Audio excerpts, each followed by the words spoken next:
fact that it is a realistic institute and it is also very mindful of the future. So I say welcome to every one of us who are participants. If you are a viewer anywhere in the world, I say welcome to you, and it promises to be a very, very enlightening session, and it is something that indeed brings us to the realization of what the future holds. My name is Olalekan Adesina, and it is a great privilege for me to be your master of ceremony for this beautiful and very, very educating virtual conference. We would commence today's session by listening to the amiable president of the Chartered Institute of Stockbrokers in Nigeria as he comes forward to give us his welcome address. Wherever you are, he may not see you, but I'm very sure that he would feel your energy. Please welcome Mr. Sunday Amolegbe, STS, as he comes to take his president's address.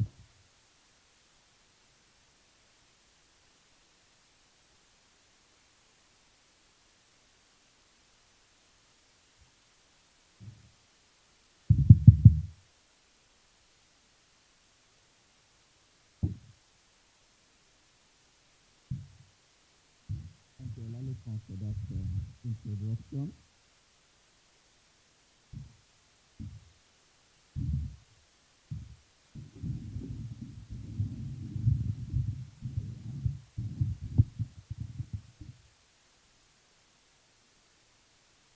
The Honorable Minister for Industry, Trade and Investment, Otumba Adeniyi Adebayo,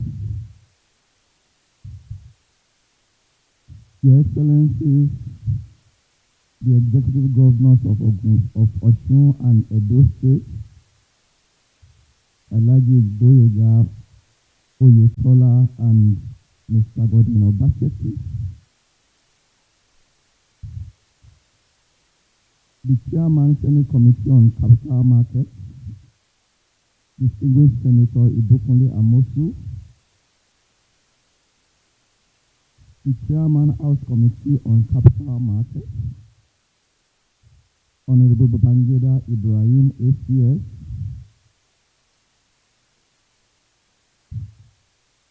the Director General of the Securities and Exchange Commission, Dr. Lamido Yugura, the Chairman of the Governing Council of the Nigerian Stock Exchange, Otumba Abimbola Ogunbajo, distinguished past presidents of the Chartered Institute of Stockbrokers, members of the Governing Council of the Chartered Institute of Stockbrokers, distinguished fellows of the Chartered Institute of Stockbrokers, other members of the Chartered Institute of Stockbrokers, distinguished ladies and gentlemen. Permit me to use this opportunity on behalf of the Governing Council and entire membership of the Chartered Institute of Stockbrokers to welcome you to the 24th Annual Stockbrokers Conference. This event is the prime family gathering of the generality of chartered stockbrokers from all walks of life and from different jurisdictions around the world and indeed from all parts of Nigeria. This will be the very first annual stockbrokers conference that will be held remotely by virtual technology. Those of you that have been following the Institute will recall that we have held several programs successfully using the remote technology in the last 8 months. So this is just a continuation of what we consider to be the new normal at CIS, driven by both internal and external considerations. In case you are, however, interacting with us for the first time, the Chartered Institute of Stockbrokers was established by Act 105 of 1992, the law of the Federal Republic of Nigeria, and given the clear mandate of determining the standards of knowledge required to practice as a core professional in the securities and investment industry in Nigeria. provide the required training, and duly certify those candidates that are deemed qualified to practice.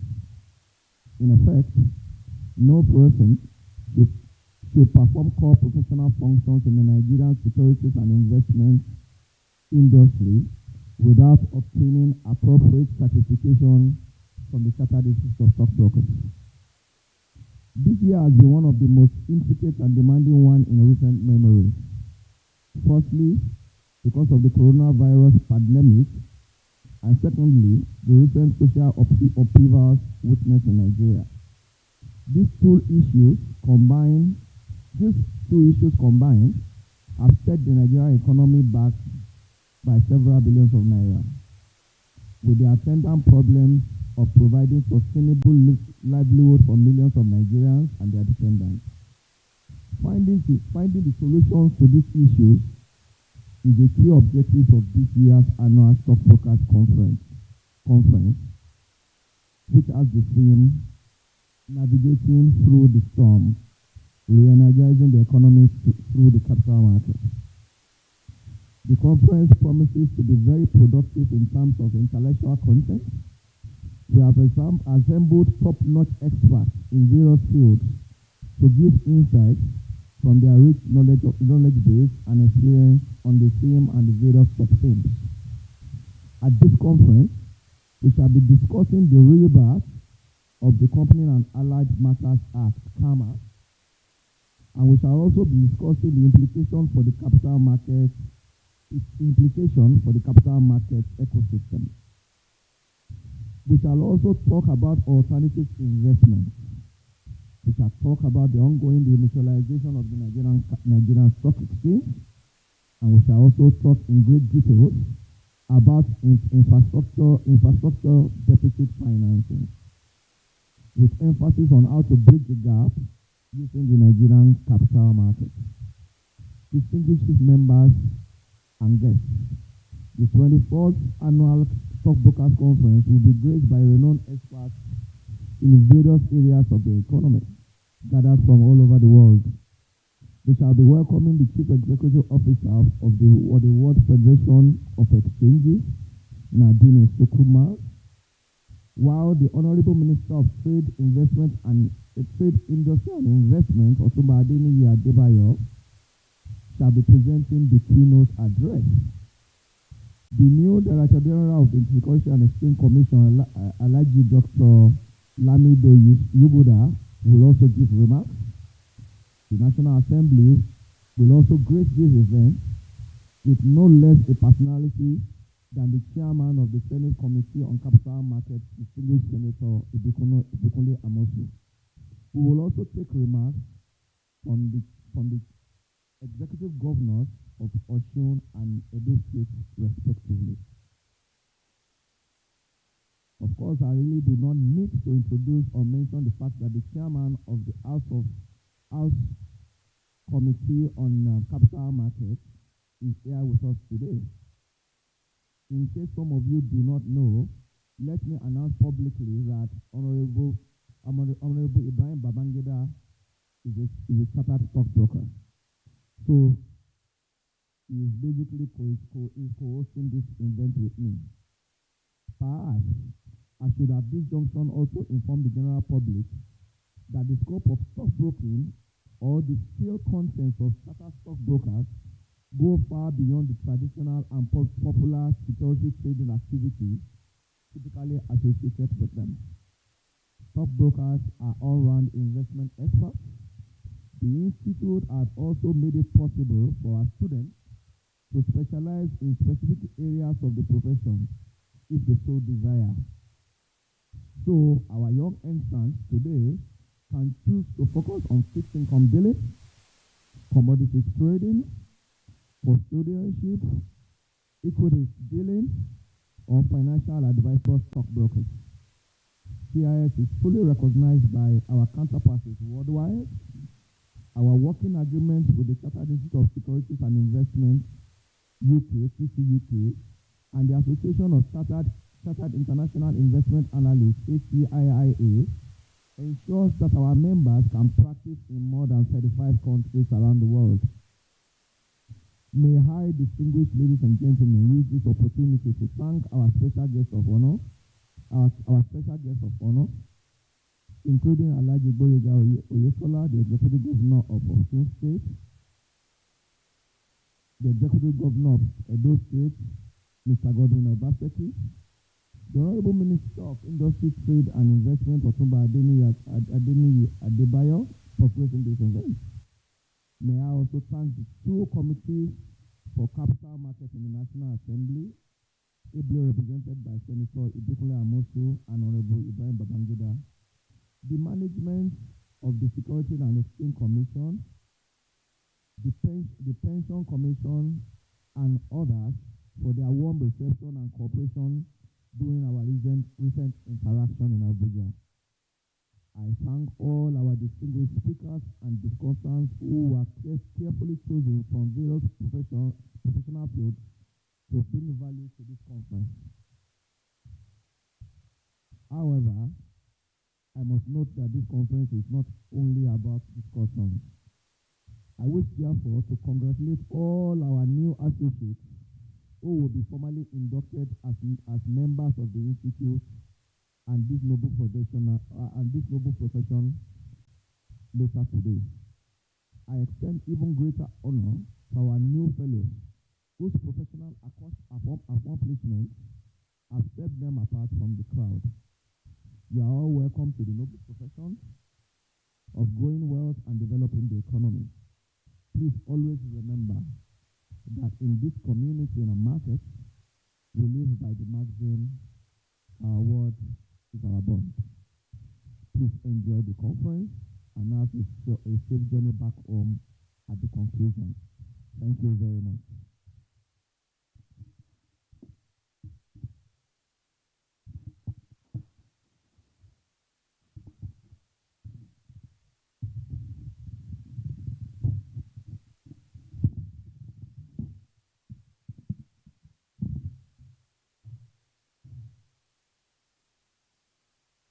Thank you very, very much for that very warm and welcoming address from the able president of the Chartered Institute of Stockbrokers in Nigeria, Mr. Tunde Amolegbe. Please, wherever you are, I'd like you to just, give him a round of applause again. Thank you very much. Thank you very, very much. It was really, really enlightening. And it is indeed interesting to know that the Chartered Institute of Stockbrokers is not only committed to getting the populace, which includes you and I, to navigate through the storm and also re-energize today's economy using the capital market. The Chartered Institute of Stockbrokers is also very, very committed to ensuring that when the future, indeed, which has already been happening, when the future finally comes upon us, everyone, including the capital market, is ready to take absolute charge. So once again, you're welcome to the 24th Annual Stockbrokers Conference, and it promises to be an amazing day. It promises to be filled with exposition because of the lineup of speakers and panelists that we have for the both days of the conference. And remember, the keyword of the Institute remains trust and integrity. And as the president has said, that the maxim of operation here at the Institute is our word is our bond. So when we say today promises to be great, believe me, you can hold us to that word, that today would indeed be great. We would now proceed to the opening address. This would be taken by a representative of the Executive Governor of Osun State, His Excellency Alhaji Gboyega Oyetola, who would be represented by the Honorable Commissioner of Finance and Economic Development in Osun State. Please let us welcome Professor Olalekan Yunusa. Professor Olalekan Yunusa.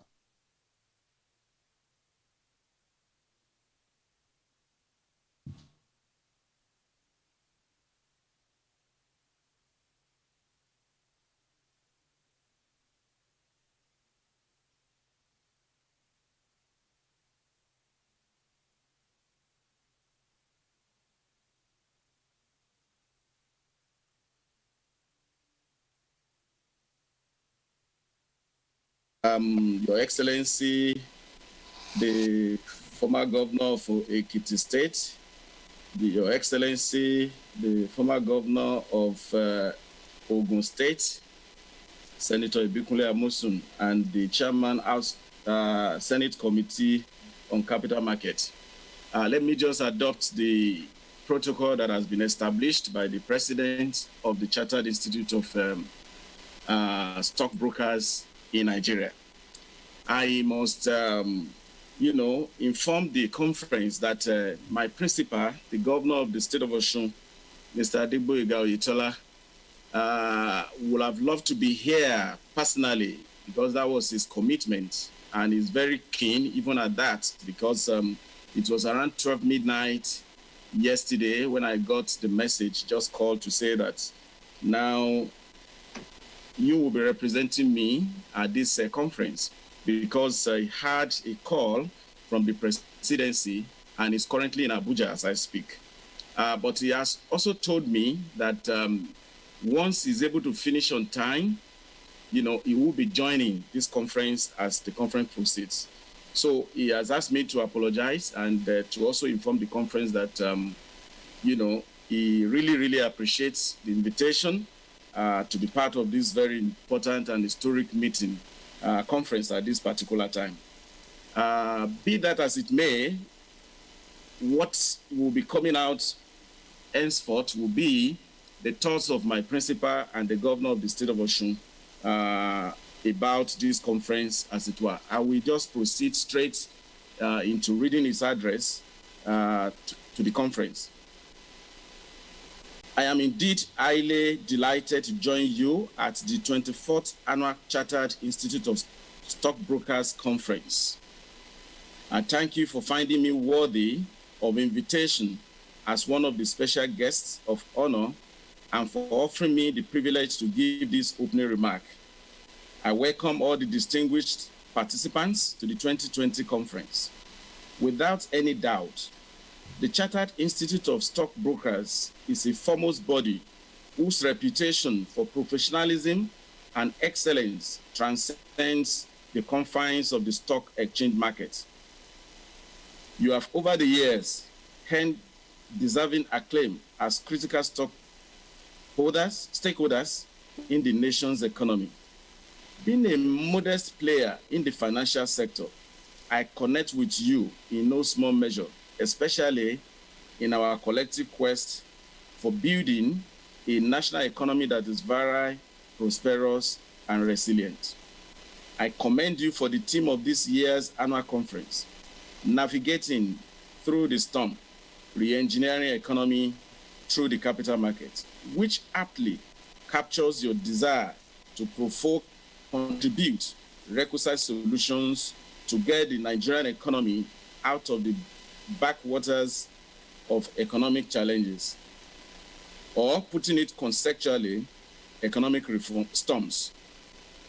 With an economy that is obviously underperforming far below possible capacity, considering its huge human capital and mineral resources endowment, and in view of the new normal occasioned by the COVID-19 pandemic, this frank conversation is imperative.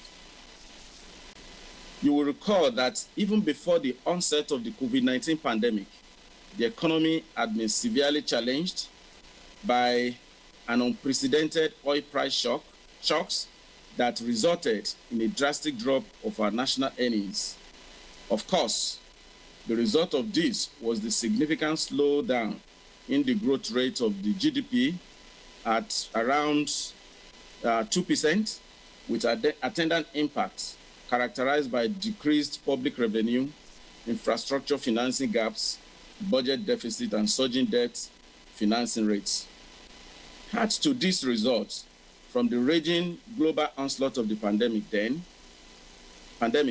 then you have an economy that has become largely depressed and urgently requires fresh ideas. This, we must note, is against the backdrop of a rising poor population and large unemployed youth population.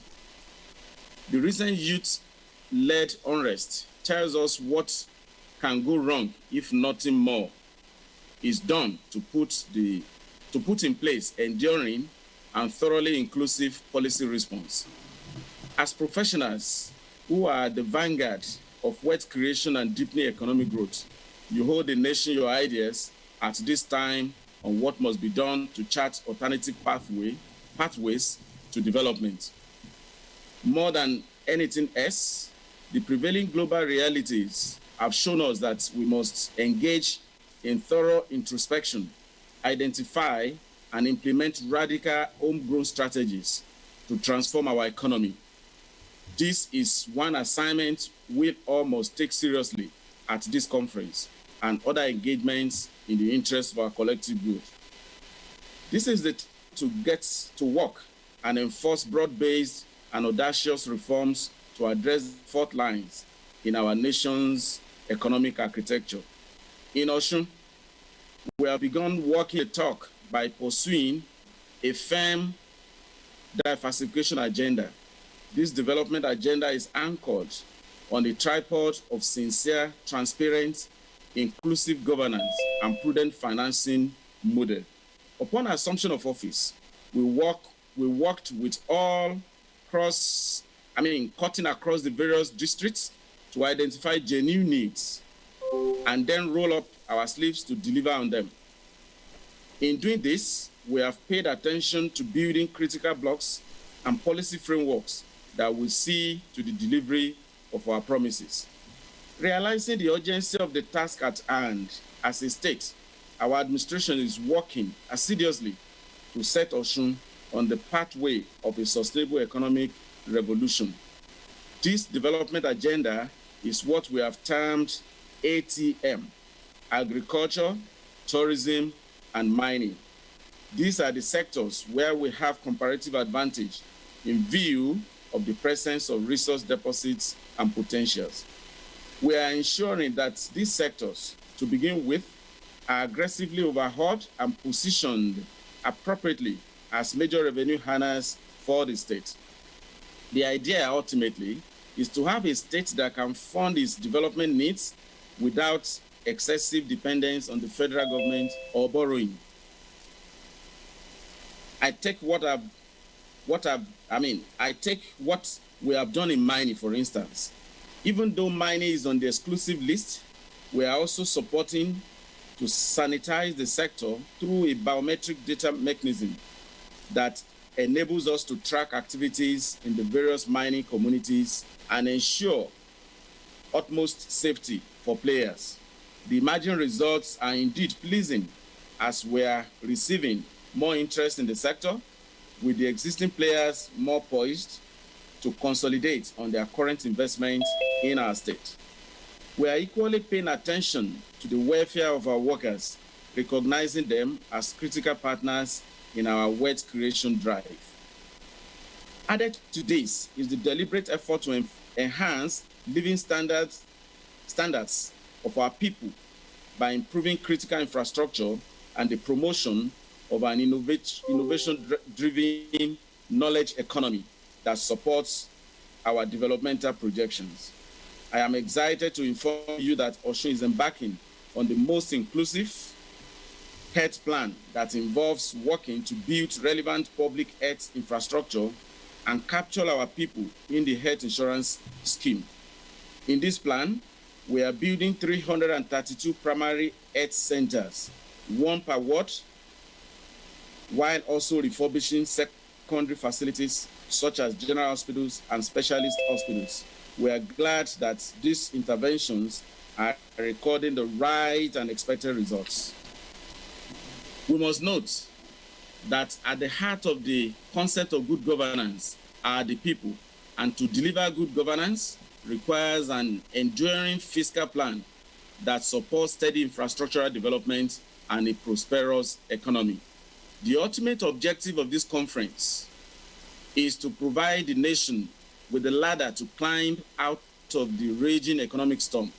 If at the end of this conference, and I believe so, you are able to generate workable ideas that are implementable and help the country out of the current storms, then this year's conference will have fulfilled your objectives as the organizers. I wish you well as you brainstorm to achieve the laudable objectives of this conference. I thank you for listening and wish you a most stimulating and fruitful deliberations. Thank you so much for your attention.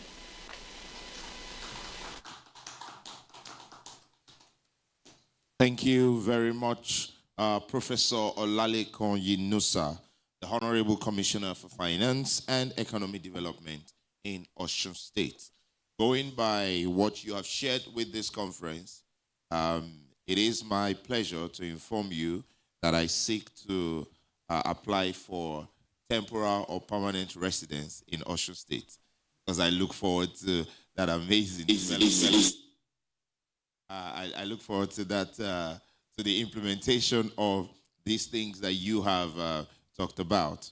Indeed, Osun State is ready for a beautiful future if all of these implementations come to play. Once again, I would like every one of us to just give a round of applause for Professor Olalekan Yunusa for that beautiful delivery. And I'm very, very sure that the principal will be proud. And that is Mr. Boyega Oyetola, the Executive Governor of Osun State. We proceed on the 24th Annual Stockbrokers Conference, even as we take the special remark from the Chairman, Senate Committee on Capital Market, Senator Ibikunle Amosun, FCA. We will now receive Senator Ibikunle Amosun, FCA, as he delivers his special remark on the occasion of the 24th Annual Stockbrokers Conference of the Chartered Institute of Stockbrokers, Nigeria.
In the economy through the capital market. You're watching the 24th Annual Conference of the Chartered Institute of Stockbrokers. Theme: Navigating Through the Storms, Re-energizing the Economy Through the Capital Market. You're watching the 24th Annual Conference of the Chartered Institute of Stockbrokers. Theme: Navigating Through the Storms, Re-energizing the Economy Through the Capital Market. You're watching the 24th Annual Conference of the Chartered Institute of Stockbrokers. Theme: Navigating Through the Storms, Re-energizing the Economy Through the Capital Market. You're watching the 24th Annual Conference of the Chartered Institute of Stockbrokers. Theme: Navigating Through the Storms, Re-energizing the Economy Through the Capital Market. You're watching the 24th Annual Conference of the Chartered Institute of Stockbrokers. Theme: Navigating Through the Storms, Re-energizing the Economy Through the Capital Market. You're watching the 24th Annual Conference of the Chartered Institute of Stockbrokers. Theme: Navigating Through the... You're welcome back. We apologize for that slight delay. We will now proceed to take the remark from the Chairman, House Committee on Capital Markets. We will take this remark from the Chairman, House Committee on Capital Markets. Please let us welcome Honorable Babangida Ibrahim, ACS.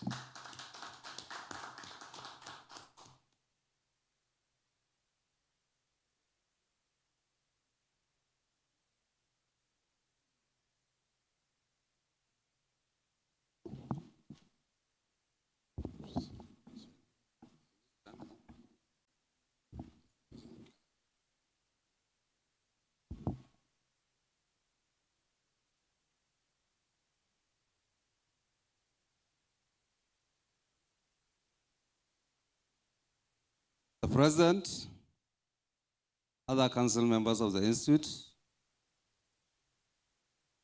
permit me to maintain the already established protocol. Today marks yet another significant milestone in the annals of our beloved Institute, as we induct new associates and confer fellowship to our deserving colleagues. I feel highly honored to be part of this historic event with the theme, Re-energizing the Economy Through the Capital Markets. The conference and its theme is timely, unique, and important to the present state of the nation's economy after the comatose effect of the COVID-19 pandemic. Our national dilemma demands for collaborative efforts from all fronts and perspectives to weather the storm and regenerate a sustainable economic prospects for our beloved country, Nigeria. Organizers and framers of this theme must therefore be commended for their insight and foresight in placing the Chartered Institute of Stockbrokers on the highway where it will meaningfully chart a path that will immensely contribute to the challenges facing the nation's economy. It is not surprising, concerning the caliber of leadership and resourcefulness endured in the Institute and its members, which enable it to be consistently focused in generating ideas and efforts towards harnessing more resources for attainment of the set objectives of the federal government. I'm profoundly delighted to be associated with the various landmark achievements of the institutes, particularly on the performance of statutory mandates.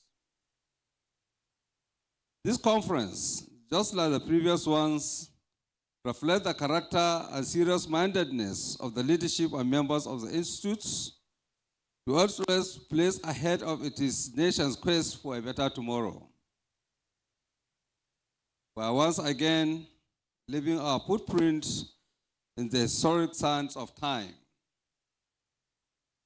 I'm confident that this conference would add value to our search for fruitful and rewarding economic templates that will bring about sustainable growth and development in Nigeria. Similarly, I want to assure you of the National Assembly's support in your effort in this direction. And most significantly, we will continue to enact laws that will ensure the realization of the fundamental objectives and direct principles of state policy in the country. May I therefore, at this juncture, congratulate not only the leadership of its excellent virtues, but the entire membership, and more specifically, the inductees, and those honored to be conferred with fellowship status. The glory of this day is for all of us. Therefore, congratulations to us all, and thank you. May God bless us.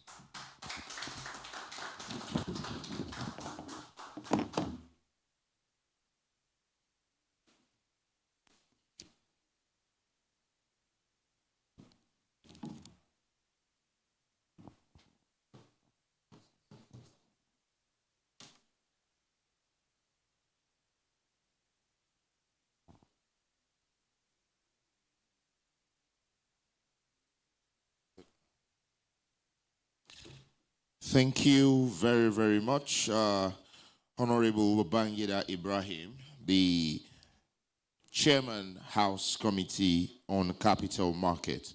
Thank you very, very much for coming through, for being present, even here with us, to be a part of this conference. We say thank you once again, and thank you for your beautiful remark. At this point, we will now take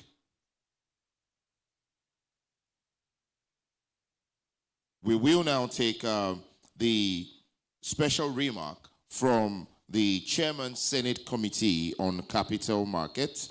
That is the Chairman Senate Committee on Capital Market, Senator Ibikunle Amosu, FCA.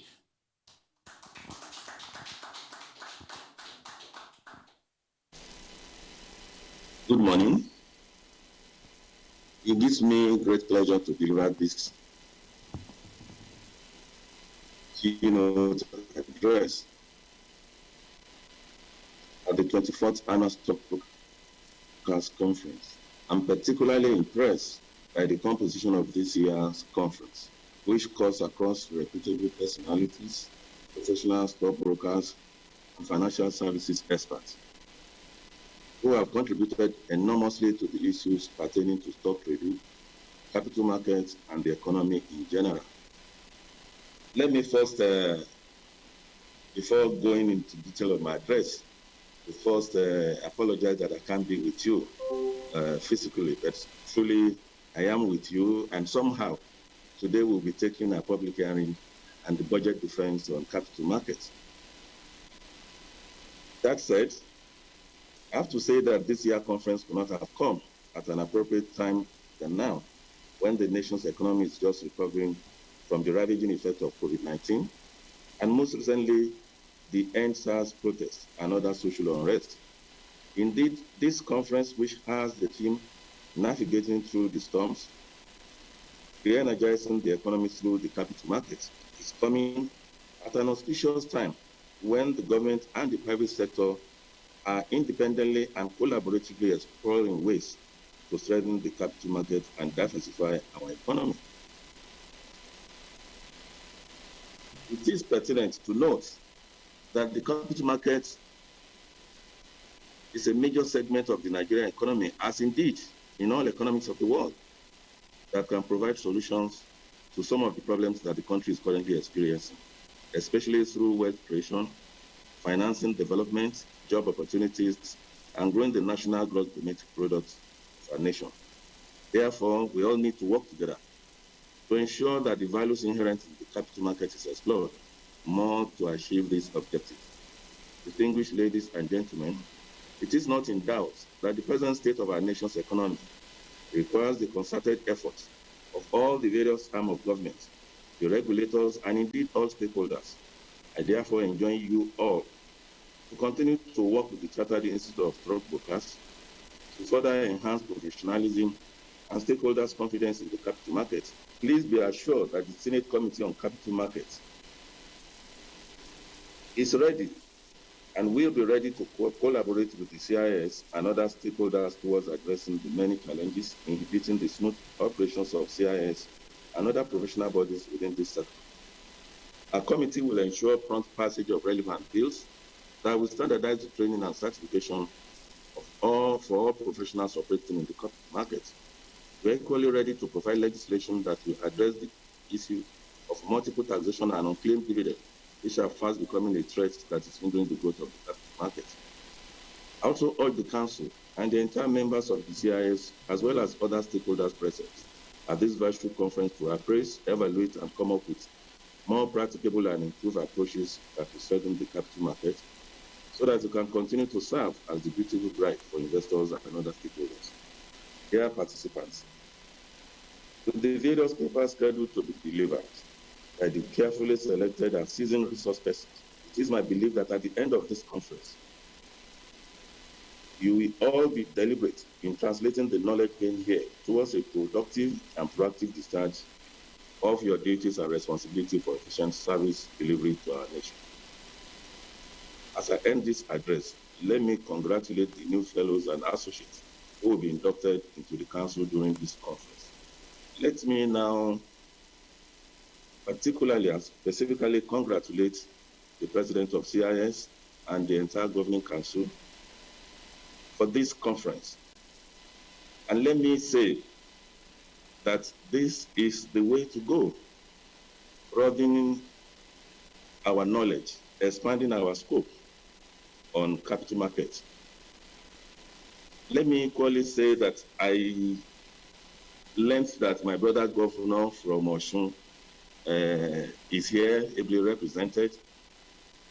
My brother from my counterpart in the House, I just came in when you were giving your address, and all of those that have been invited, those that are present there and those that will virtually join you, that I appreciate all of you, and I want to congratulate all of us, because it is not just the CIS alone that will be the beneficiary of this well thought out 24th Annual Stockbrokers Conference.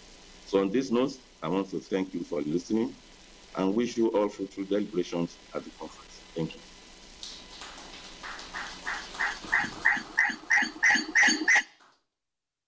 Thank you very much, Senator Ibikunle Amoson. It is really, really great to see you very, very particular about the development of the capital market.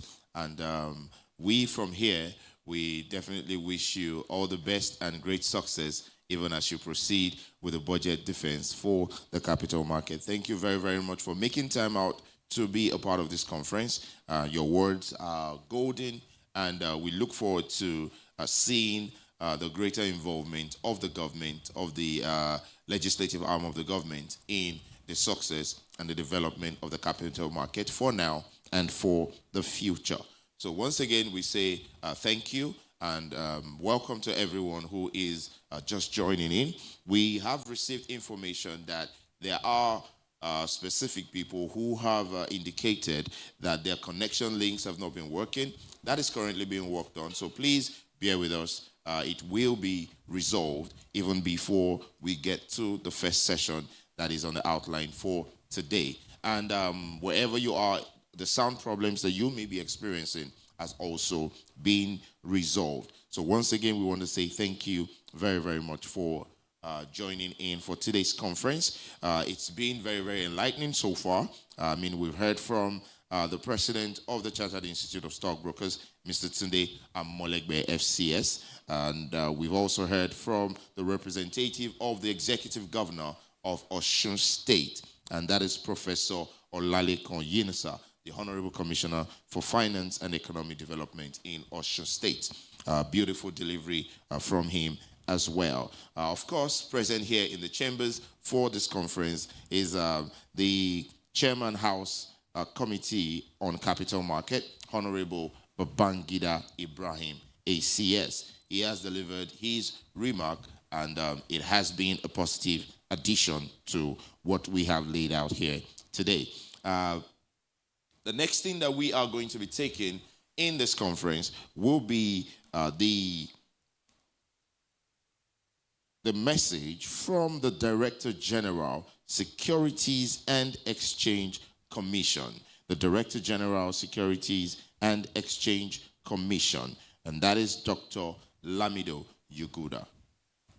Please let us welcome Dr. Lamido Yuguda, the Director General, Securities and Exchange Commission.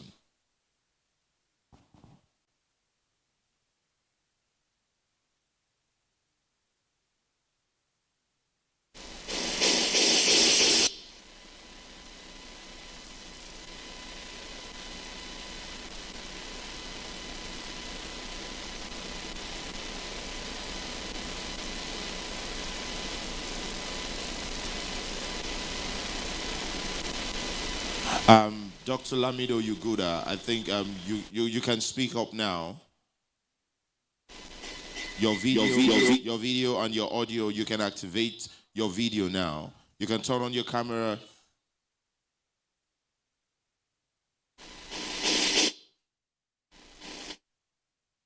Dr. Lamido Yuguda.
Navigating through the storms, re-energizing the economy through the capital market.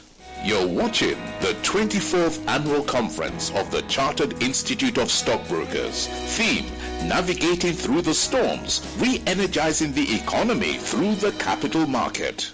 You're watching the 24th Annual Conference of the Chartered Institute of Stockbrokers. Theme, Navigating through the storms, re-energizing the economy through the capital market. Thank you very much. At this point, while we await the needed connection from our very, very distinguished guest, I'd like to welcome the Registrar of the Chartered Institute of Stockbrokers, Nigeria, Mr. Adedeji Ajadi, as he comes to give us a bit of orientation about the current state and projections of the Chartered Institute of Stockbrokers, Nigeria. Please give him a round of applause. Thank you very much. Once again, good morning, ladies and gentlemen, our participants from all over the world. I just want to take this opportunity to say a few things about the Institute, because we know there could be quite a number of us who may not be familiar with the Chartered Institute of Stockbrokers. And this is a good opportunity for us to say a few things about who we are and what we do. Now, the Institute was chartered by Act 105 of 1992. So the Chartered Institute of Stockbrokers is recognized by law as the institute that trains and certifies professionals in the securities and investment business in Nigeria. So this institute gives you opportunity to be a professional in the field of security and investment. So for a lot of young aspiring Nigerians who would like to take up a profession in security and investment, we will encourage you to come and register as a student, write our exams, and become a qualified chartered stockbroker. Beyond that, we are very deeply involved in educating the public, investment education, very, very heavy on that, because we know one of the major challenges we have in our country is that a lot of people don't know about the capital market, the opportunities and the benefits that are available there as a wealth-creating vehicle in our country. And so the Institute does a lot. We go around schools, universities, educating the younger ones on the benefit of the capital market. So look out for us, your various higher institutions, check on our website and get a lot more information about the Institute. We organize seminars and events like this regularly, every year. There is the annual conference like this one. Over the next 2 days, you are going to have the opportunity to meet speakers from all over the world that will educate us about the capital market and the emerging trends in the Nigerian capital market, even in the global capital market. So let's look out for opportunities like this. Regularly, we also have what we call the annual national workshop. Hopefully, by God's grace, we'll be having one next year where we look at the nexus between the capital market and the economy.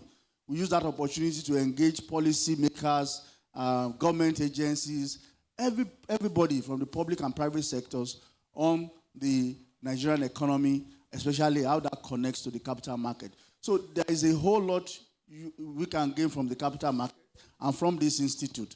So I will encourage you. We are going to send a lot more information for those of us who have registered for this conference in particular. We have your emails. We send you more information about how you can reach us, how you can contact us, and get to know a lot more about the Chartered Institute of Stockbrokers. So for questions that we have, we will be able to answer your questions. We are very active on on the various social media platforms, our email addresses and all of that. Before the end of this conference, we will stream all of those for us so that we can get a lot more information about the Chartered Institute of Stockbrokers. So for now, I just want to give us a few of those brief about the Institute. We'll be saying a lot more before the end of this conference. Thank you very much.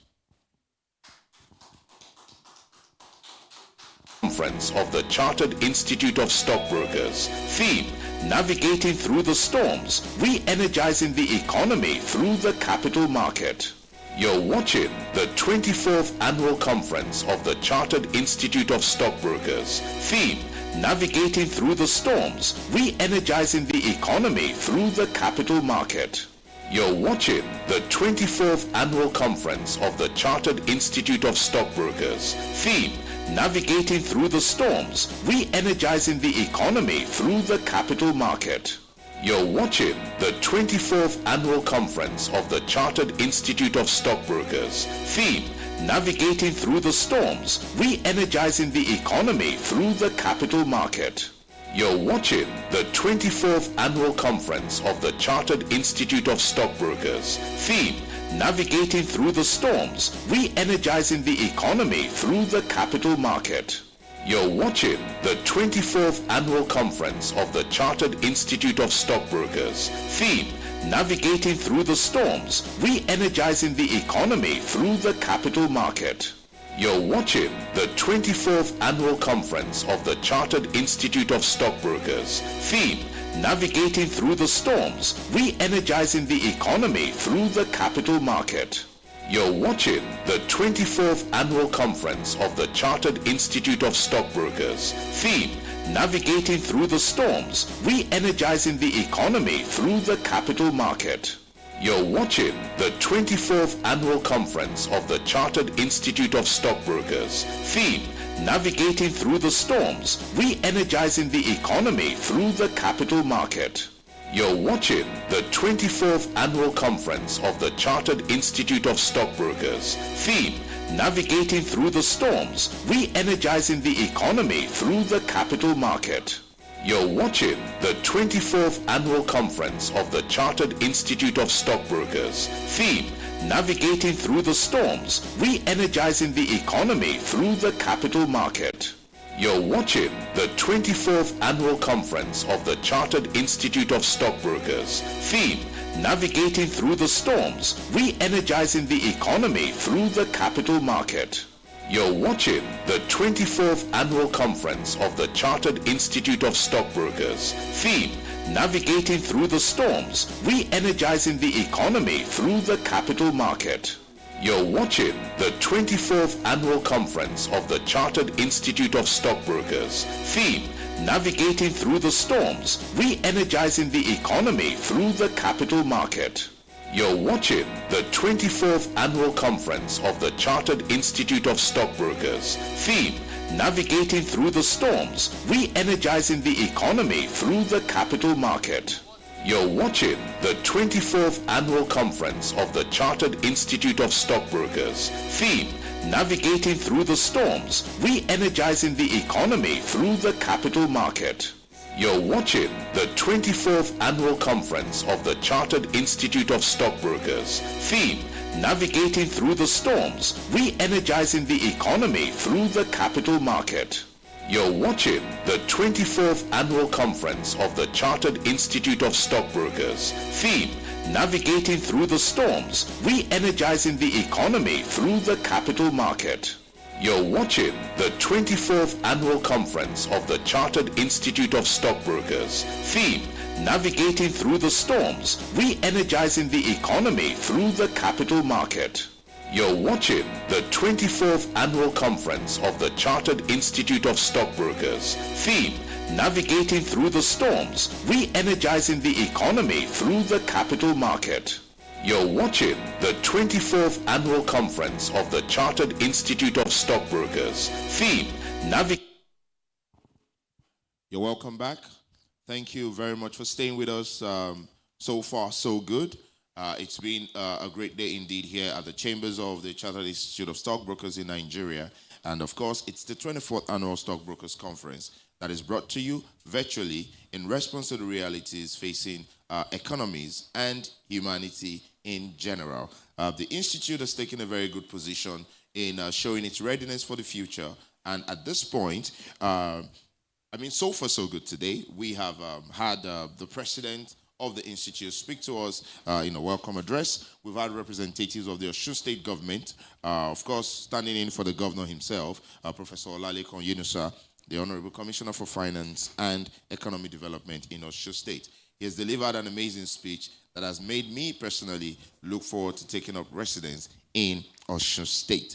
Of course, we have also heard from the indefatigable Senator Ibikunle Amosu, who is currently looking to defend the budget on capital market and to enable the capital market in Nigeria wade through the current storms that it is facing. Here at the Institute, we ask that we wish you all the success that you require to get everything over the line. And of course, he delivered a very beautiful, albeit brief, remark for this conference this morning. Has also been the Chairman, House Committee on Capital Market, Honorable Babangida Ibrahim. Thank you very, very much for joining us here today, sir. We really, really appreciate your service to the nation and humanity. At this point, we will...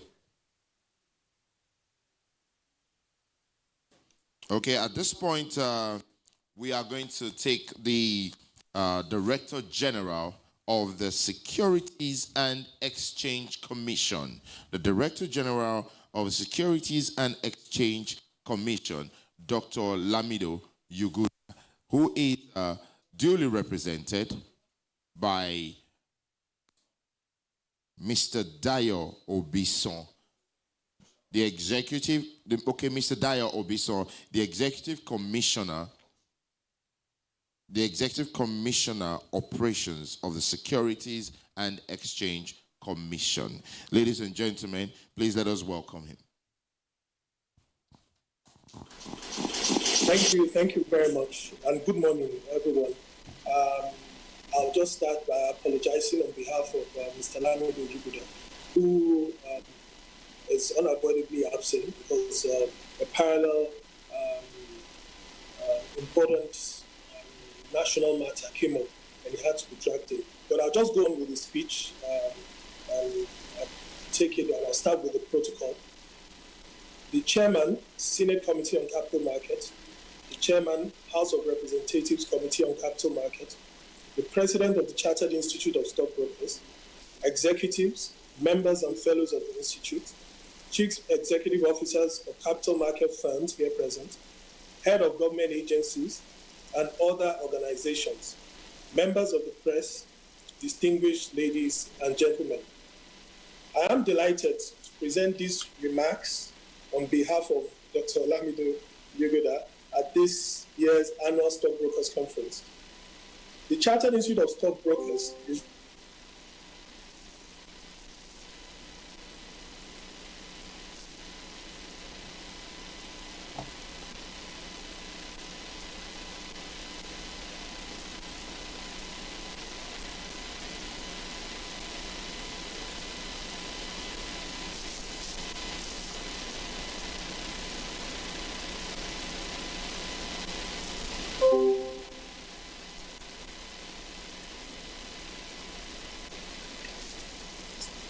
going through the profile of speakers and program lineup. I am convinced that this year's annual conference will be no different. I am further reassured of the unflinching interest and commitment of the Institute to the development of Nigeria's capital market. I would like to use this opportunity to therefore congratulate the Chartered Institute of Stockbrokers for organizing this conference and for a well thought out conference theme, navigating the storms, re-energizing the economy through the capital market.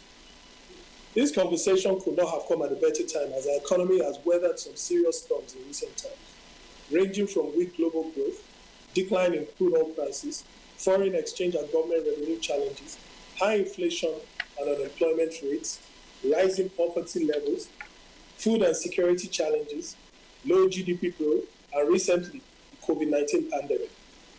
The need to re-strategize and prefer workable solutions for economic recovery makes this conference's theme apt and timely. With the speakers and other sector experts at this event, there is absolutely no doubt that justice will be done to the theme of this year's conference.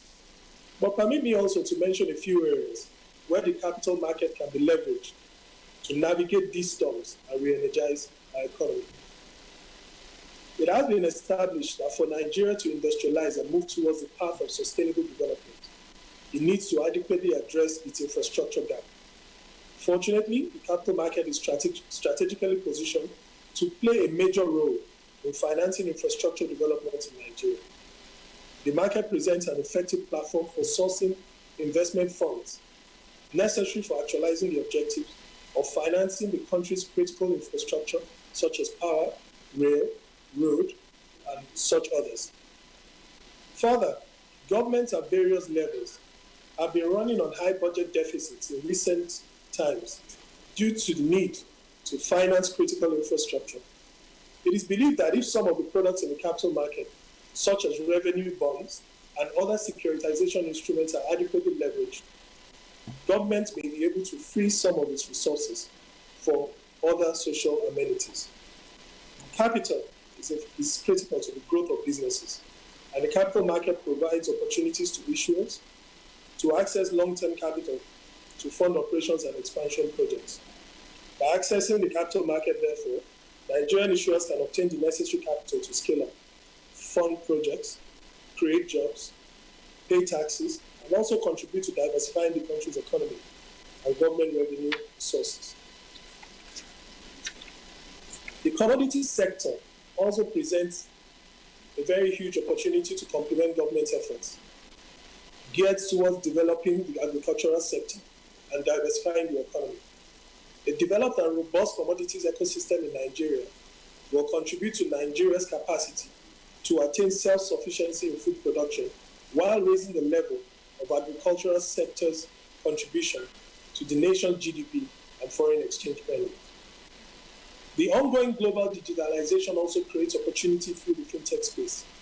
Fintech has the potential to not only simplify the investing process for investors, but also facilitate access to issuers, including MSMEs and startups, to raise capital through innovative products and processes. The financial intermediation and distribution process can also become more efficient through innovative technology. I believe there are some of the areas that today's speakers will touch on, with clear recommendations in line with the conference theme.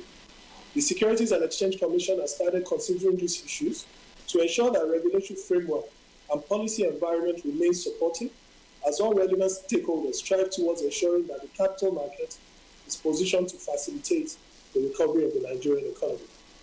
In conclusion, let me also use this opportunity to congratulate those that will be inducted as new associates and fellows of the Institute at this conference, We look forward to your application of the knowledge acquired from the Institute to further develop the market and re-energize our economy. I will therefore urge you to always ensure that you uphold the values of the Institute and work towards making the Institute, and indeed your profession, greater. Once again, congratulations to the Institute for this conference, and I wish all participants a successful event. Thank you, and God bless. Thank you very much.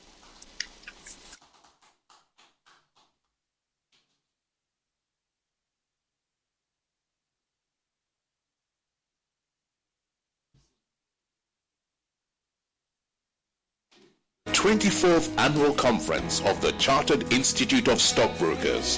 Theme: Navigating Through the Storms, Re-energizing the Economy Through the Capital Market.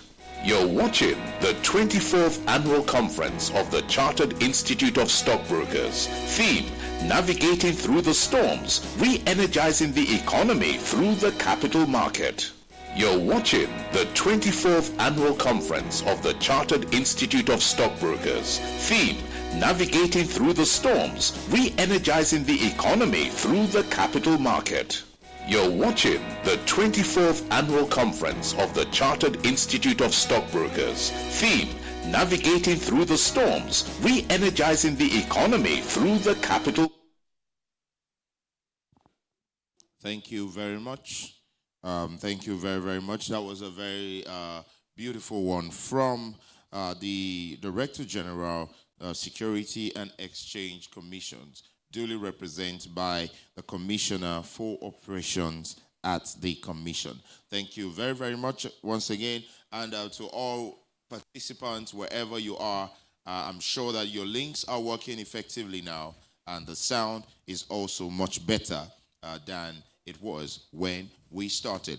We proceed in the day one of the virtual conference of the 24th Annual Stockbrokers Conference, even as we take a message from the President of the Nigerian Stock Exchange, Otumba Abimbola Ogunbanjo.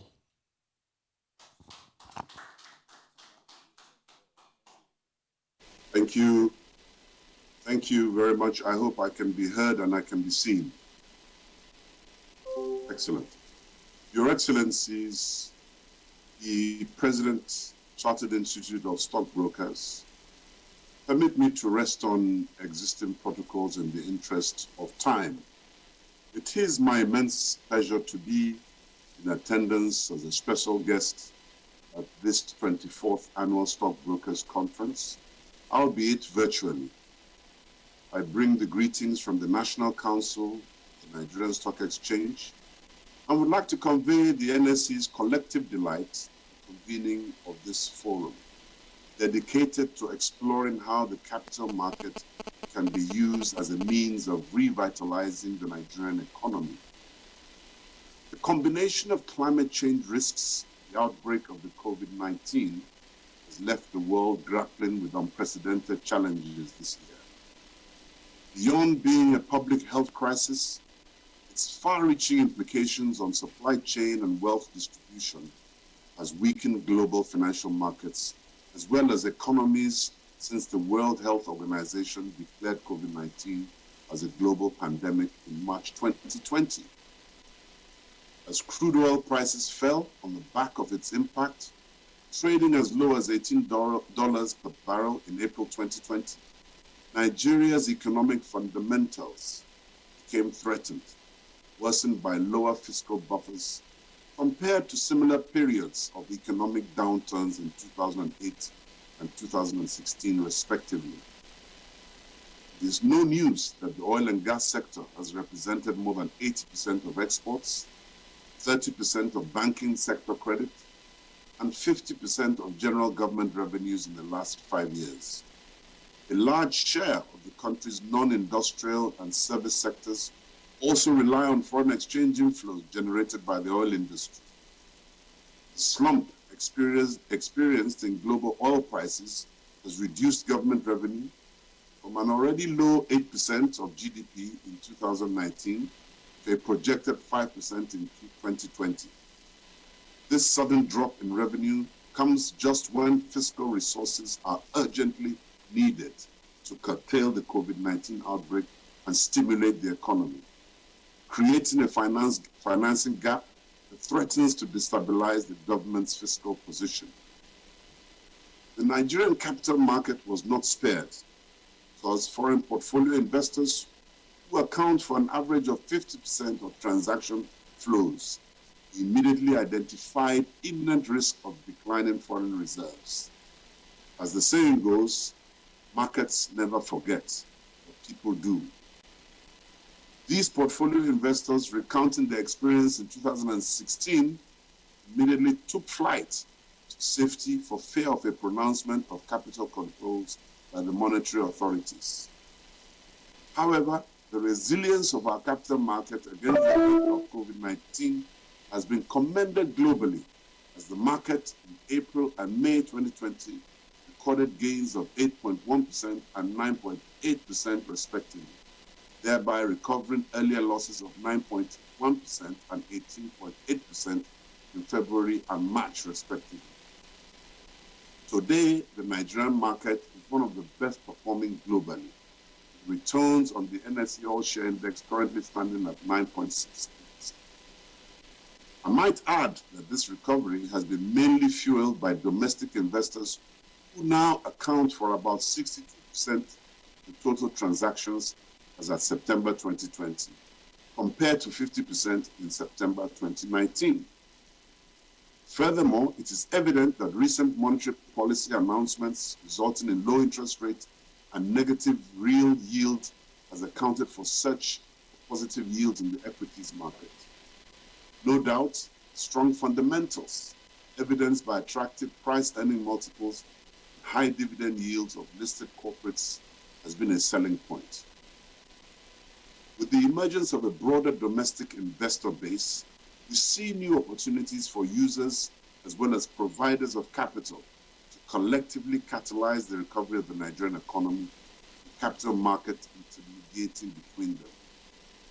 Aside the recovery witnessed in the equities market segment, our fixed income and our exchange-traded product markets have also recorded huge growth, with the market capitalization growing from 12.9 trillion to 17.1 trillion naira and 6.58 billion naira to 21 billion in the past year.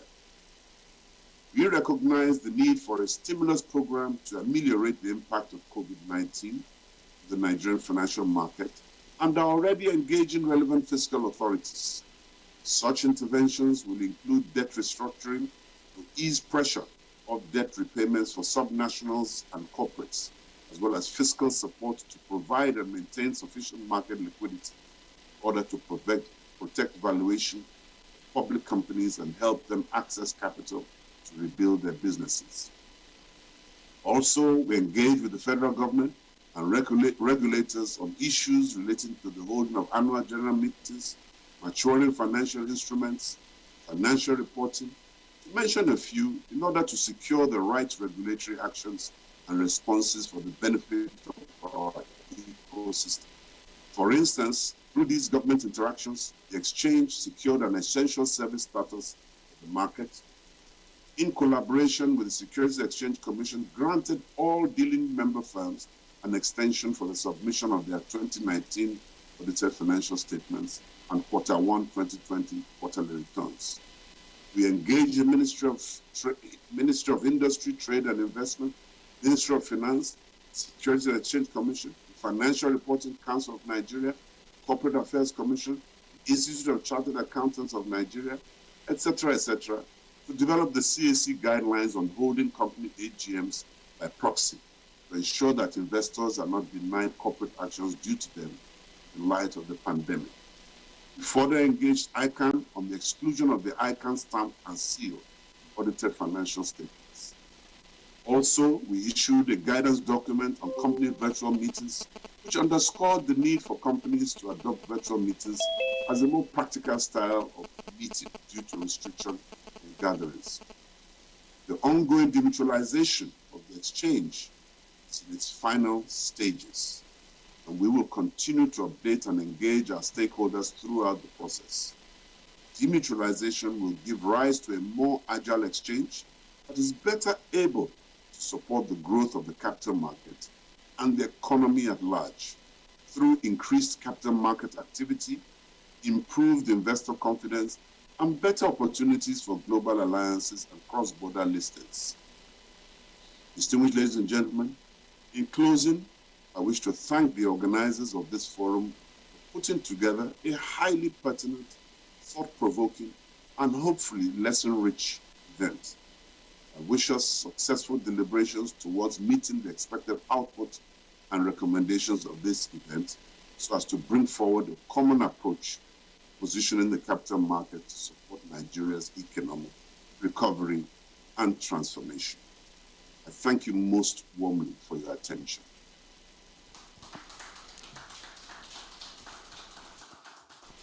Thank you very much, sir. Thank you very much for that beautiful delivery. And that is the president of the Nigerian Stock Exchange in the person of Otumba Abimbola Ogunbanjo.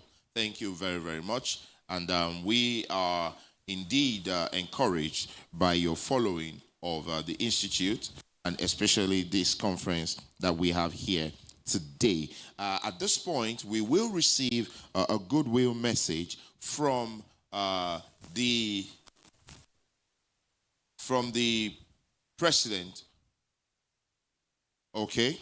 All right. I've just received an update that that goodwill message will be coming in tomorrow. Right now, it's time for us to prepare and to get ready so that we can avoid any form of distractions and also, level up on any technical challenges we're having wherever we are in the world as we take part in this conference. We are going to take a little break now, and that break is to help us walk around. We've been sitting for so long, and as much as the Institute is indeed particular about the capital market, we are very, very dedicated to the well-being of everyone who is participating in this. So, to avoid any sedentary stress, we would encourage every one of us that while we take this break, that you rise, on your feet, you move around, you take a walk, crack your knuckles, stretch, whatever it is you have to stretch. Get your notepads ready, because once we return in about 10 minutes, yes, when we return in about 5-10 minutes, we would go on to begin the first session where we would all have to take notes, we would all have to jot things down, and then take things away by the time the conference is over. So at this point, we will go on a break, and when we return, we would be taking the sessions where we're going to have discussants, we're going to have panelists, and we're going to have a keynote address. Thank you very much for being a part The conference of the Chartered Institute of Stockbrokers is proudly sponsored by Securities and Exchange Commission, Central Securities Clearing System PLC, First Guarantee Pension Managers, CSL Stockbrokers Limited, Nigerian Stock Exchange, Infoware. Thank you very much for your support. Adupe Dalu Nagode. The 24th Annual Conference of the Chartered Institute of Stockbrokers is proudly sponsored by Securities and Exchange Commission, Central Securities Clearing System PLC, First Guarantee Pension Managers, CSL Stockbrokers Limited, Nigerian Stock Exchange, Infoware. Thank you very much for your support. Adupe Dalu Nagode. The 24th Annual Conference of the Chartered Institute of Stockbrokers is proudly sponsored by Securities and Exchange Commission, Central Securities Clearing System PLC, First Guarantee Pension Managers, CSL Stockbrokers Limited, Nigerian Stock Exchange, Infoware. Thank you very much for your support. Adupe Dalu Nagode. The 24th Annual Thank you very much. Before we go on that break that was proposed, I would like us to know that the next session that we are coming to take right after the break would be looking at the rebirth of CAMA, the rebirth of CAMA, and the focus will be the implications for the capital market ecosystem. We're going to have panelists and discussants. We're going to have panelists and discussants, and the panelists are going to be Professor Franklin Ungu from the Lagos Business School. We also have Dr. Jumoke Oduwole, the Special Assistant to the President on Ease of Doing Business. And also we would have the Dean Faculty of Law, Bayero University, Kano, Professor Usman Mohammed Shoaib. And then we would have a Registrar General of the Corporate Affairs Commission of Nigeria, Alhaji Garba Abubakar. Of course, the moderator of this session that is upon us, that will come up right after the break, that will be the CEO Frontier Africa, Mr. Bosin Omafaye. So we will take the keynote. The keynote address will be given by the co-founder, Banwo and Igodalo, who is also the chairman, Sterling Bank PLC, Mr. Asui Igodalo.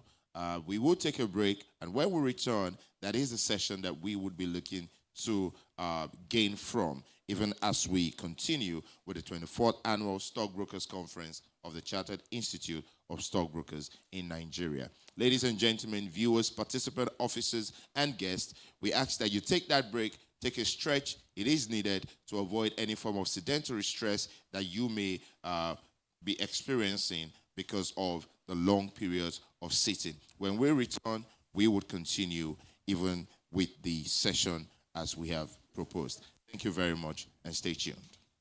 24th Annual Conference of the Chartered Institute of Stockbrokers is proudly sponsored by Securities and Exchange Commission, Central Securities Clearing System PLC, First Guarantee Pension Managers, CSL Stockbrokers Limited, Nigerian Stock Exchange, Infoware. Thank you very much for your support. Adupe Dalu Nagode. The 24th Annual Conference of the Chartered Institute of Stockbrokers is proudly sponsored by Securities and Exchange Commission, Central Securities Clearing System PLC, First Guarantee Pension Managers, CSL Stockbrokers Limited, Nigerian Stock Exchange, Infoware. Thank you very much for your support. Adupe Dalu Nagode. The 24th Annual Conference of the Chartered Institute of Stockbrokers is proudly sponsored by Securities and Exchange Commission, Central Securities Clearing System PLC, First Guarantee Pension Managers, CSL Stockbrokers Limited, Nigerian Stock Exchange, Infoware. Thank you very much for your support. Adupe Dalu Nagode. The 24th Annual Conference of the Chartered Institute of Stockbrokers is proudly sponsored by Securities and Exchange Commission, Central Securities Clearing System PLC, First Guarantee Pension Managers, CSL Stockbrokers Limited, Nigerian Stock Exchange, Infoware. Thank you very much for your support. Adupe Dalu Nagode. The 24th Annual Conference of the Chartered Institute of Stockbrokers is proudly sponsored by Securities and Exchange Commission, Central Securities Clearing System PLC, First Guarantee Pension Managers, CSL Stockbrokers Limited, Nigerian Stock Exchange, Infoware. Thank you very much for your support. Adupe Dalu Nagode. The 24th Annual Conference of the Chartered Institute of Stockbrokers is proudly sponsored by Securities and Exchange Commission, Central Securities Clearing System PLC, First Guarantee Pension Managers, CSL Stockbrokers Limited, Nigerian Stock Exchange, Infoware. Thank you very much for your support. Adupe Dalu Nagode. The 24th Annual Conference of the Chartered Institute of Stockbrokers is proudly sponsored by Securities and Exchange Commission, Central Securities Clearing System PLC, First Guarantee Pension Managers, CSL Stockbrokers Limited,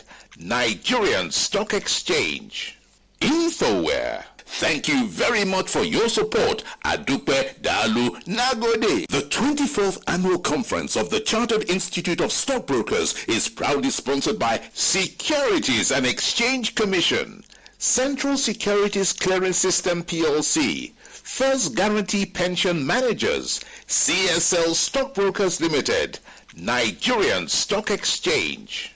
InfoWare. Thank you very much for your support. Adupe Dalu Nagode. The 24th Annual Conference of the Chartered Institute of Stockbrokers is proudly sponsored by Securities and Exchange Commission, Central Securities Clearing System PLC, First Guarantee Pension Managers, CSL Stockbrokers Limited, Nigerian Stock Exchange.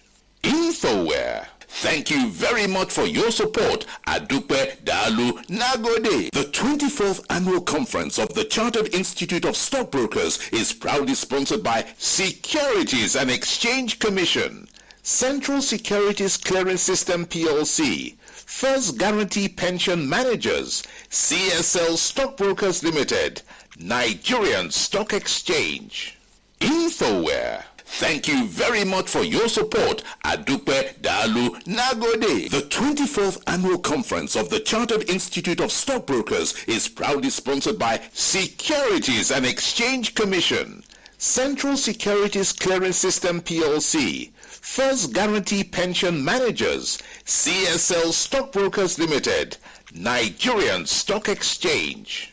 InfoWare. Thank you very much for your support. Adupe Dalu Nagode. The 24th Annual Conference of the Chartered Institute of Stockbrokers is proudly sponsored by Securities and Exchange Commission, Central Securities Clearing System PLC, First Guarantee Pension Managers, CSL Stockbrokers Limited, Nigerian Stock Exchange.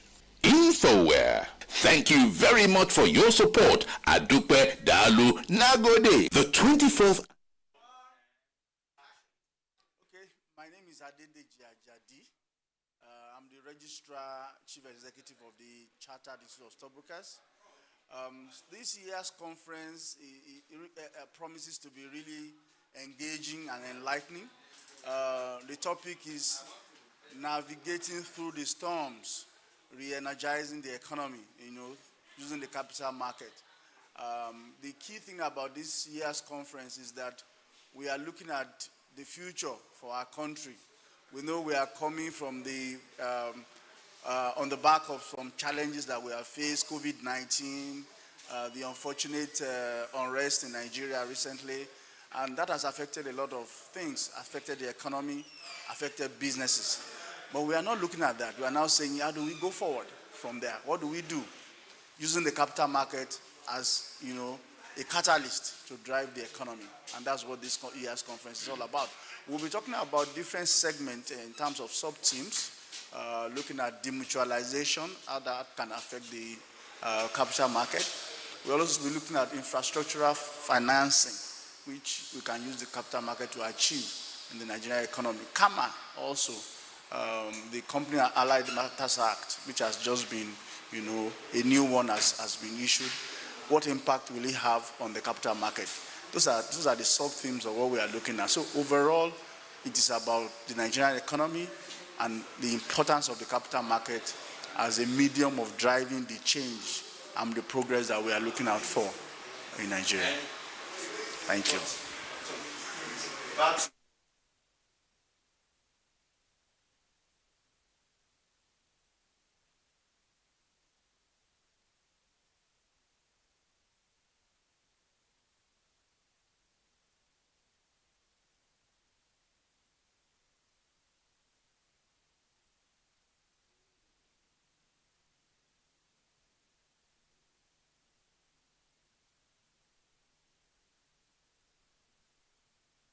Yes,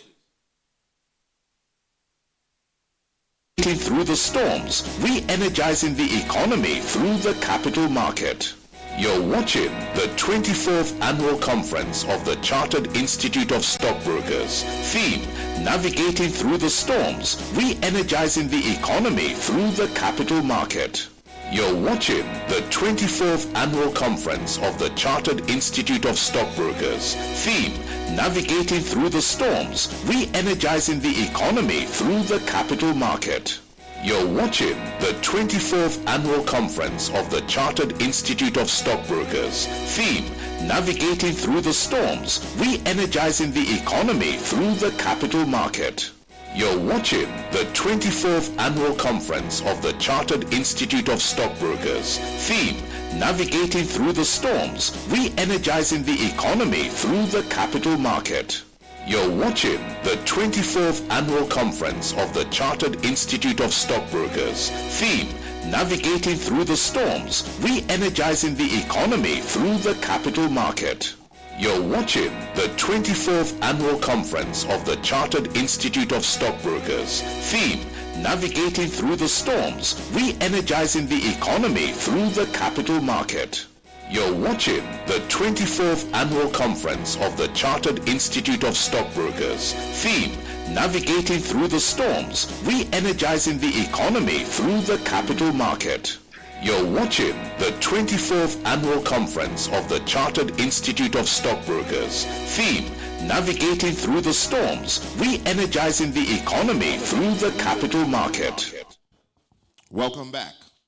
Thank you very much for staying tuned, staying with us at the Chartered Institute of Stockbrokers as we proceed with the 24th Annual Stockbrokers Conference. Remember, the theme for this year's conference is Navigating Through the Storms, and the focus is re-energizing the economy through the capital market. This is greatly needed for humanity. This is greatly needed for Nigeria. It's been an amazing 2020, and right now we are showing for the knowledge that is required to move forward the capital way.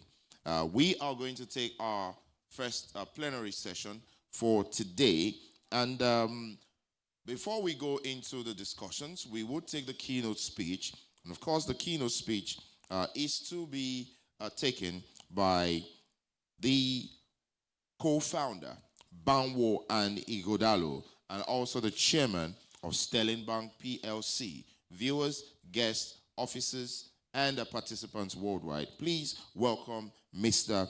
Asui Igodalo.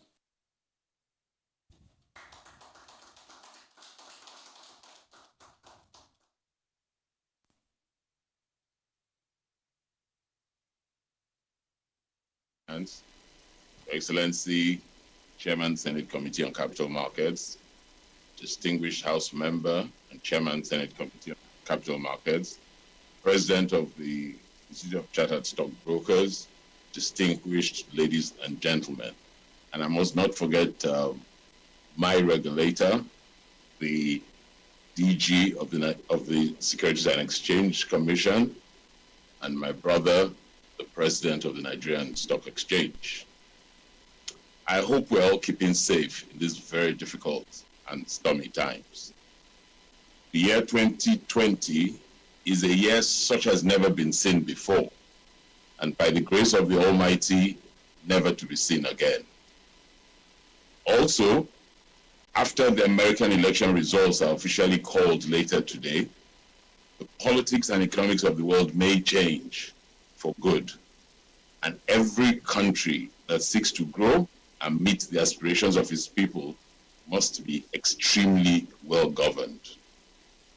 So, the theme of this year's 24th annual conference is truly apt: navigating through the storms, because we are in serious storms globally and nationally, re-energizing the economy through the capital markets.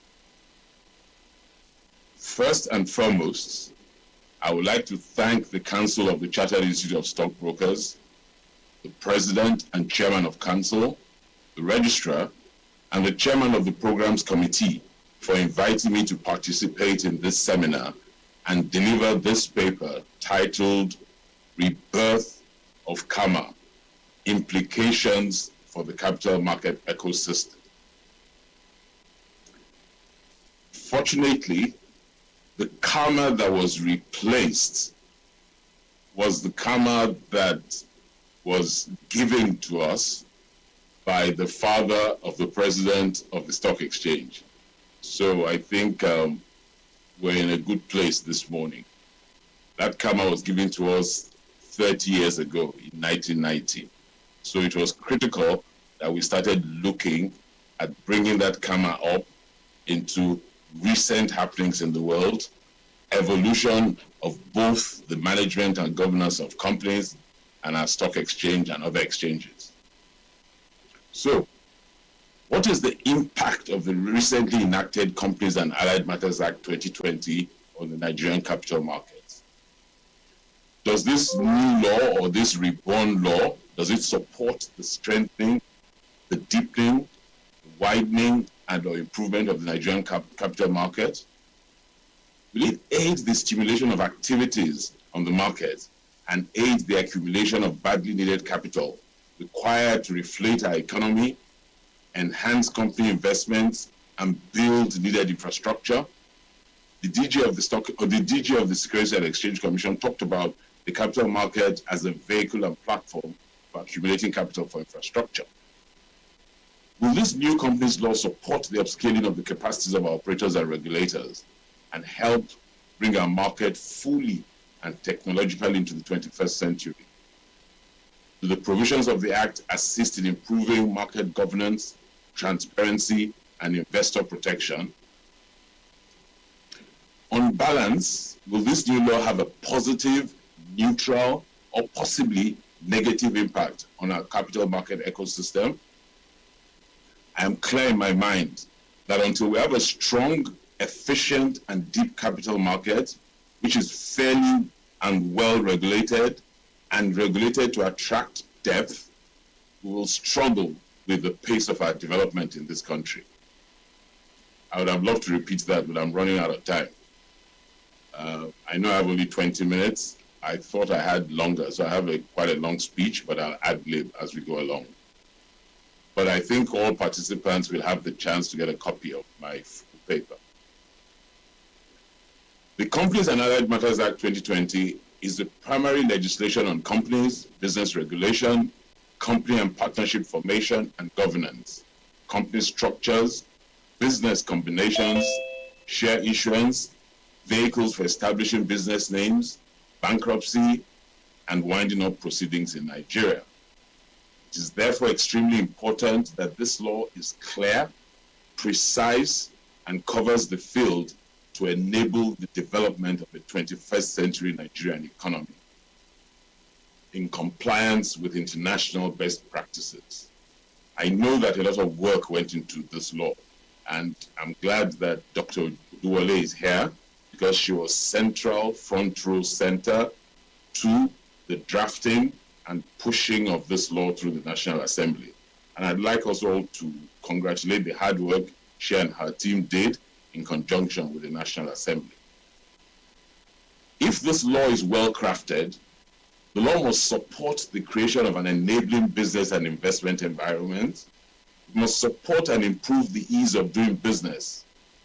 It must support a creative, deep, wide, and effectively regulated capital market, which is strong and helps build sustainable Nigerian private sector institutions, and also enforces trust in our financial markets. In the course of this, my paper, for ease of reference, so that you can all follow me easily, I will refer to the old law as the repealed act. That's the 1990 Companies and Allied Matters Act. And I will refer to this new law as KAMA 2020, or the Act. Over the last 30 years, companies and businesses have had to rely on the repealed Act, which was enacted in 1990, and which had become antiquated day by day to govern their business operations. But by the beginning of the 21st century, it was clear that the repealed Act needed to be amended to accommodate business realities in a fast-changing and technologically advancing world, and thereby catalyze the development of an inclusive Nigerian economy. I am of the firm belief that the Act introduces provisions which support, aid, and improve activities within the Nigerian capital market. provisions which are good for our ecosystem. However, I also think there are kinks in the Act, and it appears to contain provisions which may affect the smooth operations of the market.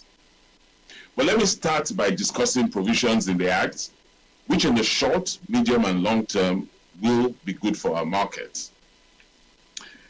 First of all, I'd like to talk about the reintroduction of the framework for implementing mergers. Since the repeal of the 1999 Investment and Securities Act by its successor Act 2007, certain levels of uncertainty and ambiguity crept into the process of implementing mergers and business combinations. As we all know, efficient markets do not thrive in a climate of uncertainty and unpredictable regulatory discretion. The repeal of sections 118 to 128 of the Investment and Securities Act by the Federal Competition and Consumer Protection Act 2019 then even threw worse spanners in the works by now totally removing this patchy statutory framework for mergers. This created a gap in the legal process for merger transactions in Nigeria and confused the market. I am truly happy because this is an area of the law in which I practice every day and on which I am versed. So I am truly happy that this gap has now been effectively plugged with the reintroduction of merger provisions in Section 711 of the Act. I thank the National Assembly and I thank all those who worked hard on this Act. With the introduction of Section 711 of the Act, companies intending to merge can follow the statutory procedure clearly set out in the said section, in addition to other regulatory requirements. Section 711 positively impacts the capital market ecosystem, and I restate that I thank all those that have reintroduced this provision. I think it's probably, or it will be, one of the singular in reintroductions that will have great positive impact on our capital markets. The second provision that I believe also has considerable impact on our markets positively is the removal of the limitation on the implementation of a company's share buyback transactions. In line with international best practices, Section 184 of the new Act enables a company to acquire its own shares subject to compliance with specific conditions in this section. This is a welcome amendment to the buyback provisions of the repealed Act, as it now substantially eases this process and reduces restrictions. Share buybacks typically help businesses reduce capital costs and improve shareholder value. As we all know, financially competent companies are attractive and easily access the capital market. So I believe this provision will create stronger institutions that will access the markets and increase the value and volume turnover in the markets. Prior to the enactment of this Act, share buybacks could only be done in very limited circumstances. So I am glad that this provision has now been introduced into the new law. Thereafter, I talk about the conditions for share buybacks, and I will not bore you with that here. And I'll go to my third market-enhancing provision. This is the relaxation on the of the restrictions on financial assistance, Section 183 of the new Act. Under the repealed Act, the provisions of financial assistance directly or indirectly by a company for the acquisition of its own shares was prohibited, save for in very narrow circumstances, mainly for the setting up of an employee share scheme or employee share ownership agreements. But by the provisions of Section 183 of the new law, it is now permitted for financial assistance by a company to be given in furtherance of anything done in pursuance of an order of the court under a scheme of arrangement, a scheme of merger, or any other scheme or restructuring of the company done with the sanction of the court. Also, assistance given by a company where its principal purpose in giving that assistance is not to reduce or discharge any liability incurred by a person for the purposes of acquisition of shares in the company or his holding company, or the reduction or discharge of any such liability, but it's done as an incidental part of some larger purpose of the company, and the assistance is given in good faith and in the interest of the company, such circumstances enable provision of financial assistance. Private companies are also now permitted to provide financial assistance to an acquirer if net assets are not reduced or if such assistance is provided from distributable profits.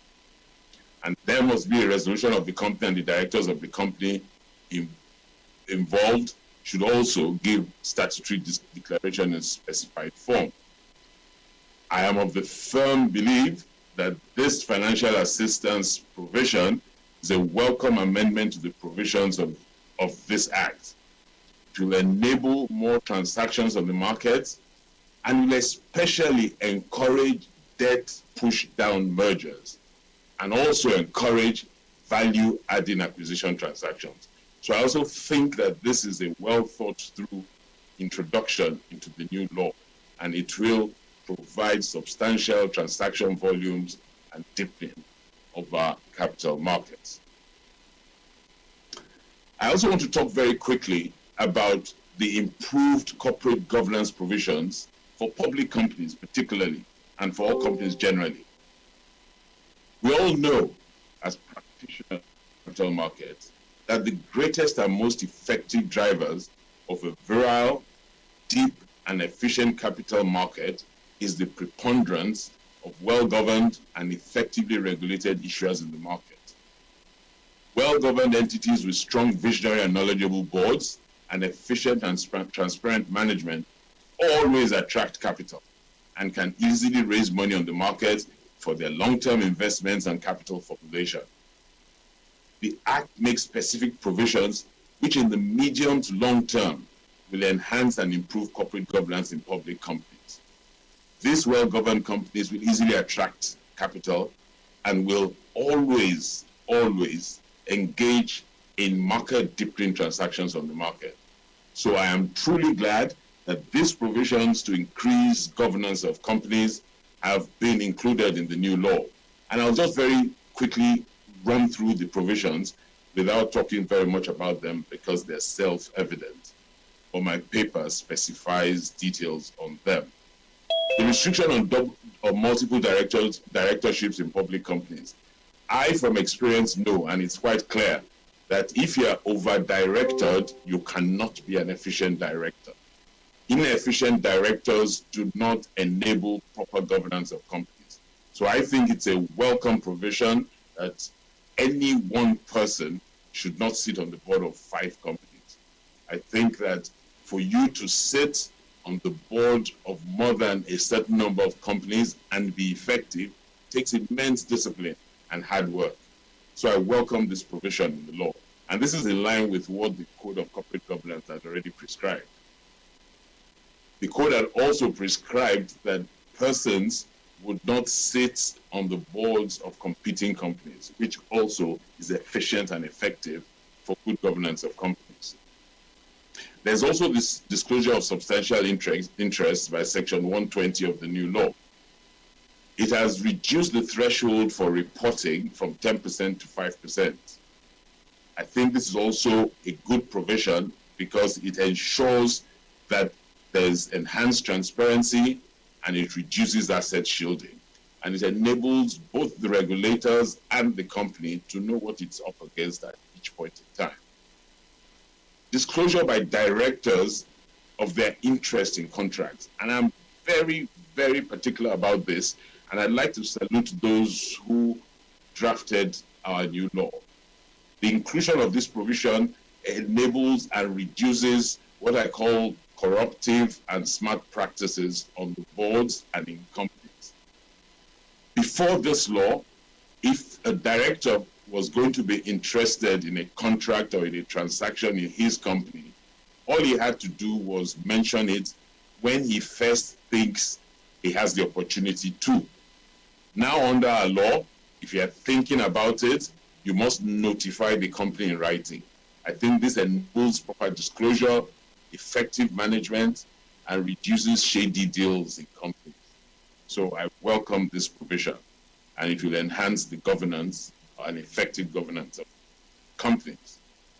There's also, and I think this has been carried on, but it has now been codified and put in the new law by Section 2656, the separation of the role of the chairman and the CEO. I think this is a no-brainer. The way the world is evolving, I think it's dangerous to concentrate absolute power in the hands of one person. So I welcome this provision as a proper and strong governance provision.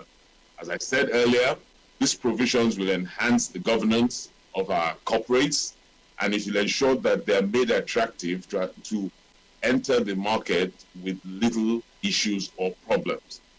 Attractive companies, well-run companies, always attract patient capital.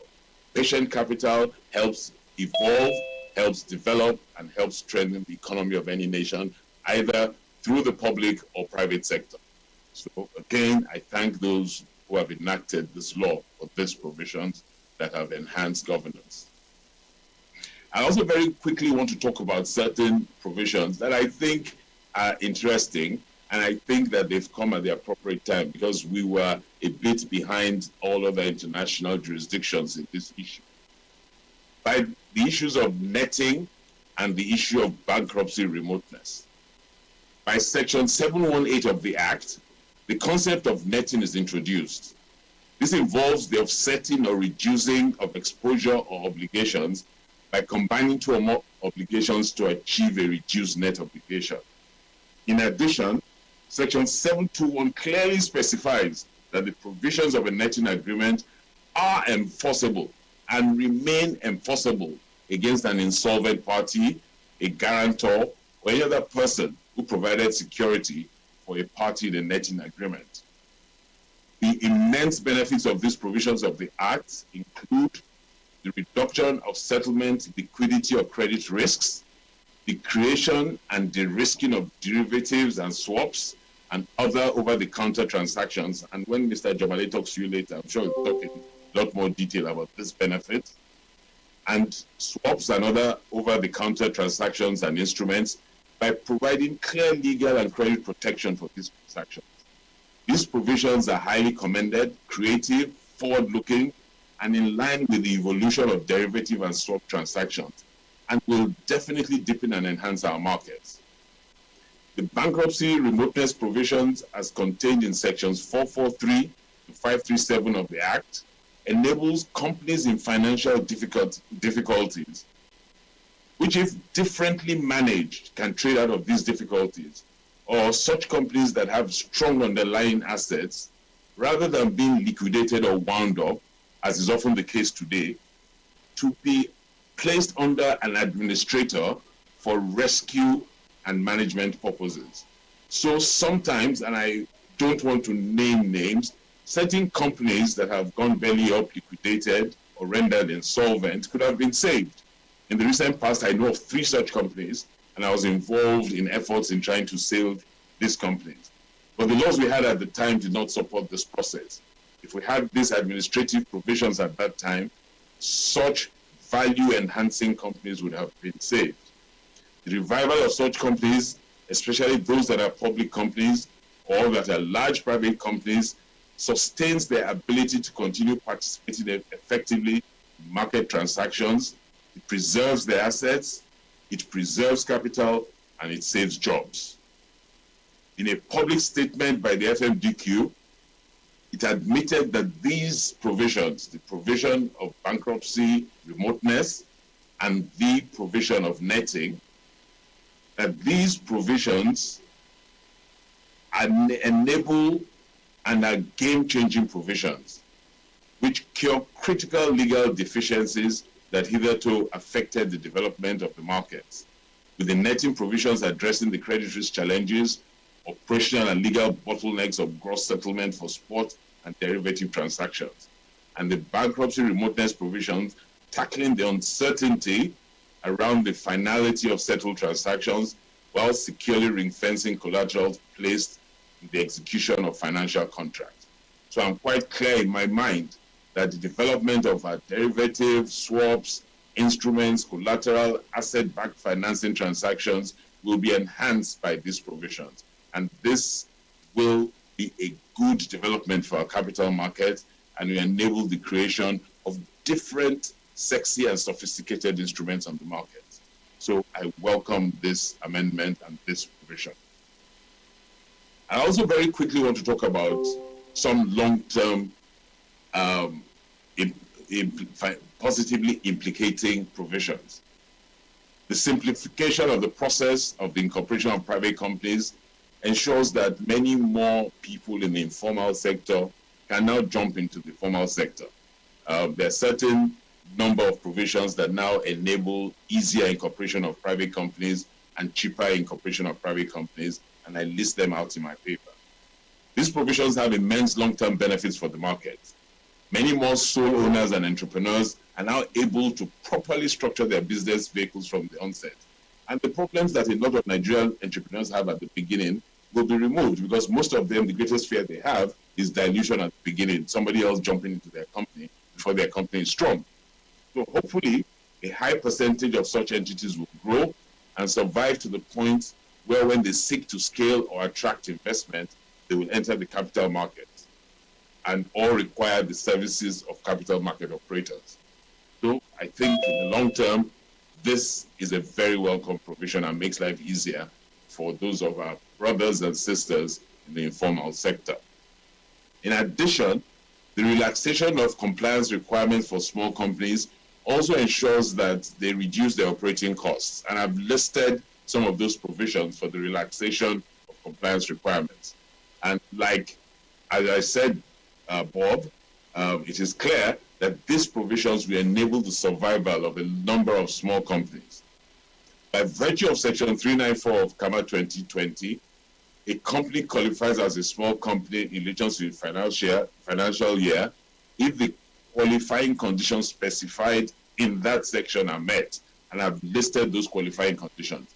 So these small companies will be able to operate at lower costs, and their chances of survival may be stronger. Now, if they survive in the long term, they're also the companies that will scale up and will seek to use the market in the near future. I also talked very quickly about the recognition of limited liability partnerships and limited partnerships, where I believe the strongest advantage for this as regards the capital market will be the establishment of private equity firms and the establishment of operators in the market. Private equity firms will help scale, sustain, and strengthen companies that will utilize the capital market. And a very important exit option for private equity firms is the listing on the exchange and transactions on the market. So I think this is a welcome provision. And I salute those who have thought this through in enacting this law. My final plus from the law, and I know there may be a few others hidden there because I have not fully finished reading the over 800 sections of the law. But my final contribution for the purposes of this paper as a positive is the reduction in the fees for registration of security. I think this also will enhance a lot more transactions on the capital market, volume and value-wise. And again, it's a very welcome provision. So, whilst the Act amends and addresses a number of the loopholes and problem areas in the repealed Act, and it also tried to revise our company statute to bring same in tune with the 21st century, it will appear that the introduction of some oversight provisions and concepts may suggest an overregulation of companies and company practices. I believe, and it's my personal belief, that some of these excessive regulatory provisions actually impede transactions in the market. And there are two for me that are quite naughty, and I will discuss them shortly. Also, additionally, I think there are specific sections of the Act which should have been amended and were not amended. And off the top of my head, I can very quickly say we did introduce full provisions for virtual meetings. And also, we did introduce the dematerialization of share certificates. We're still talking about certificates as if we're in the 19th century. But I think those should have been dealt with in this new law. But let me go to the regulatory and the ones I consider to be the overregulated provisions that are contained in the Act. And two of them vex me very strongly, and I will raise those two particularly. The first one is the issue of preemptive rights of shareholders, as it has been extended to public companies. Section 142 of the Act provides that a company shall not in any event allot newly issued shares unless they are offered in the first instance to all existing shareholders of the class being issued in proportion as nearly as may be to the existing holding. That means every time you want to issue a share in a public company, you must first offer all of your existing shareholders. The applicability of this provision does not distinguish between private and public companies. If this provision is implemented as written and as designed, it will pose significant problems for public companies seeking to raise capital by the issuance of new shares. In undertaking such capital raising transactions, public companies will not be able to make public offers or undertake private placements without first making an offer to all their other shareholders. And I think this is a bit absurd. This amendment has raised concern amongst many operators, corporates, and investors, and is a significant deviation from the provision of the repealed Act, which only specified preemptive rights for private companies. I do not readily understand the thinking of the formulators of the law in this introduction, but I'm sure in their wisdom there must be something they're thinking about. What I know is that this provision will hinder transactions on the capital markets. I align with all the concerns raised as regards this provision that will restrict public companies intending to undertake equity capital raise and restrict or at best delay the admission of strategic investors into companies. Sometimes companies in administration who are floundering require immediate capital infusion, and the delay may occasion a death knell for such entities. I think the offensive provision implies that companies will not be able to undertake public offer transactions or private placements without first going through the process of formally making an offer to other shareholders. I think our lawmakers very quickly need to look at this provision and let's amend it so that it doesn't continue to hinder transactions, doesn't continue to affect companies, particularly those who may be in some trouble and require new capital very quickly, or require new technology being brought in by new investors very quickly. So I think we should pay attention to that. The other provision that vexes me a lot is the provisions under sections 149 and 127. Under the repealed Act, the power of companies to allot shares could be delegated to the directors of any type of company. So when the shareholders have agreed to increase shares or create more shares, they can then delegate their powers to directors for the allotment of the shares. And this allows for effective and efficient and smooth process, and allows for transactions on the capital markets to be quickly and effectively carried out. However, by section 149 of the new Act, the power to allot shares is vested in the company. And in relation to a private company only can this power be delegated to directors, subject to any condition or direction that may be imposed in the articles of that company. Also, section 127 of the new Act then provides that an increase in the share capital in a company shall be done by the allotment of new shares at a general meeting and not otherwise. So what this implies is that when capital is raised and allotment is to be done, you would need a meeting of the company to allot those shares. This sounds unwieldy and doesn't sound efficient and doesn't sound effective. In practice, the provisions of section 127 will increase the transaction timelines and cost for public companies seeking to undertake an equity capital raise. It will appear that such public companies will need to convene at least 2 general meetings in a capital raising process. First meeting to authorize the company to undertake the offer, and the second meeting to authorize the allotment of shares following subscription by investors. I think, like I have said, that we need to take a look at this as quickly as possible. Another provision that I think also bothers me a bit is the provision in Section 147 of the Act, this new Act, that proscribes the issuance of irredeemable liability companies. I am a liberal, and I am a capital market full liberal. I do not agree that government should, by statute, determine the type of instruments companies can issue to raise capital. This is not in the remit of government. This is really a shareholder remit.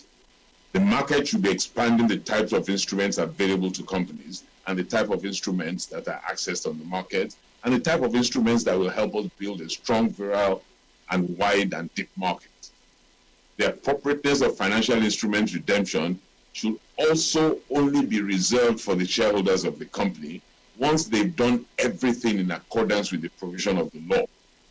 So I do not agree with the provisions of Section 1471, and I hope that very quickly these provisions will be jettisoned from our statute book. On balance, I believe this reborn CAMA should substantially enhance our capital market ecosystem and significantly nudge it into the 21st century. Like I have said, hopefully sections 127, 142, and 147 will be quickly jettisoned from our statute book, because I see them as a hindrance to the efficiency of our markets, transactions, growth of our markets, and I hope that the amendments being generally considered, and I'm saying this for the full benefit of Dr. Oduwole, will take into consideration the amendment of this provision. I thank you all for listening to me, and I'm truly glad to be a part of this seminar and this conference. I thank the Institute for the great work that it's doing, and I hope that it will continue to help to deepen, strengthen, and widen our market, because a strong capital market is the future for the growth and rapid development of our country. I thank you all for listening, and God bless you. And I wish you a wonderful conference. Wow.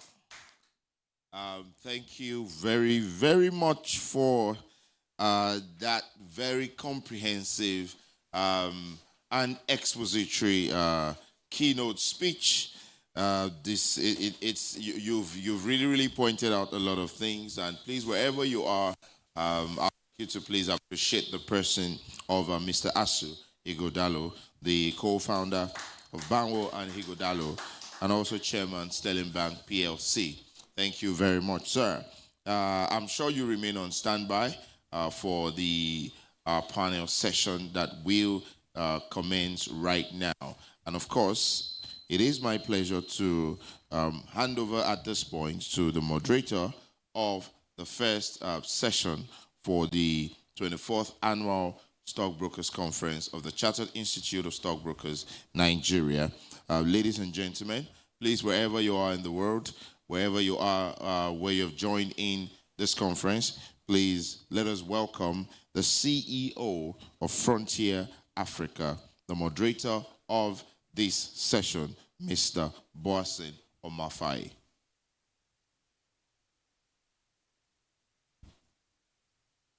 Everyone, and much for bringing me on board for this presentation or at the CIS annual conference. Of course, it's very interesting to listen to this very erudite presentation by Asu Ighodalo. Actually, before I introduce my panelists, because I thought that we were reviewing repealing and bringing a new CAMA. I came into the market in 1981, just a year after the old CAMA was enacted, and I met the conversation on the ground as a journalist. And then 30 years down the line or thereabout, I have the privilege again now to be part of the conversation for the new CAMA as well. So I call the 1990 CAMA the Old Testament, and the new one, the new CAMA, the New Testament. Now, from the little that I know that the Old Testament contained far more provisions thou must not do this, thou must not do that, and what have you. But it looks like the new CAMA has a whole lot more provisions than the old one. So between the Old Testament and the New Testament, I think I'm here to help navigate part of the conversation that is very important. So please, let's give another round of applause to Asue Godalo. Thank you so much. I appreciate that very extensive breakdown of certain provisions. But I think everything that he spoke about rests on 4 pillars: the capacity of the regulators and the operators, technology that we need, investor protection, the issue of trust, and the impact on the ecosystem. So I guess that's the 4 pillars. Let me therefore introduce my panelists for this first panel of the conference. Please welcome Dr. Jumoke Oduwole, who is a senior special advisor to the President of the Federal Republic of Nigeria on the ease of doing business, and she's also the head of the Secretariat of the Presidential Enabling Business Council. Dr. Jumoke Oduwole, thank you very much. Good afternoon. It's good to have you here. Oh, good morning, I beg your pardon. Morning. It's a pleasure. Thank you. It's good to have you. I have the feeling that we will likely take this conversation to the afternoon, by the way, so I might just hold on here for lunch. Please also welcome my panelist, Professor Usman Muhammad Shuaib, who is the Dean of Faculty of Law at the Bayero University in Kano. Thank you so much, Prof. Prof, where are you? I keep seeing you somewhere in the gallery, viewing gallery. Okay, thank you very much. Good morning, Prof.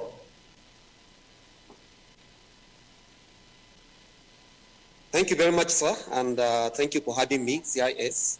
I'm happy to be here. Thank you so much. We appreciate your presence. And Associate Professor Franklin Ngu of the Lagos Business School, who's representing Professor Chris Ogbeche. Thank you so much, Prof, for coming through as well. Professor Franklin, where are you? Okay, I can see you. Good morning. Good morning, Dawson. Good morning, everyone. Thanks for having me. Thank you. Thank you so much. And also, Godalo, of course, will stand by as the keynote speaker for us to have this very interesting conversation. I think it is appropriate that we allow Dr. Jumoke Oduwole to speak first for about 5 minutes, having listened to this very extensive review of this very big document, the CAMA, but in particular the areas relating to the capital market ecosystem, investors protection, technology, promotion of good governance and all of that within the system. I think we should take a listen first to Dr. Jumoke Oduwole, then we can all hone in on her presentation as well as Godalo. Dr. Oduwole, you have the floor, please. Hey, good morning, Mr. Mofai. Good morning, everybody. I'll just sit on the very well adumbrated protocols by my big brother, Mr. Igodalu. Just to mention that it's a pleasure to be here, thanking CIS, the president of CIS, for the invitation and all the other officials as well. The PEBEC, will I say, yes, the PEBEC, let's start from the PEBEC. The Presidential Enabling Business Environment Council has been working on ease of doing business interventions for about 5 years now, almost 5 years. And I'd like to just especially thank Mr. Godalo, let me start from there, for his support for the work. What he didn't mention is that he actually put his money where his mouth is. His firm, Barani Godalo, have embedded a partner-level resource in the Secretariat of the PEBEC that has helped coordinated the particular act that we see today.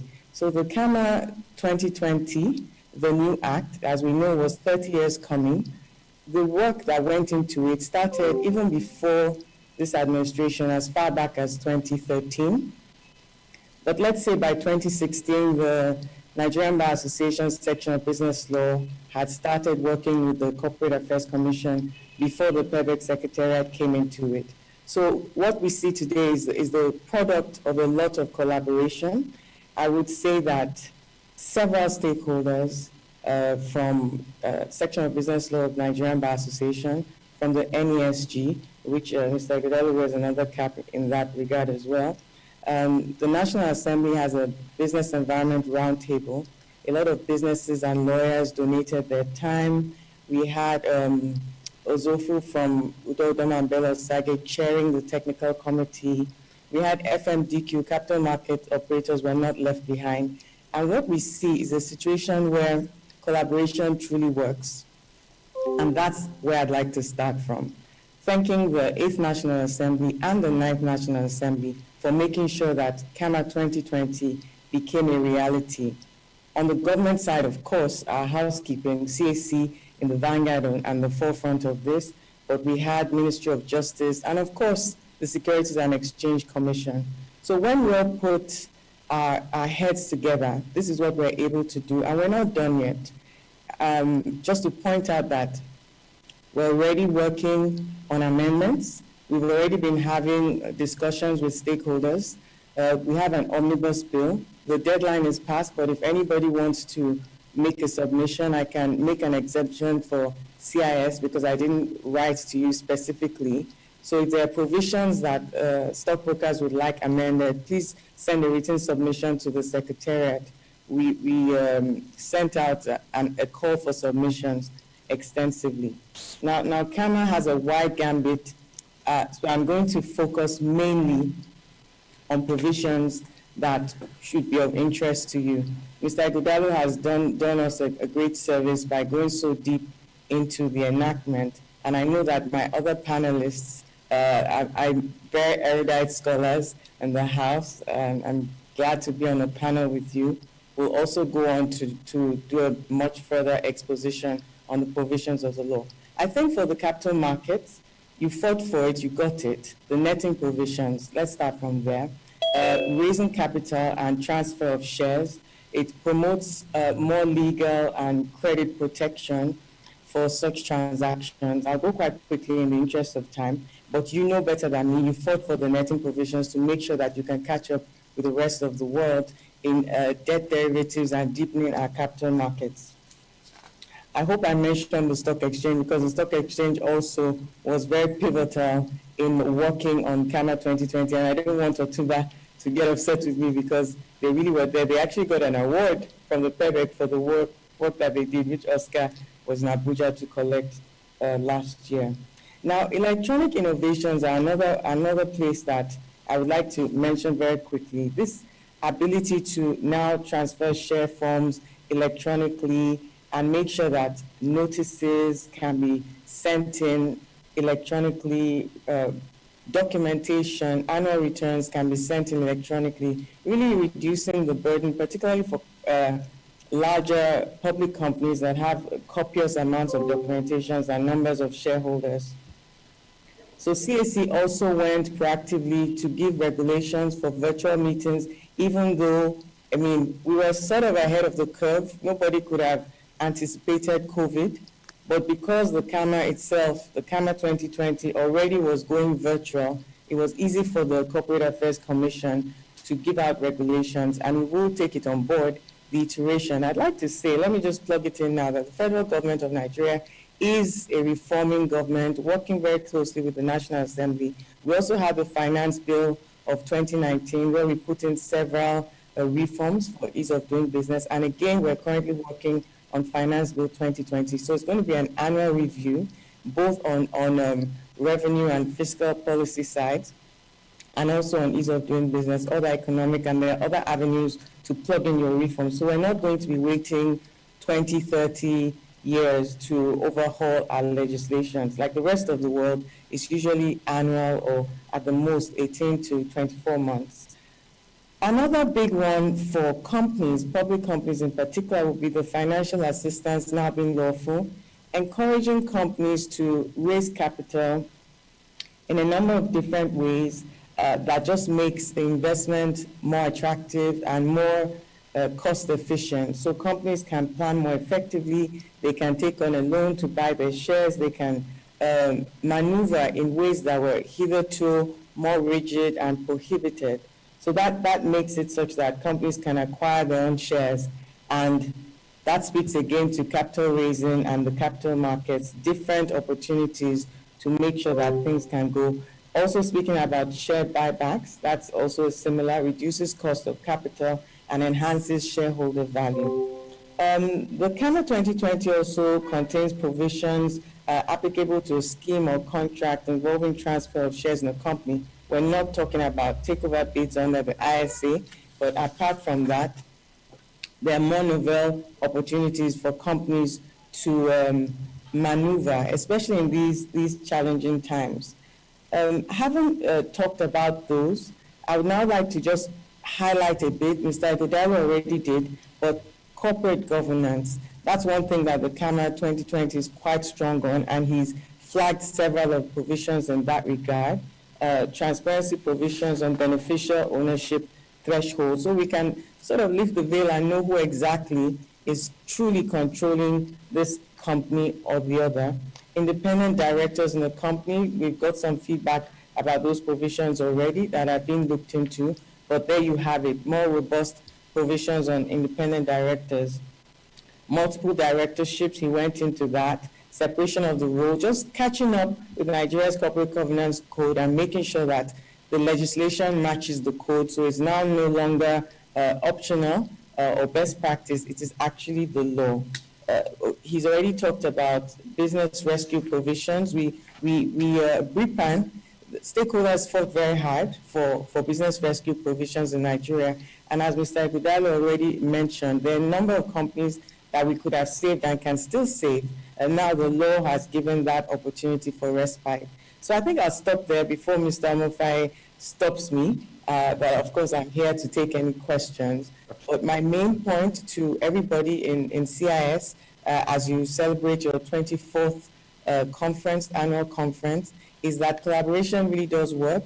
And I'm glad that capital markets operators were vibrant in working with the NSC and the SEC in putting provisions into here. They wanted more, and they've already made submissions. The regulator, the SEC, has made a vibrant submission already to the Omnibus Bill. So you're sort of covered, but if anybody else does want to submit to the Omnibus Bill or the Finance Bill, please do go ahead and reach out to us at the federal government. Thank you.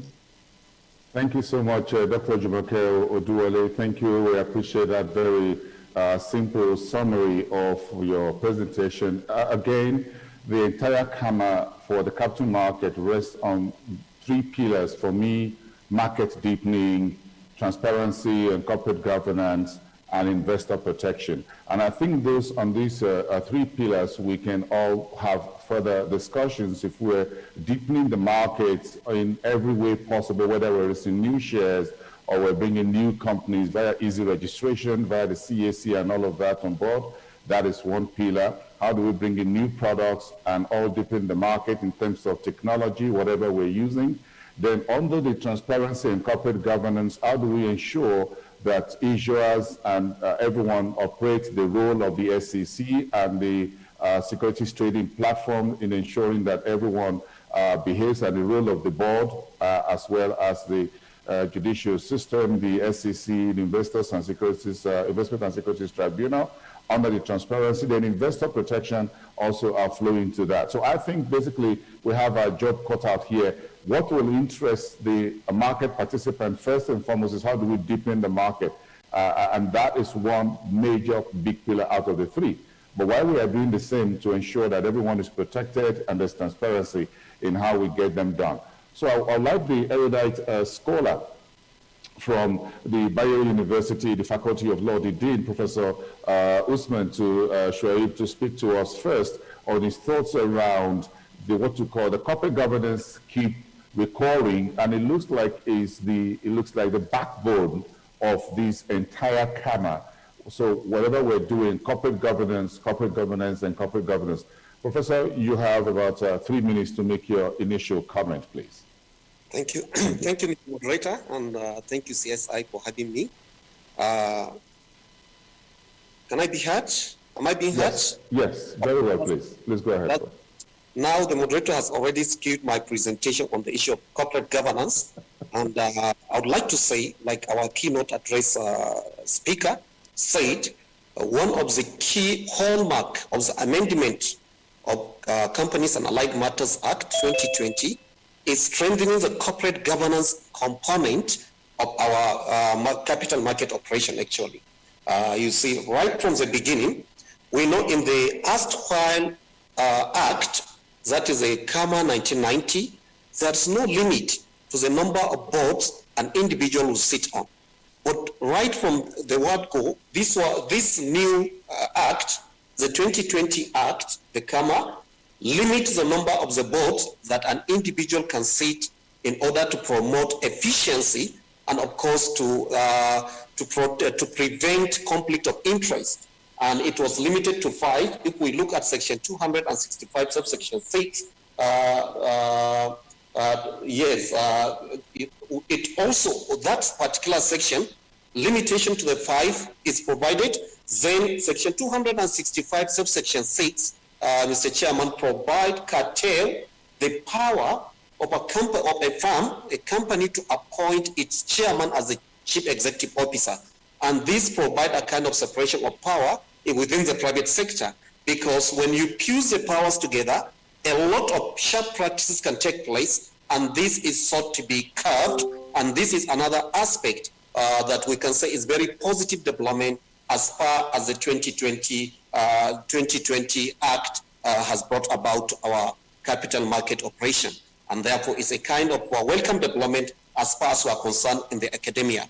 And if you look at the aspect as well, where we are talking about distressed companies, hitherto, if you have a distress in a company, insolvency in a kind of company sector, you hardly have some salvage provision, what I call salvage provision that will salvage a sinking ship as far as the companies are concerned. But as highlighted by the keynote address speaker, you find that the combined effects of sections 434 up to 442, dealing with arrangement, scheme of arrangement and merger and so on and so forth, sections 443 to 549, dealing with administration of such ailing companies, and as well as section 718 to 721, dealing with netting and other issues, provide a very serious legal framework for salvaging a distress in banking, in companies, in private sector.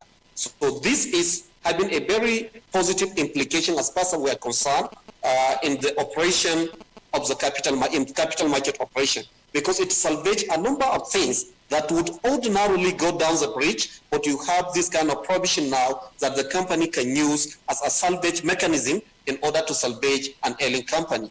This and other provision within the newcomer, as we are not having luxury of time, actually help in strengthening corporate governance as far as the capital market operation is concerned. And on the other side, Mr. Chairman, if you look at the simplification of incorporation or registration of companies, it will encourage people who are operating hitherto in informal sector to formalize their businesses. And by formalizing their businesses, they are coming within the regulatory framework of the capital market operation in Nigeria. And I think this is also a welcome development. We can see a lot of simplification right from the issue of providing for this share buyback, which was not available from 1990 up to 2020, and some other mechanisms that are provided by this amendment. We can understand that actually this is going to help in strengthening the capital market operation in Nigeria, and they are geared towards that. I'm happy to hear the history today on how these kind of amendments were come about, but we have been analyzing them in the ivory tower from this perspective. And now looking at the issue of electronic filing is another welcome development in the KAMA 2020, because you know we're in a digital era,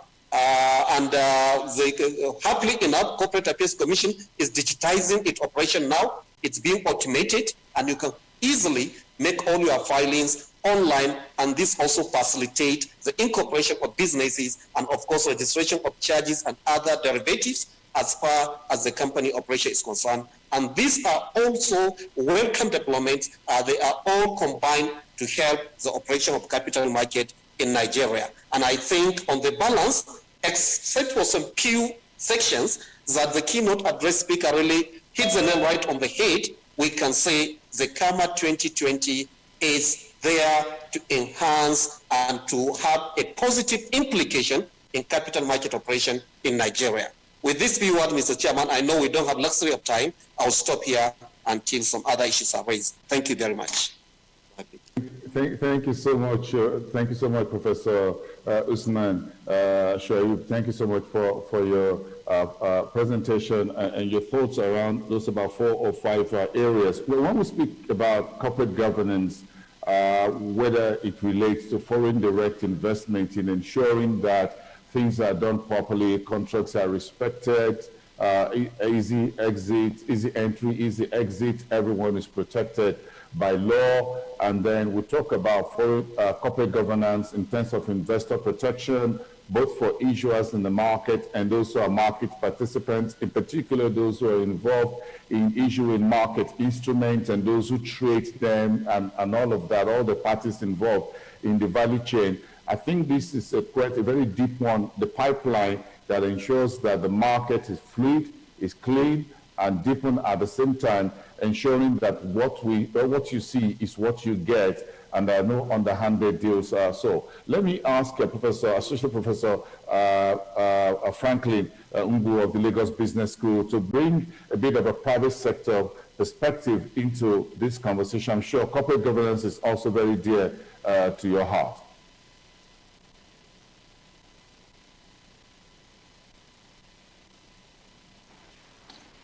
Thank you, Bosun, and I hope you can hear me. Yes, please. Okay, thank you, CIS, for inviting us. And let me just talk on the issue of regards to what you said, Bosun. First of all, is that the very interesting area is actually in terms of increasing the number of boards in CAC. So at least that means that CAC is listening and is willing to listen to the voices from the private sector and other stakeholders. So if you look at the new provision, I think it increases, there's a room for membership from small and medium scale enterprises. So that one, and other stakeholders. So that means that in terms of amending the regulation, in terms of implementing the regulation, that means that at least the private sector will be better heard. So that is a very commendable aspect of the whole of the process. But let me also quickly look at the issue of that we've talked about with regards to how we need to improve corporate governance and what you asked. So Mr. Igodala has also mentioned a number of factors, and include the minimum number of independent directors in public companies. So I think that is good in the sense that we now need to have about 3 independent directors. But what is also important is to ensure that the skills and knowledge of the people being appointed meets with what the firms are looking for. In the sense that if you are really insisting that companies should have 3 independent directors, the question again is to also ensure that all the people being appointed as independent directors are properly trained, skilled, and what they're supposed to do. Professor from the deal also mentioned in terms of restriction of multiple directorship in public companies. So I also think that even though it's been reduced to 5, in India, I know that you can also be in about 20. So it's not really about reducing the number of boards that you can be, but also in terms of ensuring that on the surface of it, it's good to reduce the number of boards that some individuals sit on, in the sense that some people sit on more than 5, 10 boards. So it will also help to reduce to make sure that they are properly focused in terms of ensuring proper governance of their organizations. But however, it's also very, very important that as we are trying to reduce, that we have a pool of well-trained, competent people who can clearly guide the organizations in terms of what they want to achieve. And also the issue of disclosure of substantial interest. Very commendable. It's been from 10 to 5. Now, as Mr. Igodala mentioned, you need to write to the organization in terms of declaring your interests. I also agree very, very well that the issue in terms of capital market, of course, you know, the main ways that that firms can raise money is through debt or going to raise money through the capital market. I think that the Act should look clearly in terms of enhancing and opening up the space so that firms can easily raise capital. The government should not dictate the kind of capital or the kind of instrument you're supposed to use. And if you just relating this to what is going on at the moment, in terms of foreign direct investment, Nigeria is regarded as one of the big economies with South Africa and Egypt, but we are doing a lot lower than, I think Egypt has applied about 9 point something, South Africa about 4 to 5, but Nigeria is nowhere to be found. So I think that it's very, very important that in terms of this raising capital, in terms of attracting FDI, that we should also look at other areas that can complement this CAMA to open up the space, to open up the opportunities, so that firms, both local and international firms, can easily see Nigeria as a place to be, and also in terms of managing some of other emerging risks in our economy that will complement the effectiveness of CAMA. So let me stop there at the moment, but I can also throw more light on other areas that we've already talked about, like separation of the role of chairman and CEO is also very, very good. However, we also need to be sure that it's not just about complying with the rule in terms of having two people, but in terms of really having two separate individuals. So there are situations in our engagement with firms in Nigeria where you have the chairman and a different person as the CEO, but the CEO more or less takes orders from the chairman in the sense that he actually ensured that the CEO emerged. So how do you clearly separate the chairman and the CEO in truth and in deed and in their actions? Not that we are having two people, but it's more or less two people in one person. Thank you. Thank you so much, Professor Nguo of the Lagos Business School. We appreciate your comments and views on some provisions of this, speaking specifically to corporate governance. But this panel session will focus more on how the rebirth of CAMA was the implication for the capital market ecosystem.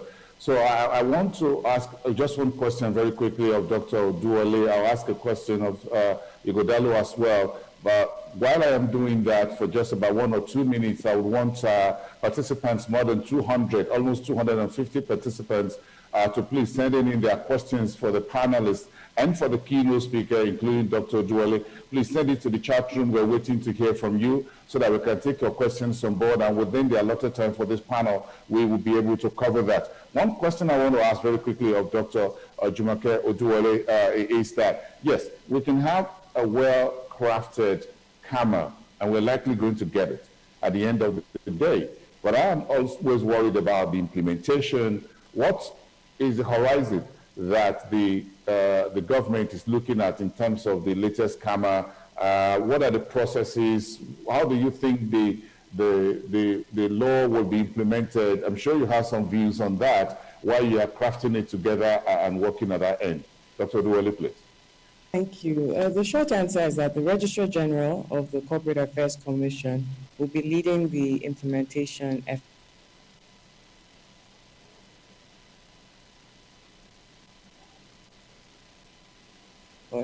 He has already started engaging, in fact, almost daily, has already started engaging with private sector on regulations. You know, the schedules that will go with this piece of legislation, apart from about 200 sections, it has a lot more schedules than the CAMA 1990. So that whole process, I would urge private sector to be vigilant and to engage, because CAC will need the help. There are different ways to make sure that implementation is what we desire to see. One of those is making sure that the regulations are up to par, and you can only do that by being involved and making sure that you get the regulations that work for you. So feedback is key. Another way I spoke about before is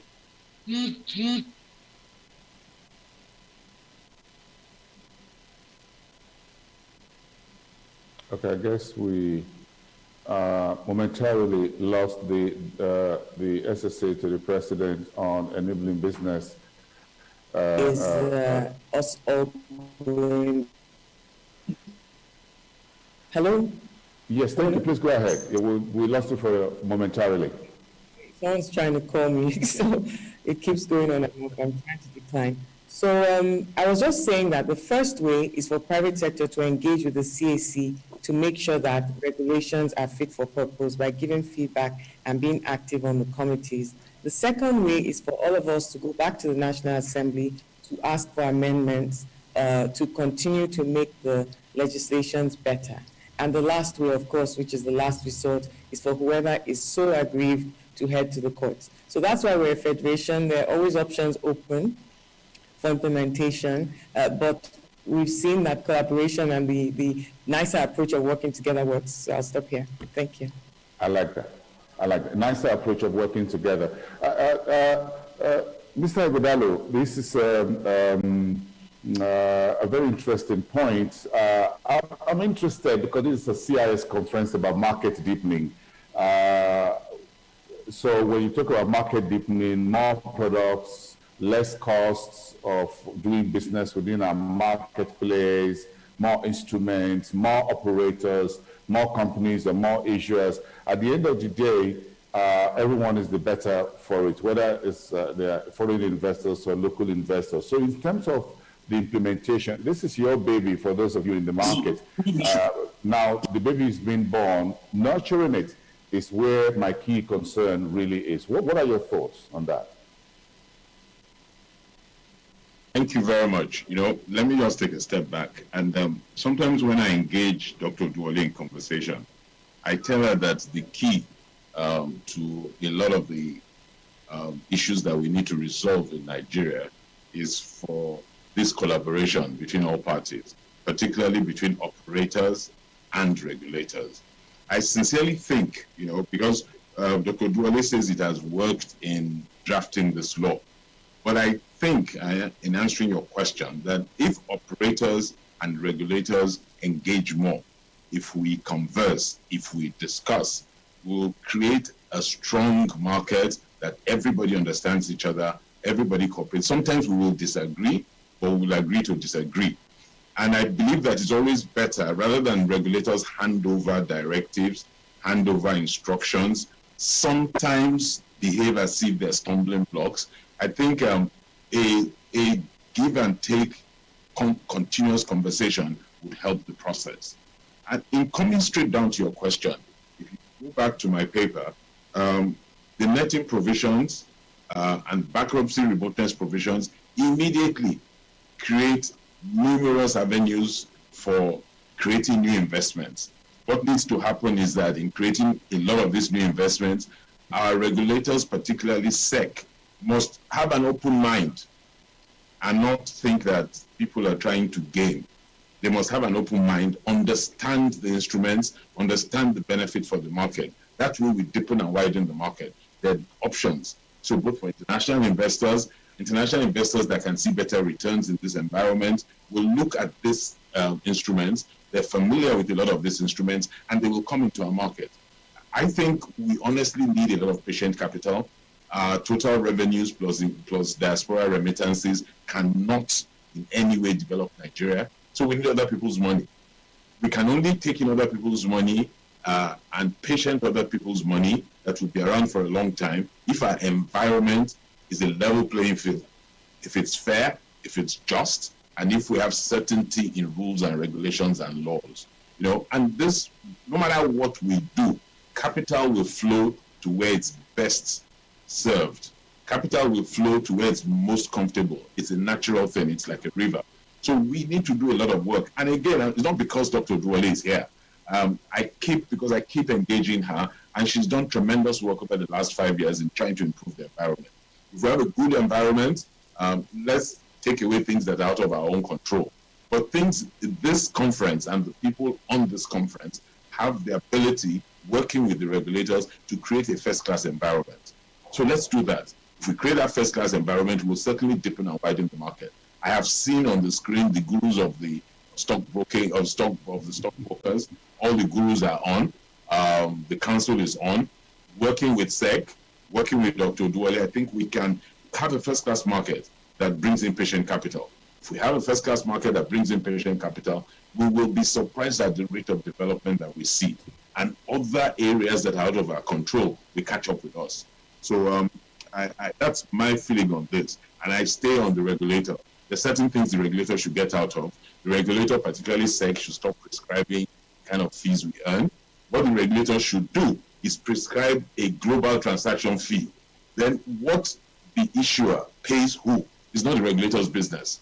What the regulator is doing is disenfranchising the efficient practitioner. So there are all those little kinks that we need to get rid of, you know. But once we get rid of those kinks, and we have great practitioners like some of the practitioners at this conference, then I think we will develop the market that we'll all be proud of. And if we have that market, you will be surprised at the level of GDP growth that we will attract and will have in this country. Thank you.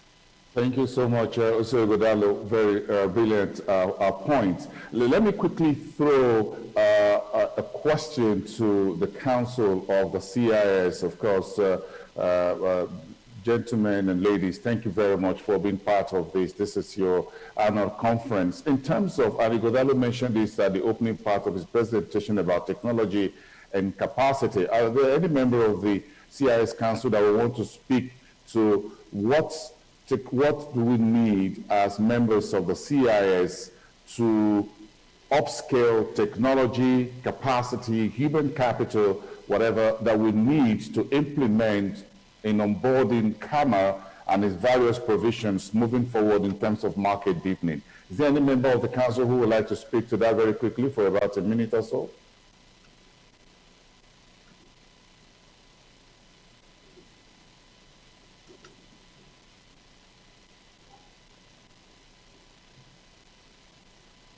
Members of the Council of the CIS, please. Yes, kindly indicate so that you get the microphone.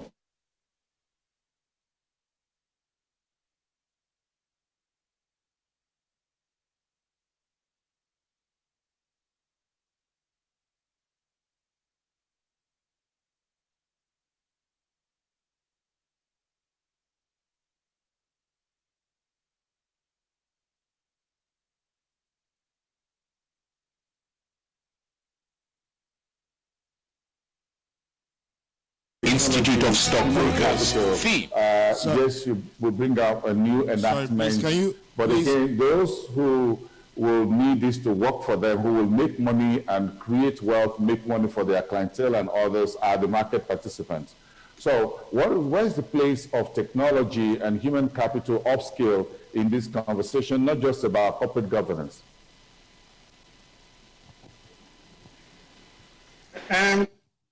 Thank you, Lucy, for that question, even though it was meant for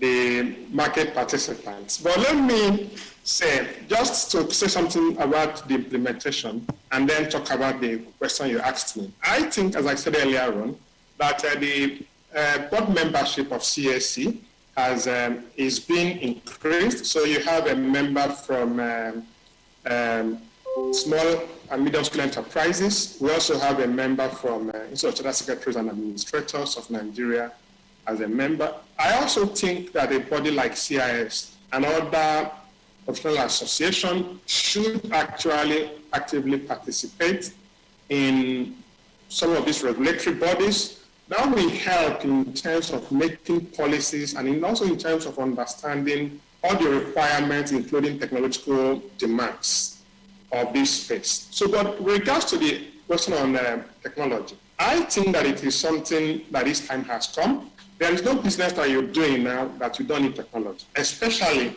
in an area like the capital markets or even in CAMA implementation.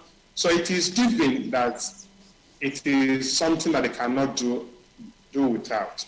But what they can also do is to collaborate in terms of partnership, in the sense that the cost of technology is high. So just as I've told few banks, that most of them are going solo, trying to bring in their technology. So what the CIS should do as a body is, one is in terms of how they can collaborate with other stakeholders and now seeing how they can reduce the cost of technology that can be applicable to all the key participants. Then secondly is in terms of training. That is the area, of course, that Lagos Business School is willing to collaborate with them. We have actually been collaborating, but I think that the collaboration needs to go up a little bit in the sense that adding technology into the space means that new skills will be required, means that new thinking will be required, means that interdisciplinary approach of looking at the whole thing will be required. And as Mr. Ighodalo also mentioned, in terms of the issue of how do we attract capital back into Nigeria, I think it's very, very important. And of course, you know, this is an area that technology can actually enhance.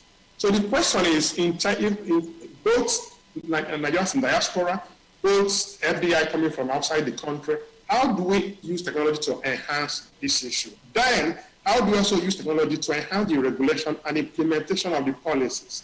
So you can actually argue that technology is the fulcrum upon which the success and sustainability of most firms going forward will depend. So it is very crucial, it is very important.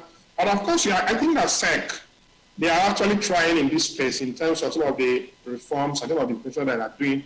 But I think it needs to increase. They need to engage with bodies like CIS more, and also partner with relevant stakeholders because it's an ecosystem, to ensure that the whole ecosystem is properly looked into, assessed, examined, and solutions provided to address most of the challenges. Thank you. Thank you, Professor Franklin Ngu. Let me get back to Professor Usman Shuaib of the Dean of Faculty at the Bayero University. In terms of your thoughts on, this is law, but again, we need to put law into effect. So I want you to take us through your views about when CAMA, certain provisions, whatever, we need to go to the legal side of ensuring that all parties are well treated. There could be instances in which there will be the operators and the regulators not being on the same page at some point or the other, or across the board, or parties in all these issues. How do you think this will be resolved? Do you think we have an effective mechanism that will take care of that in resolving both investors' protection, ensuring transparency, and good corporate governance? Yeah. Thank you so much, Moderator. I think this is a very good question. In the first place, you know, in Nigeria, we are no short of good laws. What usually is the issue of implementation that becomes a problem in this country. So it's very important right from what go, we put as the back of our minds that these amendments that are made in 2020 to CAMA, they are geared toward providing providing ease of doing business in Nigeria, and therefore promoting FDIs, foreign direct investments. But at the same time, the regulators need to appreciate the fact that the operators are the actual participant in the market, on the market floor, and therefore they need to be carried along in the process of implementing the law. Many a time you find a regulator trying to micromanage an operator, and this will not work actually. So it's the issue of dialogue and looking at how best to implement the law that is going to help the system. So I think there is need for the regulators to look at the perspective of the operators and therefore do the collaborative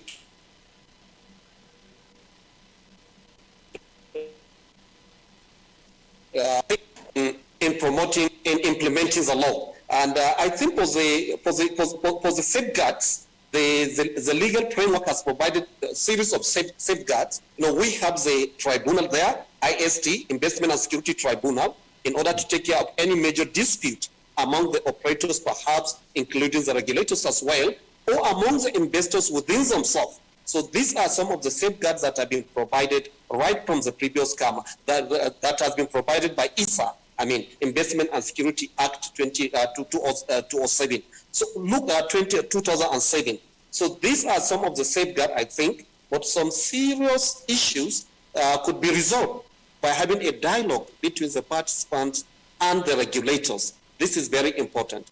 And secondly, I think some of the provisions that are made in the CAMA, they need the regulators to be up and doing in seeing to their implementation, because it's not the law that matters, but the implementation of the law that is actually what is needed in Nigeria. So I think this is going to help the system, and the regulators need to be alive to their responsibility.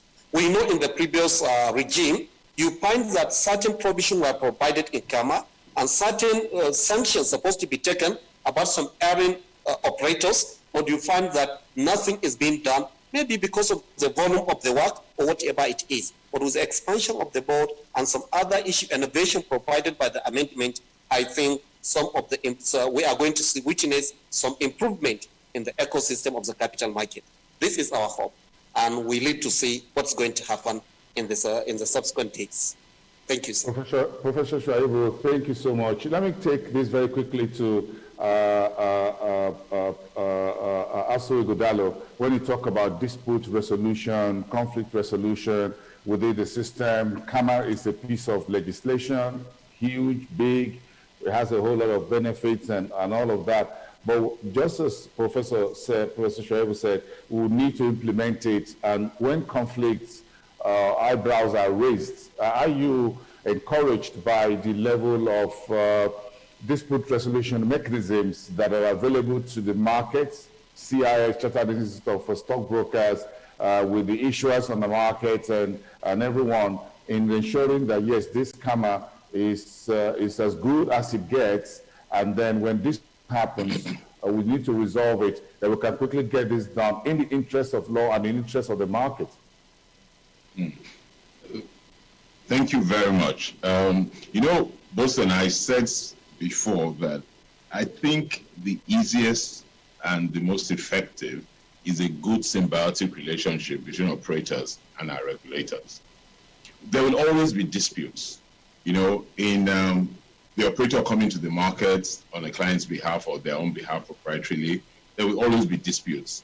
The way, if you put a number of people in a room, the interpretation of certain provisions of the ISA, of CAMA, or any other law would always differ. But the key thing is for us to be able to sit in a room and for us to discuss those issues and for us to then agree to disagree. Like Dr. Oduwole said, there are tribunals under most of these laws where we can go to. And at the end of the day, we can go to the courts. But the ideal is that it's only in extreme circumstances when you are either sufficiently disenfranchised or in disagreement that you have to leverage the courts. If we work close together, the regulators particularly, and operators and issuers, most of the disagreements that come from regulatory provisions, from interpretation, from deal structuring, from instrument creating, which are the major issues, most of these can be agreed. My feeling is sometimes our regulators are slightly sensitive, and I would want our regulators to be less sensitive, to be more broad-minded, to listen, to discuss, to agree sometimes that they don't know everything, nobody knows everything, and to be able to accommodate different views. If we all have this feeling that what we want is to create a wide, deep, efficient, well-regulated capital market, that is the goal we all have, and we're all working for the same goal, then nobody suspects the other. Everybody knows it's the same goal, with maybe a different avenue to get into the same goal. Once we're on that same page, then it's easier for us to talk because we know that we're going in the same way, we have the same goals, we have the same integrity levels for this market. Then there's so the dispute areas will be narrowed, and the ability to access the tribunal or the need to access the tribunal or consequentially the need to access the courts will be really narrow. So my concern is for the regulator to be open, more open to operator views, operator ideas. I see that our laws ordinarily enable us to create different kind of instruments. And I don't want the regulator's first reaction to say, no, we haven't seen this before. I want the regulator's first reaction to be, I see, why do you think we can do this? Back it in law, back it in regulation. That should be the first reaction I want to see, not we haven't seen this before. So that's my feeling. I think we don't need to access tribunals. The laws make enough provision for these dispute resolution mechanisms. We also have mediation, we have arbitration, and we have the courts. But we shouldn't go there because that delays transactions, it causes unnecessary bad blood. We don't need that. I believe that if I go to my regulator and we have a deep conversation, philosophical, jurisprudential, at the end of the day, if I know my regulator is right, I will go away and I will advise my clients that we can't do this way. We can do that way because the regulator suggested that way. Yeah. I swear, because Yeah. it's a gentleman's market, isn't it? That's why you folks are called the gentlemen of the city, by the way. So you just have a gentleman's agreement. Yes, well, I agree with you. It remains a gentleman and a gentlewoman's market before the Jumaki or somebody else jumps on us. So let's call it gentleman and gentlewoman's market. Yes, it's actually some kind of gentle people's club, and I think we can keep it that way. Yeah, I think we can. And if we keep it that way, we will resolve a lot of issues. And I see one other thing I want to say before I keep quiet is that honestly, I see great intellectual capacity in our market. Financial advisors, stockbrokers, lawyers, consultants, and advisors. I see great intellectual capacity. So what I want us to do is for all of us to bring that great intellectual capacity on board, working with our regulators, CAC, SEC, NICOM, PENCOM. Nobody should feel any sensitivity. Let's all work together. We all know we're driving. All we want to do is drive this market to make it by far the best market in Africa and one of the best in the world. And I see the capacities and the competencies in the market. So I just think that we just need to give ourselves some bandwidth. Thank you, sir. Ighodalo, thank you. So I have one question for the CIS, and I want them to just decide who's going to take this question about what the Chartered Institute of Stockbrokers will do to deepen the markets the more under the provisions and the onboarding of CAMA. But very quickly, I can see a few participants raising their hand icon. So let me quickly start from, I think, about 3 or 4. I can see Andrew Sacco with his icon raised. I think he has a question. Andrew Sacco, if your question is brief, straight to the point, kindly bring them on very quickly. You can unmute.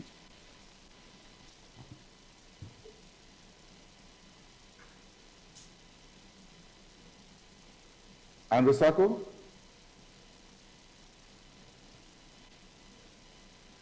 Your microphone is muted. Okay. Yeah, Andrew, you need to unmute again, please. Now? Yes, you can be heard, loud and clear. Okay, good afternoon, distinguished gentlemen and panelists. I want to comment briefly about the issue of collaboration and the necessity thereof, which we cannot underestimate. However, my grounds with collaboration and the desire to, dialogue has sometimes in the past left us with some bitter taste. And one of the issues that we had a few years ago had to do with regulators and some of the participants in the market with certain decisions around issues that could not be settled at the level of dialogue. And these kind of issues have ended up with the courts. I know that when you get to the courts, the issue of dialogue seems to dissipate and to give way to some other considerations. Incidentally, the law has to take its course, because the law will tell you justice may be delayed, justice may have to grind slower, but down the line, the issues still do not get resolved. And so I think that... So what's the point, Andrew? How do we strike the balance between this issue of dialogue and justice in the marketplace?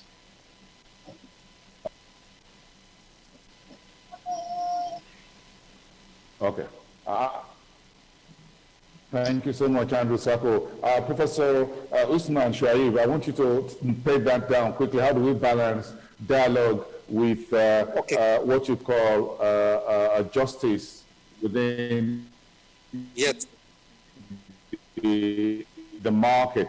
I know my time is implore and beg the organizers to give me just about a minute to to get a member of the Council of the CIS to respond to that question about what the CIS will do moving forward to deepen the market. This is their conference. Okay. Okay, Mr. Chairman. My name is Adede Jajadi. Let me just attempt to respond to that. Now, one of the things that excites me about the provisions of CAMA, and which we've been talking about since, is the enhancement of corporate governance provisions, which we have been dealing with. This is very important for the market. And interestingly, the Institute has discovered one of the key challenges we've had over the years is lack of confidence in the market. Investors are weary, investors are no longer confident.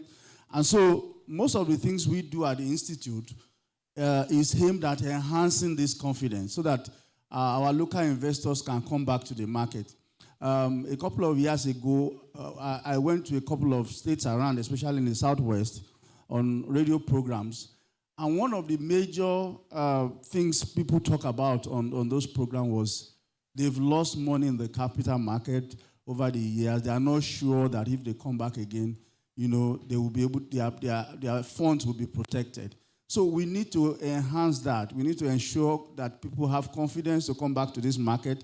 And that is what we've been doing over the years. So how does the Institute do it specifically?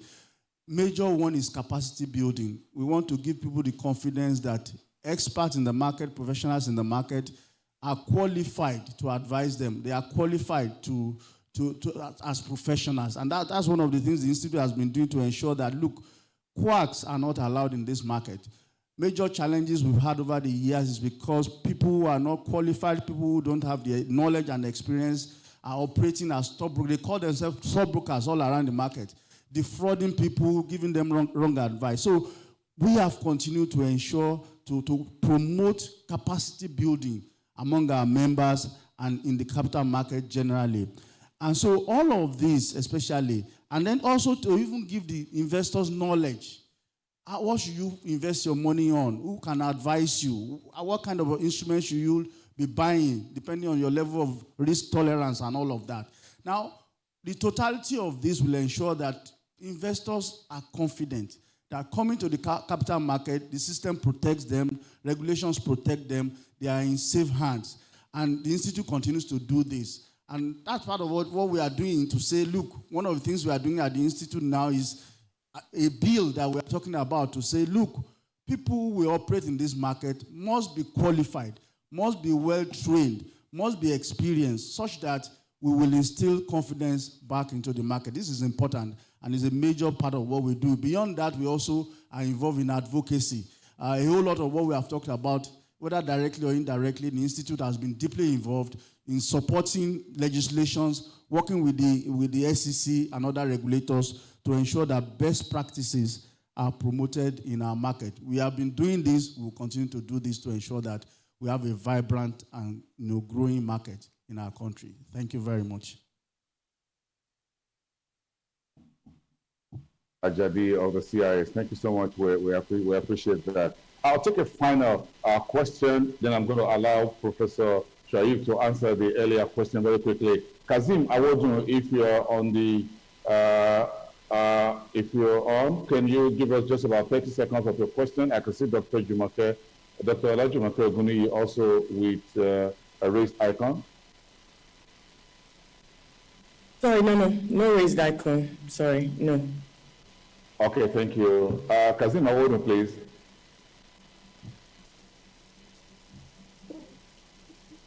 No, I didn't raise that. Okay, if you have your icon raised, then I may have to book you into under the new command. So ensure that your icon is not raised. One quick question from the one of Yika Kolawole says issues around applicable technology should not be a challenge. The technology is already deployed in developed markets, and we can adapt that to our environment. Thank you very much for bringing in your thoughts on that. And then, of course, we have, I think we have one question that I'm missing, but let me quickly allow Professor Shaib to speak to that particular question that Andy Saku raised about how do we ensure justice and dialogue at the same time? Yes. Just 1 minute, please. Well, yes, dialogue and justice are not mutually exclusive, actually. Jurisprudentially and in theoretical term, we talk about justice as an attribute and justice as a process. Now, justice as a process entails all sorts of dialogue, trying to reach amicable settlement, try to reach a better understanding of the issues and how to go about implementing the law. Now, justice as an attribute, at times we are talking about judicial justice, and judicial justice is always not desirable, actually, because it's justice according to the law. And in arriving at justice according to the law, you may not likely love the outcome, actually. And that's why ADR nowadays are being encouraged over litigations. We go to alternative dispute resolution, and even before the resolution, trivial issues can be sorted out through the dialogue, as earlier suggested. So dialogue is not mutually exclusive from justice. It's a process of attaining justice. By dialogue, by holding conversation and having a dialogue, you will understand the law better, and you understand how to implement the law. So a pragmatic justice actually encourages dialogue. Dialogue is part of attainment of justice. Therefore, there is no need to strike balance between the two, because they are all geared towards the same objective and goal. Thank you, Mr. Chair. Thank you, Professor Shaib. Professor Franklin Ugo, what are your thoughts about the regulatory environment in Nigeria for the capital market within the ecosystem?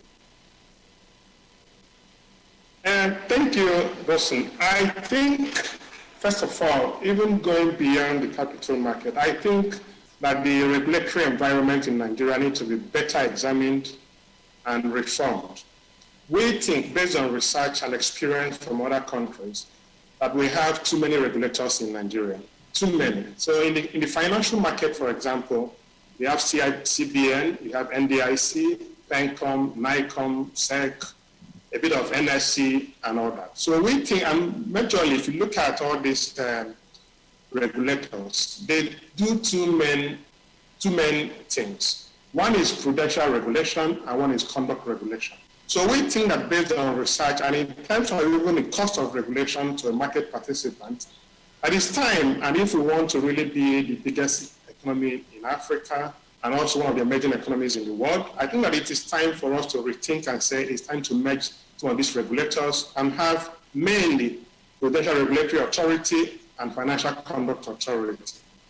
I mean, other countries like Australia, UK are already moving into this, what we call the twin peak regulatory space. So you find out when you talk to some financial players, they have to comply to SEC, they have to report to CBN, they have to report to NSC, they have to report to the different regulators. And now that many companies are moving into a holdco company, it means that this regulatory reports will increase. Actually, we have to report to each of the regulators. Well, in regards to the capital market, I think that if we're able to bring about a simpler regulatory environment, it will actually enhance market participants. And I heard when CIS registrar was talking about what they are doing. I think that it will also help to communicate to market participants that the regulators is just a very simple regulatory environment, so that the people can actually come on board. So if you look at market capitalization in Nigeria, it's still very, very low. And if you look at participation as well, it's also still very, very low. So I think that using technology, reducing the number of regulators, and then doing more advocacy and training will actually help more participants in the capital market. Thank you. Thank you so much, Associate Professor Franklin Ugu from the Lagos Business School. Thank you so much for your time on this conversation, reverting CAMA implications for the capital market ecosystem. Professor Shaib Muhammad Usman from the Bayero University in Kano, Dean of the Faculty of Law. Thank you so much. Let me also thank Mr. Sura Ugodalo, who gave us the keynote address, the chairman of Sterling Bank and co-founder of Abanwa and Ugodalo. But very importantly, Dr. Jumake Oduwale, who is a senior special assistant to the president of the Federal Republic on Ease of Doing Business and the head of the Secretariat of PEBEC, the Presidential Enabling Business Council. Thank you so much, all of you. We're taking everyone on board and we appreciate your time. I'm holding it back now to the control room where the CIS conference is continuing, and I'm handing over to the master of the event. Thank you. I am Boston Omofaye, and I'll see you again. Thank you very much, Mr. Boston Omofaye. That was a very, very, very, very wonderful session you had there with the amazing panelists that we have.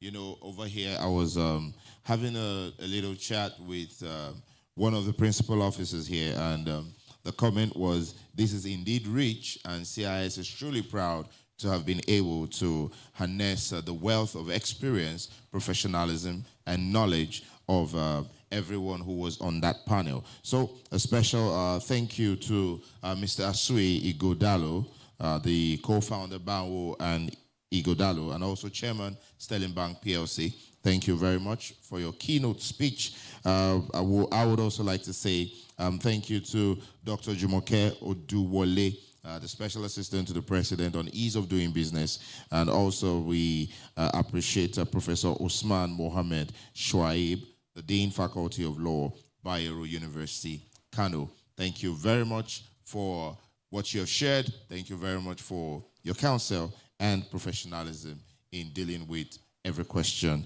that was raised. We truly appreciate you, and CIS holds you in high regard. At this point, we will proceed to take a message, a speech, a remark from the President of the Association of Securities Dealing Members Houses of Nigeria, ASHAN. Please let us welcome Chief Patrick Ezeago.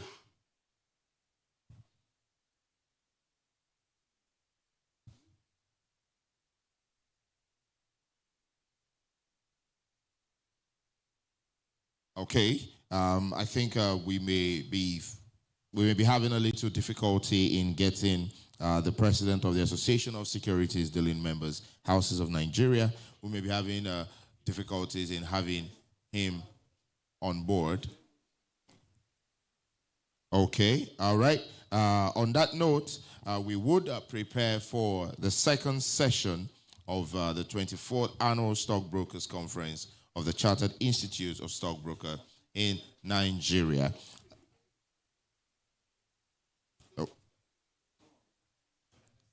All right, so we will, and before we go into that second session, pardon the blips there, before we go into the second session, we would have the keynote speech, which would be delivered by the Managing Director, NASD PLC, Mr. Bola Ajomale.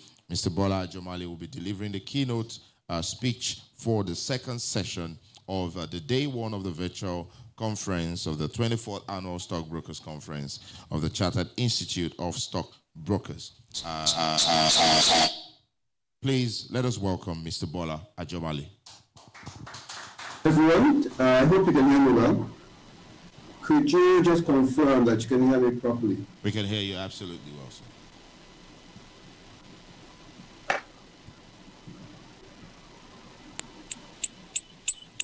We can hear you, sir. So could you confirm that you hear me properly, please? We can hear you. Excellent. Having me, and congratulations to all my colleagues in the industry, and especially to the President of the CIS on this 24th convention. I was listening with rapt attention to what my brother Aswe was saying, and I was, nodding my head, quite enthusiastically about what he was saying. And a lot of what I have to say is it runs along the same lines as what he's saying, but with a slightly different slant to it. I have mine is going to be in the form of slides. I wish we were all in the same room so we could all speak to each other and look at each other, but because of the times, obviously we're going to be able to do this remote. So what I think is that we should go through some slides, and then we can take questions from that point on. So I'll just share my screen.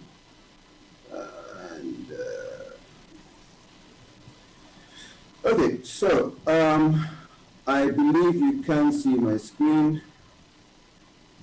And I know there's a bit of a delay sometimes. Right, okay.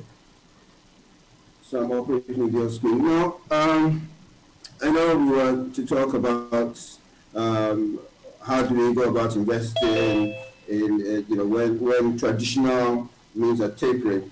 But I don't see us really as the investors. I see us as the operators of the industry. Sorry, I'm trying to get my papers together. I see us as the operators in an industry where we are the ones who are advising.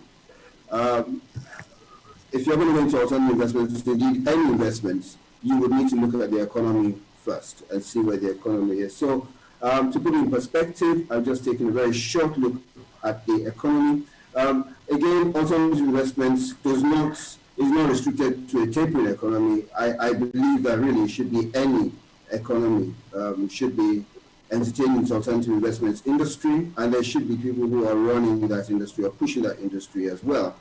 I will look at the economy, look very briefly at alternative investments, just to characterize them. I'll look at the kind of activity that's been going on, and then I'll bring it home to us as members of CIS and visitors to CIS to see what are we doing in that area, what should we be doing in that area, what is available for us to do in that area.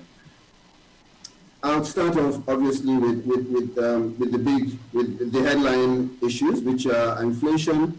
We're approaching 2017 levels. We're currently at 14. 2017 was 18.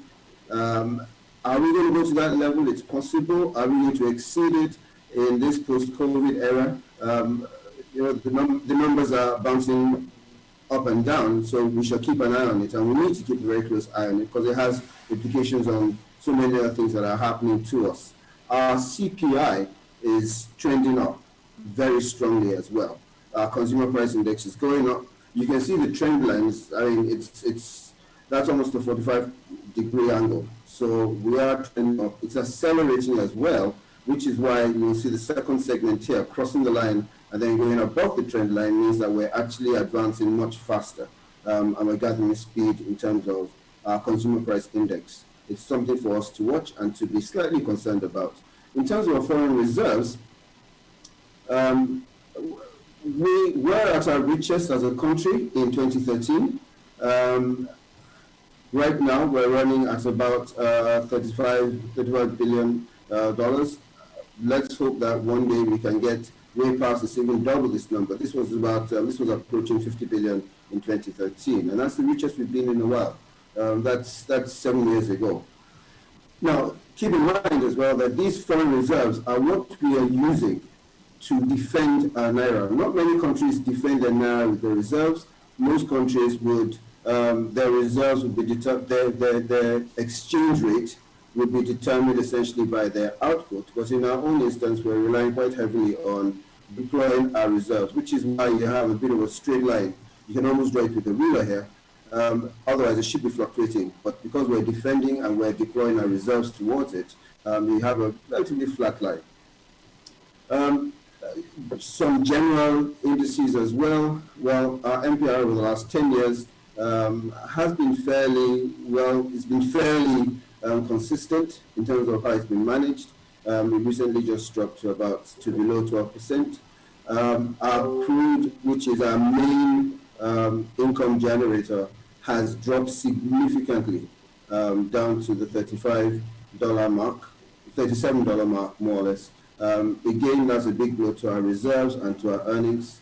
In terms of yields on bonds, we're taking a very big on our 10-year bonds, and that's down to about 4%. External debt, on the other hand, is still on the rise and a pretty aggressive rise as well. We actually went up another 4 billion between Q1 and Q2 of this year. So all the numbers are not particularly trending towards, are not really implying a very strong and growing economy. The last index I'll look at before I move on is just unemployment. Officially, our number was placed at 26%. Among the youth, the number is about 35% officially. That may be disputed, that's subject to all sorts of analysis, but these are the official numbers. And I just wanted to take some general numbers first of all and just put our economy in some kind of perspective. There's no social net, so what does everybody else do? It's a bit of a concern. Obviously, the result is that our GDP is trending downwards. Our gross domestic product is trending downwards, and a pretty sharp decline as well. From about 8%, we're down to -6%. The trend line, however, is showing an average of -1%. That may be turned around with a good 2021, and so again, it's a lot for us to do as operators of the economy and players in the economy. Somehow, the NSE continues, the NSE all-share index continues to battle these elements. This is a graph of our index going back to 2010. And it's been bouncing a bit. We're now at the 35,000 point. Somehow, I recall that these numbers seem to mirror, I mean, this graph in itself just seems to mirror what we saw on our reserves. And it raises questions as to, is there a correlation between our reserves and what's happening on the all-share index? The operators obviously will be able to draw inferences from that. On trading economics, which is where I got most of these numbers for, I then noticed the news area, and it has headline news. And you know, the headings for the news items were interesting. Services sector shrinks by 7 for the 7th month in a row. Our factory activity shrunk for 6 months in a row. Our inflation rate in September this year was over the 2.5 year high. Private activity growth slows in September this year. We cut our interest rates to 11.5%.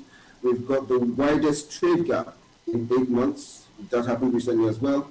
GDP contracted the most since 2004. Our jobless rate hit a record high. Fitch revised our credit outlook to negative.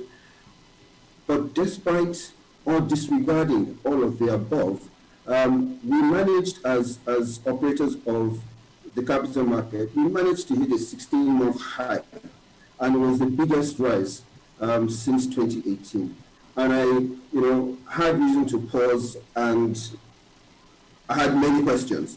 And I'm sure by the time we look at all this information in its entirety again, I'm sure we would have some questions as to what's the correlation between our stocks and the general economy. Is there no correlation, or is it negatively correlated with the economy? It's for anyone to answer, but the bottom line is we do need alternative investments that would that would counter all of the information we have here, as well as support whatever is happening on the traditional market, or at least give investors the opportunity of going into other kinds of investments. So I'll just take a quick look at alternative investments, but before I do, and because we're not in the same room, I asked CIS to please put up some polls. I'll be taking 2 polls. If CIS, whoever is managing this, can please put up this poll so that people can please feed in their answers. It really is just looking at how much research you do. So CIS, could you please put up the first poll?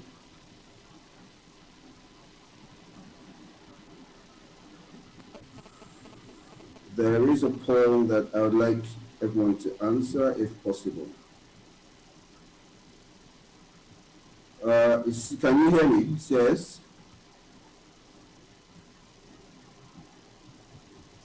Okay, I think it might come up later on, but there is a poll that should be going up.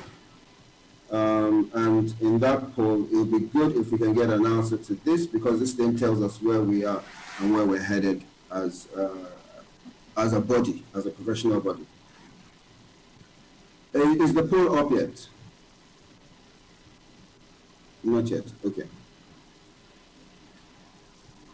Okay, so here it is. We've got the poll now. So could you, all right. So the idea was you should put in numbers 1 to 8 for each of these. So the question is, if you have limited research resources, which one would be your most important and which would be your least important? And so I would like if you could put in numbers 1 to 8 against each one of those. It will steer the conversation going forward, and I'm sure my colleagues on the panel would be interested in knowing where your research energy is going. I'll move on while you're answering that, and when it's done, I'm sure we'll be advised.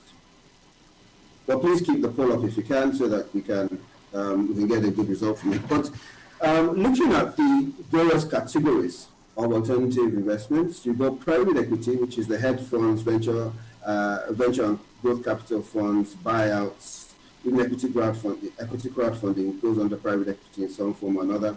You've got private debt, which is peer-to-peer lending, distressed debt, mezzanine debt. You've got real estate in not only the sense of houses, but also mineral rights, private mortgages, structured settlements. You've got commodities, which are the agricultural products. You've got commodities in terms of the metals, the hard products as well. You've got collectibles, arts, rare wines, cards, jewelry. You've got structured products, both in terms of financial structured products and then industry structured products as well. So products around oil and gas, marine, aviation. You've got the legal, alternative investments. A typical legal arrangement was one where, in fact, the PNIB issue that Nigeria had, for example, is actually an alternative investment for someone who is taking a bet on whether Nigeria will get out of paying that debt or not. You've got alternative investments in entertainment, film franchises, and also cryptocurrencies. For most of them, you have benefits and drawbacks. The benefits are obviously that you'll be able to diversify your portfolio. It has low correlation to the traditional stock market. It hedges against inflation. It may generate above average returns. It will be able to earn you some tax benefits, especially when it comes to delaying incomes. It will offer you the opportunity to directly own a project, and it allows you to directly interact with the investor. So it brings both the issuer and the investor directly in touch with each other. Sometimes that's great because if they share the same values, then they can actually enrich the project and accelerate the project even faster. Obviously, the issuer can spread his risk onto other players, and it's also less bureaucratic in that it doesn't need to go through some processes that public and traditional instruments have to go through. There are drawbacks as well, obviously, and the drawbacks I will come back to. I'll address them. I'll just mention them here, and I'll come back to the drawbacks later on in this talk. But obviously, there are higher fees. It's more complex. Pricing is obscure. Sometimes, in fact, most of the time, it's illiquid. The market itself is unregulated, and there's a high risk that you can lose. I think we're ready with the results of this. If you can just keep it up, because I can't go into it at the moment, but I will go to it and address it in a second. Regarding diversification and hedging, it does allow you to diversify, and this is just looking at examples of what it does to you, to your portfolio, and allowing you to diversify. I've taken just four, just at random. I just took four. I took gold, soybeans, crude, and maize, and you can see that where you have the red circle, you can see, or the red oblong, you can see that there's a wide divergence from what's happening to stock index and what's happening with the commodities. So stock index is going down, and gold as a commodity price is going in the exact opposite direction. You will see that in the case of soybeans, they are moving in almost the same direction, but obviously, there's a bit of a divergence when it comes to when it gets to 2020. again, 2020 has been an extremely weird year for stock markets, I believe, generally. And I think the fact that the commodities are holding their own reflects the fact that people will leave financial instruments sometimes and they will go into what they can see, into physical assets. And I think that's what's manifesting a bit here. In terms of bond yields, comparing just our bond yields to crude, you will see that crude basically has held its own. It's held stable at least, but bond yields the index on bond yields has actually dropped a lot as well. So again, it may be that money is moving out of the stock market into these commodities. It's very possible. But whatever the case, this shows that there is some kind of inverse relationship between commodities and the market indexes. I am trying to see how to move on to the, I think CS will have to override in a minute. But anyway, I'll move on to the next slide. Now, where do we get information from? Information on alternative investments is becoming standardized. It's available in many areas. What I just did here was I just took a random sampling, again, of various commodities, just to show that you can actually get the numbers and the indexes and the graphs. I'm happy that two of my brother exchanges are here with us today, AFEX and the Lagos Commodity Exchange. And I'm sure as we speak, they will be, as the panel starts, I'm sure they'll be telling us what they are doing towards creating these kind of indexes for us in Nigeria that we can actually start playing on and can actually keep a good record of what's happening in the alternative and the commodities space. I'll do a quick review into activity, but before I do, can we just see that research graph? I don't know how we can get to see it. Do I need to go out of sharing? I think I do. So I'll stop sharing for a second so that we can see the result of the poll. That's the poll itself. Can we see the result of the poll by any chance?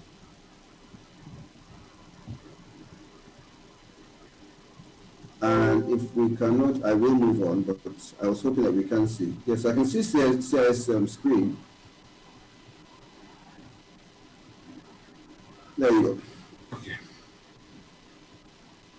So, okay. So we did the two of them at the same time. Okay, fair enough. So the first poll, and it's not very clear. Well, most of our energy goes into NSE top 40. That percentage is not clear, but obviously that's the highest. Then the economy, and then alternative investments. I'm actually surprised that number is that high. And then small caps, and then other public securities, and then sovereign bonds, and sukuk and other. So sovereign bonds is actually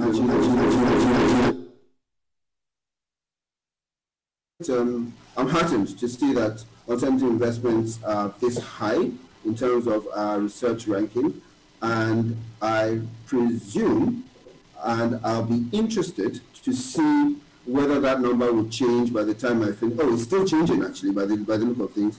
But I'll be interested to see whether if we did this survey again after I finish this talk, maybe these numbers will change. It'll be very interesting to see.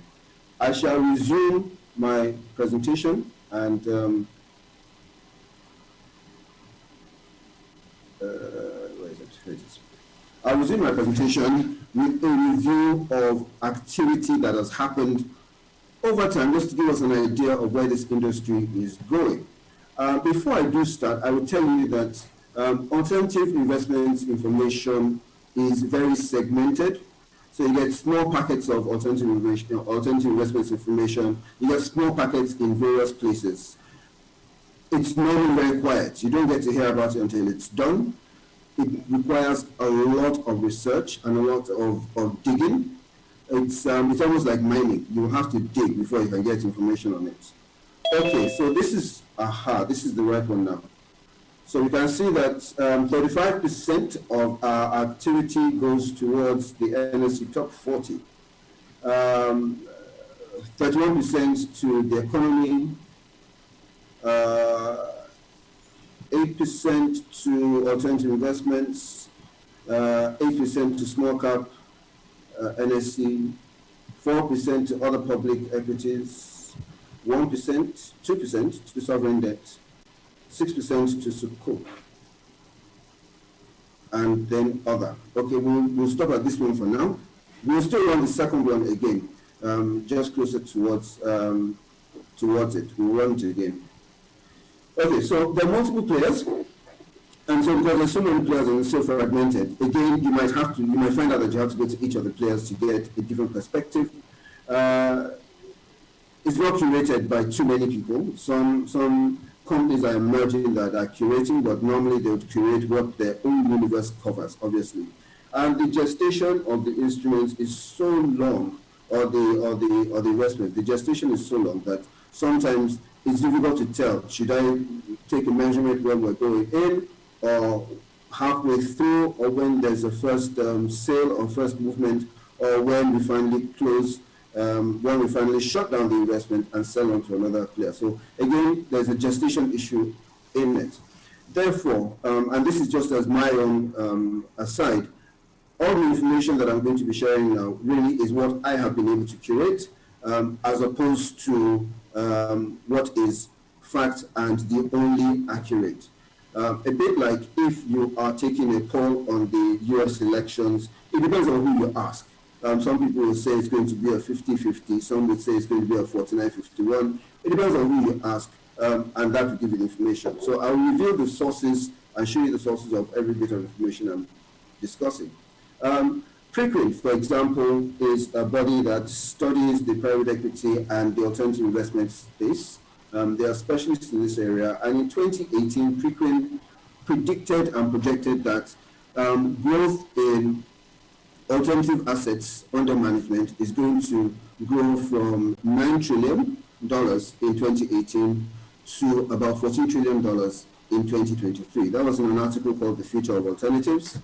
As of June this year, AUM, global AUM had exceeded 10 trillion. That's even with this COVID era that we're in. So obviously we are trending towards that 14 trillion by 2023, if not exceeding it by 2023. They have then identified and they actually worked through the various industries or areas where they can see growth. Natural resources, a 300% increase from 0.2 trillion to 0.8 trillion. Private debt, and 100% increase. Infrastructure, a 150% increase. Private equity, a 58% increase. Hedge funds, a 31% increase. Real estate, okay, well, that figure is changing and coming up time and time again, but real estate will increase 50% to 1.2 trillion. What they also said that was very interesting, that piqued my interest again, was that 84% of investors plan to increase their allocation to alternatives in the next year, in the next 5 years. So for those who are holding traditional assets, portfolios that are holding traditional assets, 84% of them are saying we're going to move closer to alternatives in various forms. That prompted me to look at my previous employer, the Canadian Pension Plan Investment Board, and that is the largest PFA in Canada, probably the most organized and probably the oldest as well. And they, in 2005, had invested 3.5 billion, which was Canadian dollars, which was 5% of their portfolio. They had invested that in alternative investments.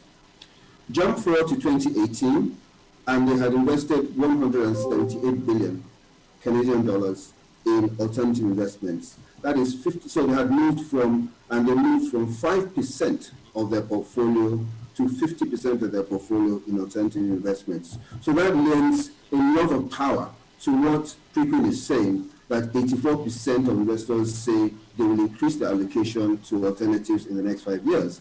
This is one of the largest. This is the largest PFA. Probably investor in Canada, and they have already done that, and they are continuing that trend. And you can actually see the various areas where they moved. Again, they moved on private equity, real estate, infrastructure, other assets, Private debt, which they didn't have before in 2005, is now 20 billion. Sorry, is now a 20% increase. No, 20 billion actually. That's 20 billion, I believe. Yes, that's 20 billion. So that's the breakdown of the 178 billion that they've invested. This was gleaned from their annual reports for 2018. So if this was 2018 position, I believe that by the time they finish 2020, that number might actually have increased. Why? Because they're looking at traditional investments, at traditional assets, and thinking, well, and another part of their report indicated that they believe that the traditional investments have really, a lot of value has been extracted from the traditional investments, and no value really has, not very much value has been extracted from the alternative investments. And so it makes sense for any investor that has a long-term perspective to take a position on what they consider to be growth investments or growing investments that future generations can come and meet. Yeah, that's a 56 time increase, not 56%, 56 times larger than what it was before. So basically 178 is 56 times larger than 3.5 billion. And that was in the space of 13 years. So I believe that our own PFAs, and I'm happy that my brothers from ICO and Stanbic are on this panel. I believe that this might be something that you want to consider in terms of moving into the alternative investment space. Bring it down to Nigeria, and TechPoint is one company, and I've probably put their logo here. TechPoint did a review of what's happening, and they believe that at a particular time in 2018, they mentioned that Series C capital raise was about $47 million. Series A was $13 million. Equity investment, direct equity investment was about $50,000. And then seed financing was 1.1. Pre-seed was 1.2 million, and grants were 10 million. This is one person's expectation. However, they then go further to do a month-by-month analysis. Sorry, this was 1 month. I'm sorry, this was not in. This is not the whole year. This was actually just 1 month. So this is the activity they saw in 1 month, and then they then go and list the various companies that have raised funding, and these are Nigerian companies. And what they came up with was that $58 million was raised in a single month, in the month of May 2018. $58 million was raised by Nigerian companies from various sources. Tech Cabal, which is another group that curates information on 2019. This is the 2018 review, right? So this is the 2019 review. And Tech Cabal mentioned that one relatively unknown cryptocurrency company raised $15 million in 2019. 16 companies raised more than $5 million each. Nigerian startups raised about 17.6 million in Q1 of 2019, and Nigeria as a whole attracted about $747 million in venture capital money in 2019. 30% of the capital coming into the 30% of the capital that was invested was coming in from Asian countries. I'm not talking about worldwide, I'm talking about just from Asian countries. That made up 30% of the investment money coming into this country. I know we speak a lot about foreign investments and attracting foreign capital and so on, but somehow when you consider 30% is coming in taking the best deals for cheap from Asia, and presumably another 30 or 40 is coming in from other parts of the world. We're not taking a very big slice of our own pie and our own growth. What it says is actually, and then the report goes on to signal even further that in the first quarter of 2020 alone, that surpassed the whole of what happened in 2019. So more than 747 million was raised in the first quarter of 2020 dollars. Now, Just a quick numeracy check. If you have 16 companies that were raising $5 million each, even at fees of 1% per deal, I reckon that's that's $50,000 on each capital raise. I don't think it's a bad thing for us as brokers and as financial operators, financial or capital market operators. I don't think it's a bad thing for us to do. So maybe we should be moving closer to that field, and we should be researching what's going on in that field a bit more. I know we all heard of the Paystack $200 million deal, and even if we didn't want to, by the time the SARS must go, the end SARS protest started, we heard a lot more about them. Again, we did hear a bit more about Flutterwave as well, and we obviously have seen Doshena and RentSource and Ella. All of these companies had been raising foreign capital in droves, in various issuances, in various capital raises. And I deliberately did not put the numbers, the amounts there, because the amounts are changing on a quarter-by-quarter basis, the amount that they're raising. There's Bitflix. There's, this is in no way representative of what's going on. These are just a couple of names that just spring to mind, and these are the more common names that spring to mind. And I said it's a bazaar that's open, because really it's almost like a bazaar has opened and there's activity everywhere. Gokada and so on, and even NIPC, the Nigerian Investment Promotion Commission, recorded. Now, again, if you think about it, these are not only tech startups. These are all sorts of companies. So that's Oceana's in properties, Gokada's in transportation, we've got energy. So I'm just taking across the board different names. But NIPC, in its own in a report that they generated, said that in the first half of 2019, tech startups raised $100 million. And I'm sure Yolande is going to be here in a few hours' time, and I'm sure she might be talking more about what has been going on and what they're seeing, even at the government level. And it seems like a volcano is about to erupt. There are accelerators everywhere. There are three types, and some of them are playing different roles. You've got independent accelerators, you've got corporate accelerators, and then you have entrepreneur hubs. And these are their clients. And so there's organization coming into that industry in terms of what kind of accelerators and who they're growing. Some are focused on payments and on trading. Some of them are focused on governance and health. Some are focused on education. So there are various levels and activities that are going on that are raising capital, that are getting organized in the alternative investments area. These are some of the companies that have raised. These are just the fintechs that have raised from that area. And they have partners. And the partners are, some of them are in the country, but a majority of them are outside the country. And for me, I believe that the game is approaching halftime. And I do not see too many capital market play. I don't see too many capital market operators. I certainly don't see any members of CIS playing in this field. And, there might not be, the kind of extra time that may come might not be worth our while. So I think it's time that we started looking very, very closely at this industry in terms of deploying more energy towards our research, in terms of knowing what is going on, and in terms of getting involved in the alternative investment space. Apart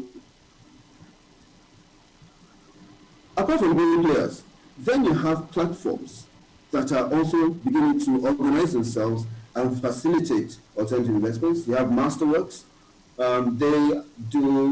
They facilitate liquidity for these kind of transactions. They subscribe to, so people can actually go in there and trade on their holdings in alternative investments. You've got Fundraise. They invest exclusively in real estate, and then they allow the investors to start trading among themselves. The rate of return that Fundraise offers a lot of the time is about 11%, which is pretty high in the Western world. It's a pretty high number, and currently it's about 11.4% return for long-term investments. The Realty Mobile, Again, they look at properties. They go Betterment, which is a robo-advisor, and they grew to an assets under management of about 18 billion within the space of 10 years. Then we have Lending Club, and they do direct peer-to-peer lending. They processed, I think in about 10 years, they have processed about 35 billion in peer-to-peer loans. So platforms are developing. We have not, the platforms are developing in Nigeria as well, actually. These are mainly foreign, but platforms are developing in Nigeria as well, and very soon we'll be seeing their numbers. Now, the challenge for us in Nigeria is that then regulation will come in, and I heard, as we're speaking, lots about regulation. Innovation will always come ahead of regulation, and I'll touch on that point later on. But by the time regulation comes, it should meet players who will be able to say, this is the best way to make this industry work. How does it relate to us? And I know I've been slightly academic about this, but just to bring it to practical terms, what does it mean for us as members of CIS? And if you could put up the second poll, I know they've taken both polls now, so could we just look at the second poll and the results as to why we are not participating in it? And I asked, why are you not participating? And the options are, my clients are not interested, the deal size is probably too large, or we're not aware of the opportunities, or it's just, we consider it to be inaccessible, or some people might believe, well, if it's not an equity, it's not an investment. So it's too good to be true, or it's another scam. Can we just see the results of this poll? Do I need to get off sharing, or can you come up?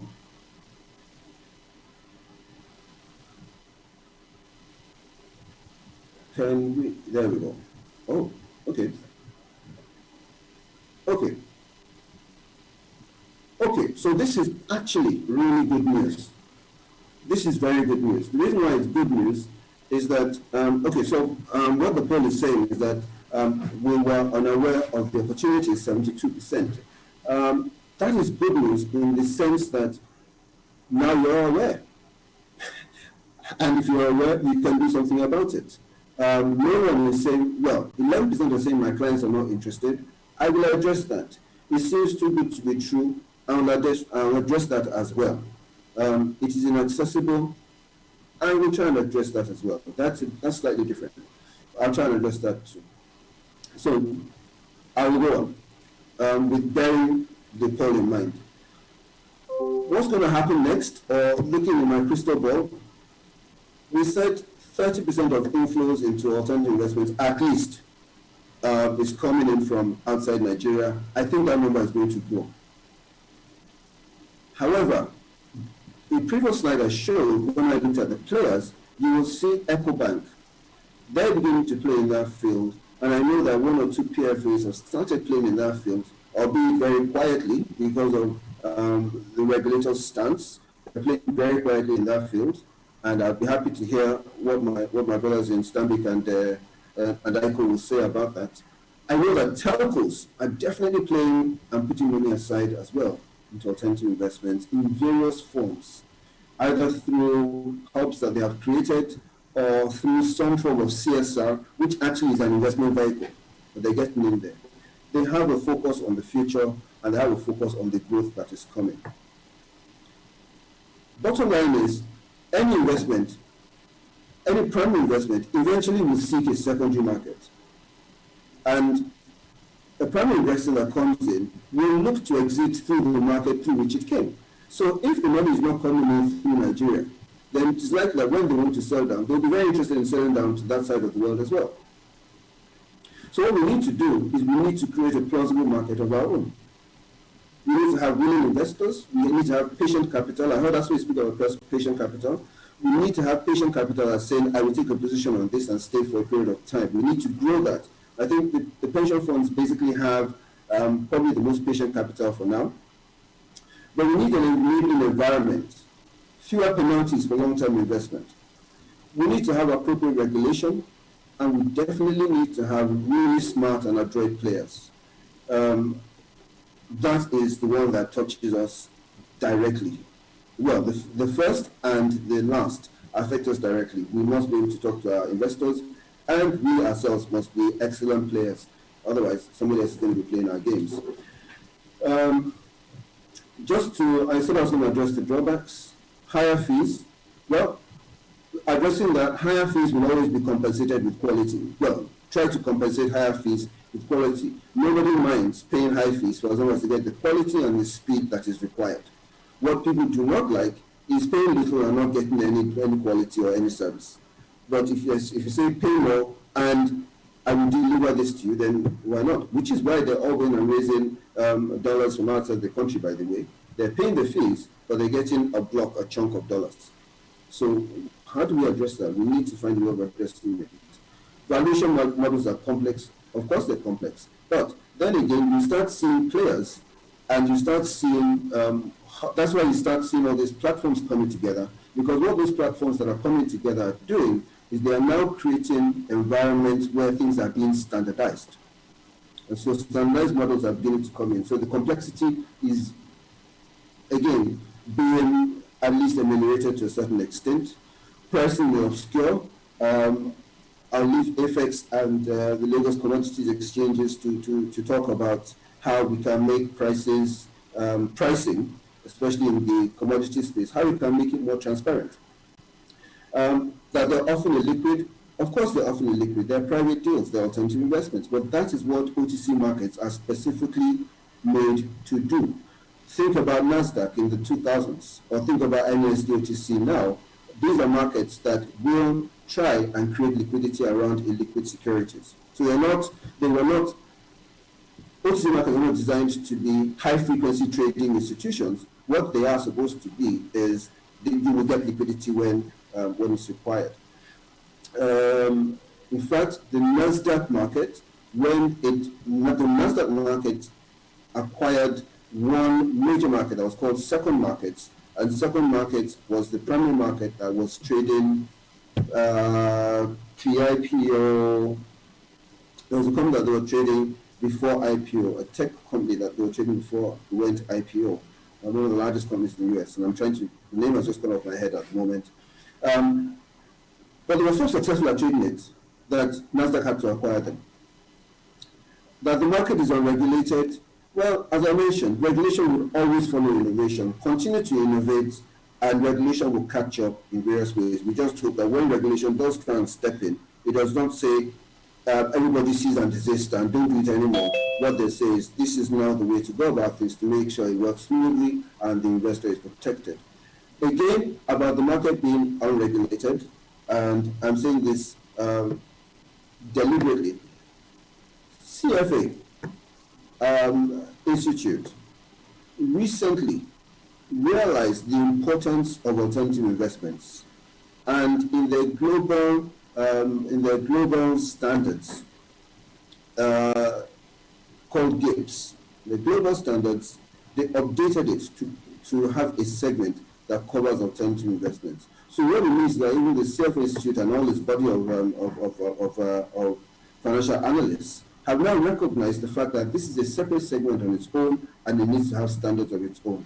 Maybe it's something that the CIS should be looking at. Maybe it's something that SEC should be looking at. Maybe we should start building structure around alternative investments right now, because it already has started happening. And from the numbers I've just mentioned, there's activity going on already, a lot of activity going on, and it can only increase almost geometrically. Now, there's a high risk of loss. Yes, there is a high risk of loss. The risk-reward maximum is a fact of life. The higher the risk, the higher the reward you expect. No risk, no reward.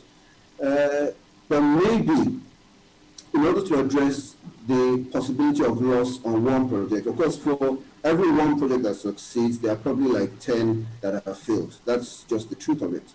So maybe there should be a way of creating collective investment schemes that can, or bodies that can invest in a couple of projects, and then the results will even out over time. It will average out the kind of returns. Final thoughts for us as members, and I know that quite a few inductees are in the room today. Congratulations to you. But to CIS particularly, and to myself, and to all of us who are players in the field, our members must be extremely well trained. We must acquire skills if we're going to play in this field. The skills that we need: valuation, research skills, modeling skills, engineering skills, risk hedging skills. And then we need to have some behavioral traits. We need patience. This is not a quick turnover, I buy today and I sell in the same day kind of deal. This is something that will take patience and tenacity, and we'll have to be inquisitive, and we must be able to test all sorts of scenarios before we make a decision. Keep in mind, some alternative investments, it will take you a year before you get into them. A year of testing, even talking to everyone, including the gatemen, to decide whether you want to get into that investment or not. So it will take time. You will have to be tenacious, but then again, it's happening and the returns are coming. So it's something that we should look at. We must be adventurous. Just like discovering the new world, the gains will go to the pioneers. They will be the ones to take the cream. Again, which is why it's a concern that so many people are coming in from outside and investing. We're celebrating them, but when they're going to take the cream, they're taking it out of the country rather than growing and generating wealth within the country. We have 6 markets in Nigeria. So the structures are already there, at least 6 markets, six registered exchanges in Nigeria. Each one of them has the capacity to go in different directions. Each one of them is interested in different things. Some are into derivatives of various sorts, some are into hedging, some are into liquid stocks, some are into frequency trading. Whatever the case, there are all sorts of markets available, all sorts of styles of trading available. Utilize every single market that is available and push the markets to deliver the platform or the environment for you to actually trade in alternative investments. Various markets will have various capacities and abilities to do that. CIS members have to be very interested in what they're doing. And that interest is being led by the Institute itself. And again, I'd like to congratulate the whole body of CIS for that move of saying we are not public equity traders alone. We cover all investment activity that happens within the shores of this country and even outside this country should be our interest because it is investment activity. So the move to CISIM is actually critical and is something that we should imbibe in our daily perspective. So when we're talking about the pages and we see one dollar deal going on, please pay the same amount of attention to it as you would when you hear that Dangote is acquiring something new. We should be advocates of the market. We should be advocates of the instruments. Our investors would only be interested in what we can convey to them. If we cannot convey information about alternative investments to our investors, there's no way they will come in and say, so what about alternative investments? It's highly unlikely they will do that. So it's up to us to be able to generate that kind of interest in ourselves and then be able to convey it to our investors. We must be informed, and I'll just give you a piece of information. Right now, some of the older private equity firms are considering opening up some of their portfolios to OTC trading, some of their maturing portfolios. Their targets, to a certain extent, are the PFAs and to other long-term investors. And so the structuring has started, and the selling will start. And I believe that CIS members should be all over that kind of opportunity and should be looking for how they can bring the PE firms who have this kind of portfolios, bringing them closer into the market. Because if they find they cannot sell it in Nigeria, they'll take it out of the country and sell it somewhere else. And so, for me, it's important that we all keep our lunch so that somebody from outside the country doesn't come and eat our lunch. At NESD, we have various platforms, crowdfunding platforms, fundraising platforms, trading platform, and split into various other areas. I'm telling you this not to market NESD, but more to say that if you look at the various markets, you see that they have different platforms that are available and different structures by which they can operate to satisfy you. So once again, thank you very much for having me. Congratulations to all the new members of the CIS. Congratulations to the President. And I will stop at that point. Thank you very much.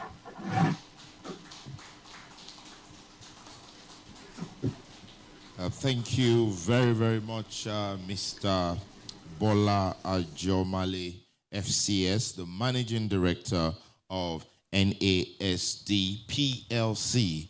I mean, that was a full MBA lecture right there in the guise of a keynote speech, of a keynote address for this session.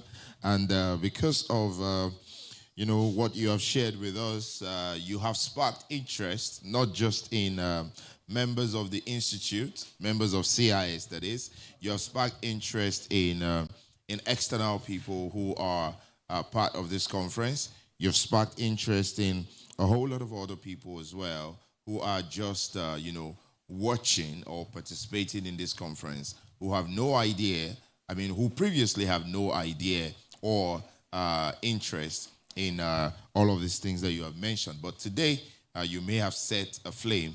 You may have set up something, a flame in them. And I'm sure that in years to come, you will look back at this presentation. I will look back at this presentation. Many people will look back at this presentation. And we will all be grateful for that excellent delivery that you have given to us. Thank you very much. And I say well done.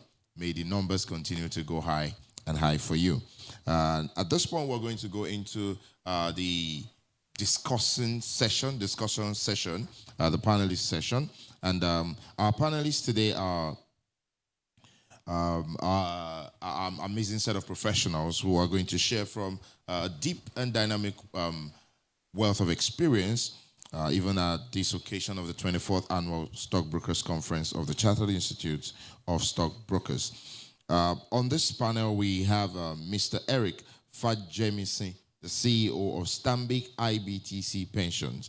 However, he would be represented by the Executive Director, Investment, Stanbic IBTC Pensions, Mr. Olumide Oyetan. Also on this panel, we have a partner and head, Private Wealth Services, PwC Nigeria, Ms. Esiri Agbeyi.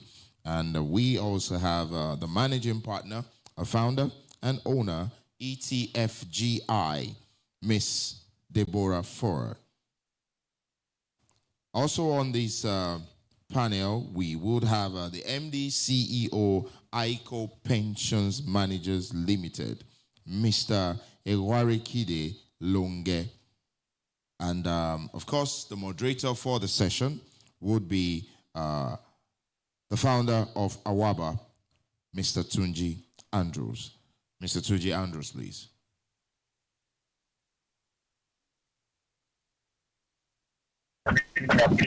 Mr. Tunji Andrews. Can you hear me? Yes, we can. Okay, so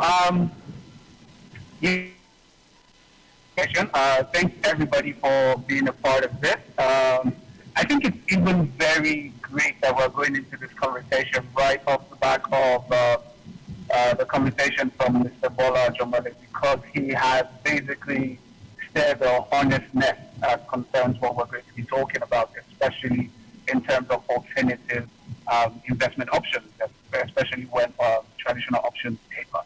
I don't think that it's also crucial to be speaking about it from the perspective of when traditional investment options taper, because they've already tapered. So we're going to be looking at it from the realities of ground, because if you look at the returns on all sorts of investment options right now, they're just not great. So we're going to be just trying to find alternatives. So I'm going to be starting with each of our panelists to just look at what their thoughts are, especially because the panelists all oversee or at least look at some good funds, at least in the economy, and they look at it from the perspective of the investor side, and they are able to help a few people, put their hard-earned money into good use. So I'm going to start by asking. I want to start from the pension fund because the pension fund seems to be the place where we have the largest set of patient kind of money, I would say. And I want to look at it from that perspective. Let's start with that. What it be? Because we've seen that regulation has hindered pension funds from going into some particular places, and a few people are beginning to worry that we have so much money, we're not there's not enough options to be able to put it in. I want to ask Mr. Longe, where do you think the future conversation around investing pension funds right now, where do you think it would be? Because if regulation is still very restrictive, we're sitting on a lot of funds, and we need to put these funds to good use. And people who are looking at their investments are thinking, how much more will I be able to have when I retire? What do you think the conversations need to be steering towards? Or do you think we're having the conversations we should be having already?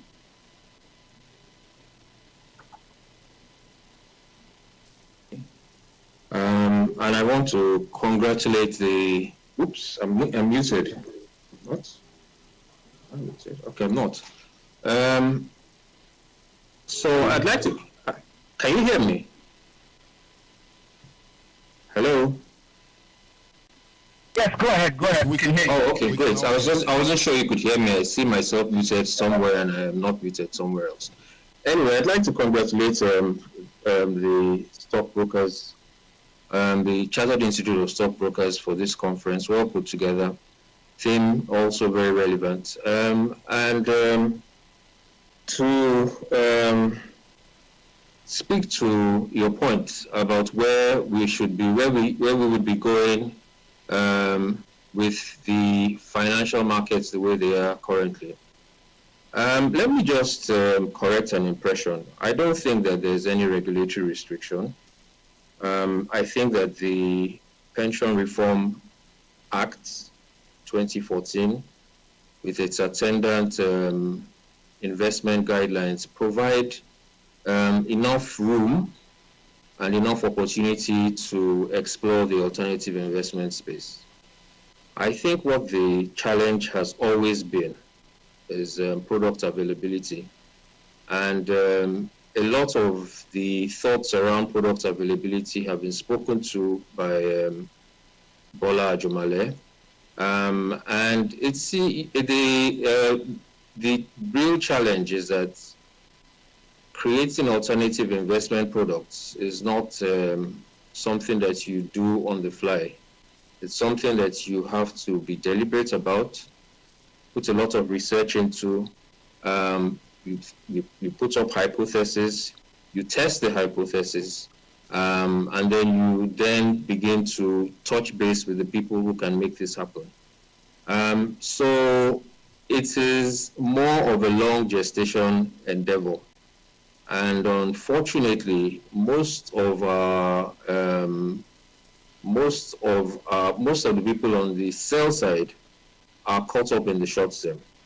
So we have the challenge. I mean, particularly listening to Bola, I had the challenge of my mind kept switching back and forth, and I think maybe it's the fact that I am in the stockbroking community and then I'm on the buy side now, so I'm trying to determine which direction I really take this from. The part of what Bola said was, how do CIS members participate more in the alternative investment space? But from my own perspective, I'm saying to myself, how do I deploy capital and how do I create value investing? So the nexus will really be, how do I work with the people on the sell side such that we can create the products that then create value? I think the entire concept of alternative investment is not about creating sexy products, it's about creating value. So although we see a lot of activity in the fintech space, we're also looking to see just how much of the fintech space can absorb the kind of capital that we're talking about. My own perspective really is that yes, we're now caught up in the short term. It's said, as you make your bed, so do you lie on it. The investment bed in Nigeria has been, for the last, I'd say, the last 2 years, been made primarily by the federal government. And people have been lying on that bed, not thinking how sustainable the sleep would be. We've all been rudely awakened. And I think it's a good thing. And we have to move in the direction of real sector investing. So we can't do this in isolation. I think that it's a partnership that we all have to form, and we have to form it in the direction of the kind of products that would actually create value. And the kind of value I'm talking about is the value that has been spoken about in the period before this session, around really trying to define what growth would be like in this environment. We must focus exclusively on growth. And if you focus on growth, create products that then generate the growth, I think there will be a lot of benefits around the table. And growth primarily will work on the basis of, first of all, stabilizing the infrastructure. Once you are able to stabilize infrastructure, you are able to bring a lot of players into the market. I like the kickoff of the sessions, which seemed to initiate the discussion around structure of entities and corporate governance. Those are the platforms on which you can then begin to create all of these things that we're speaking about on alternatives. There's no shortcut to alternative investing, but if you ask me, the focus from the PFA community, or what has been done in the recent past, I think that there's been two areas. I think the first area is private equity investing. There have been a few private equity promotions that have come that PFAs have subscribed to. And there have also been a few infrastructure type products that have come. I take up Bola Ajamale on the Canadian pension fund, and that's one gap that we have to fill. The Canadian pension fund is, how do I put it now? It is fully integrated in that it can originate and invest in its own products. In our own case, I would tell you for a fact that we don't have the capacity to originate in-house yet, and so we rely on the securities advisors. Rely on the originating side of the business, of the financial services sector, to create those products so that we can then put capital which is patient to begin to drive value along the curve. I don't think it's an effort that we should put in one domain or the other. I think we should create the ecosystem, create collaboration to envision, to put up the right concepts, and to then begin to look for the products that then take us to the kind of growth that we're looking for, that will create a bigger market for all of us. Those would be my opening thoughts. Great thoughts there. I think basically there's been a lot said. Thank you very much for that. I want to come to Mr. Olumide Oyeto, basically, because the conversation now is around how do we create value. So if I were to be a creator of a product, what kind of value would you be looking for? What checklist would you be looking for in terms of this product that has been brought before us? It has the kind of value that we'll be looking for to put money into. I think Mr. Longa has already spoken about growth in terms of long-term growth. Aside that, what are the other checklists that you will be looking to identify in a proper product? Thank you very much, Mr. Andrews, and I want to thank CIS for having us. Excellent presentation by Mr. Bola Jumale, and I think he outlined some of the issues. But to come to your question, I think, first of all, we have an investment guideline in the industry, and we are regulated by the National Pension Commission. So structuring of the product is important. The parameters that has been set, we also want to understand that things are going to be done transparently, and that we understand the risk-reward metrics. So for us, the first thing we always ask is that, do the people bringing this particular deal, do they have the right experience? Have they done it before? What is their track record? Do they have independent members that can, sense check the deal? And then we actually then scrutinize the structuring of how they've packaged it together. And I think that is where the real challenge is, because as pension fund operators, we're a fiduciary, and we have a responsibility to ensure that, we actually get back the capital. So people always say, you have this large amounts of money, and, we should just be investing in various things. But the truth is that, as you know, everybody, because of the transparent nature of the scheme, everybody has access to their account, and everybody, looks to us to ensure that their monies, are invested in things that sort of make sense, and that at retirement, that money will actually be around. So if you look at the whole alternative space and you look at the industry, currently we're about just 5%. And the thing is that as an industry, and as Mr. Longe mentioned, we're actively trying to support things that make sense, things that are structured, things that will return capital, and things that also will develop the economy.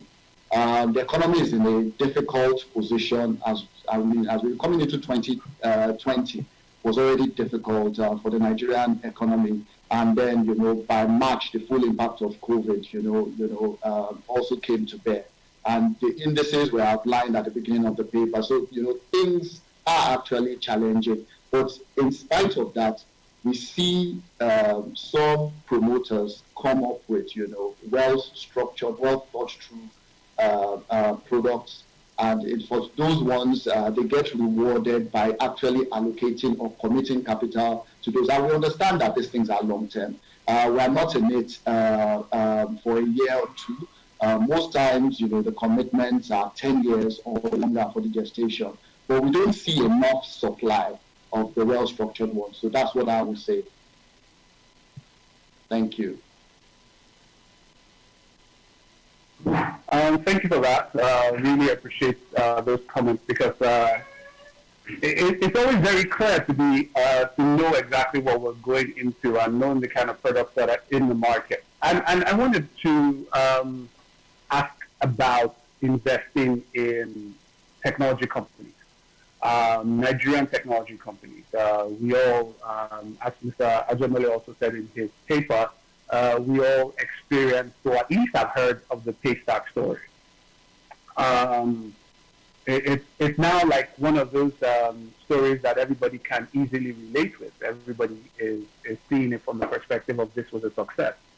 But there was capital in Nigeria, there was capital in Lagos that could have been the driver of that success story. And I'm thinking we could have all done it collectively as an institution or as a country. So I wanted to go to Mr. Ayodeji Balogun. Is he here? Hi, Tojo. Yes, we're here. Yeah, hi. Okay. So I wanted to ask, because I want to understand, especially with looking to alternative investment and investing in technology companies. What is missing? Is it that the technology companies are not saying the right things, or we are just averse to new investment models as concerns putting money into technology? Because I say this because, one, You are on top of a commodities exchange, and I'm sure you'll be a lot into looking at technology, not only as a user, but also looking at it from the perspective of how it enables and grows what you do. More technology companies are needed in Nigeria, more technology companies are needed to be funded. Why do you think they're not getting the kind of funding they require? And I'm saying this from the perspective of, is it that the technology companies are not structured right yet, or we just do not like putting money into technology companies? Because I don't want to believe that is the situation, but maybe you could share your thoughts. Thank you for that. And it's been quite interesting looking at diverse opinions, and it's from the buy-side perspective as well as the people that are meant to issue these alternative securities in the markets. Now, in specific respect to technology, now if you look at the landscape, the market would naturally reward first movers, right? If I come to the market with a unique solution tech-wise, I'm more likely to get rewarded than somebody that will come in years after I do, right? Which is the story of, which is why Paystack is quite an interesting one. Now, the question is, the tech companies out there, what is the value they're pushing out there? And can investors and market participants relate easily with the value that is being put out there?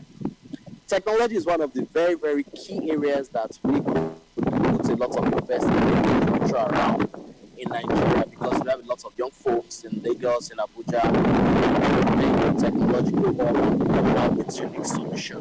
But how well are they projecting it? What's the structure that is being put around the solution they are bringing out there? Are the value propositions for us stakeholders value there? Good to also look at the value Paystack has put out there, using them as an example, right? Since they started a couple of years ago, they were able to project themselves out there as a solution for payments, link sellers and all key stakeholders in their ecosystem. Everybody was able to relate with them. Most tech companies in Nigeria today don't have that B2C solution or C2B solution, as the case might be, or C2C. Most tech companies provide solutions between businesses, and those that actually do for C2B are not that much for them to be able to attract funding to drive it. Now, from the commodities ecosystem perspective, where we sit, we see a lot of areas where tech could play a lot of huge role. On our own, we are doing some heavy investment on technology that we see would add value to the ecosystem. Not because the market cannot operate without it, but because the value that is being put out there needs to ride on the trust system that is not subject to manipulation by any individual, right? Which is what the market rewards. Trust in the system and due process and transparency. Regulation will always play its role to an extent, but without the underlying trust and structure in the system, there's limited role and play for regulation to play. How do we ensure that new systems, new tech companies, new organizations coming on board have that clear process where they can go from design to concept to going to the market? And I think that's the role incubating companies or incubating centers stand to play. And we've seen a lot of that playing significant role in the ecosystem in Nigeria over the past couple of years, where companies are brought smart, young ideas in the technology ecosystem are brought into an incubation process, and then they are nurtured to the point where they are able to raise the appropriate technology. But on the other side, the risk in that is there's this concept that is flying around, which is called embedded tech, embedded fintech, right? Meaning almost every organization has realized the need for them to invest in technology in themselves, right? So it's a dilemma. Yes, tech stocks are very, very relevant.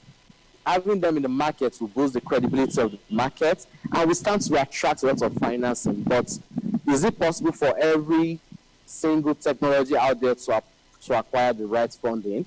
I'll say yes, if they go through the incubation process and they're able to identify the value that is being put out there and position themselves appropriately. If that aspect is missing and the value proposition is not clear and stakeholders are not properly engaged, then it's very difficult for an investor to see the value that is being put there. Thank you very much for that. Really appreciate you. Ms. Esteri, are you there? Hello? Hello? Hello. Ms. Esteri? Yes. Yeah, okay. I just, so I wanted to ask, and basically because, of course, you are a partner and head private wealth services with PwC. I wanted to ask,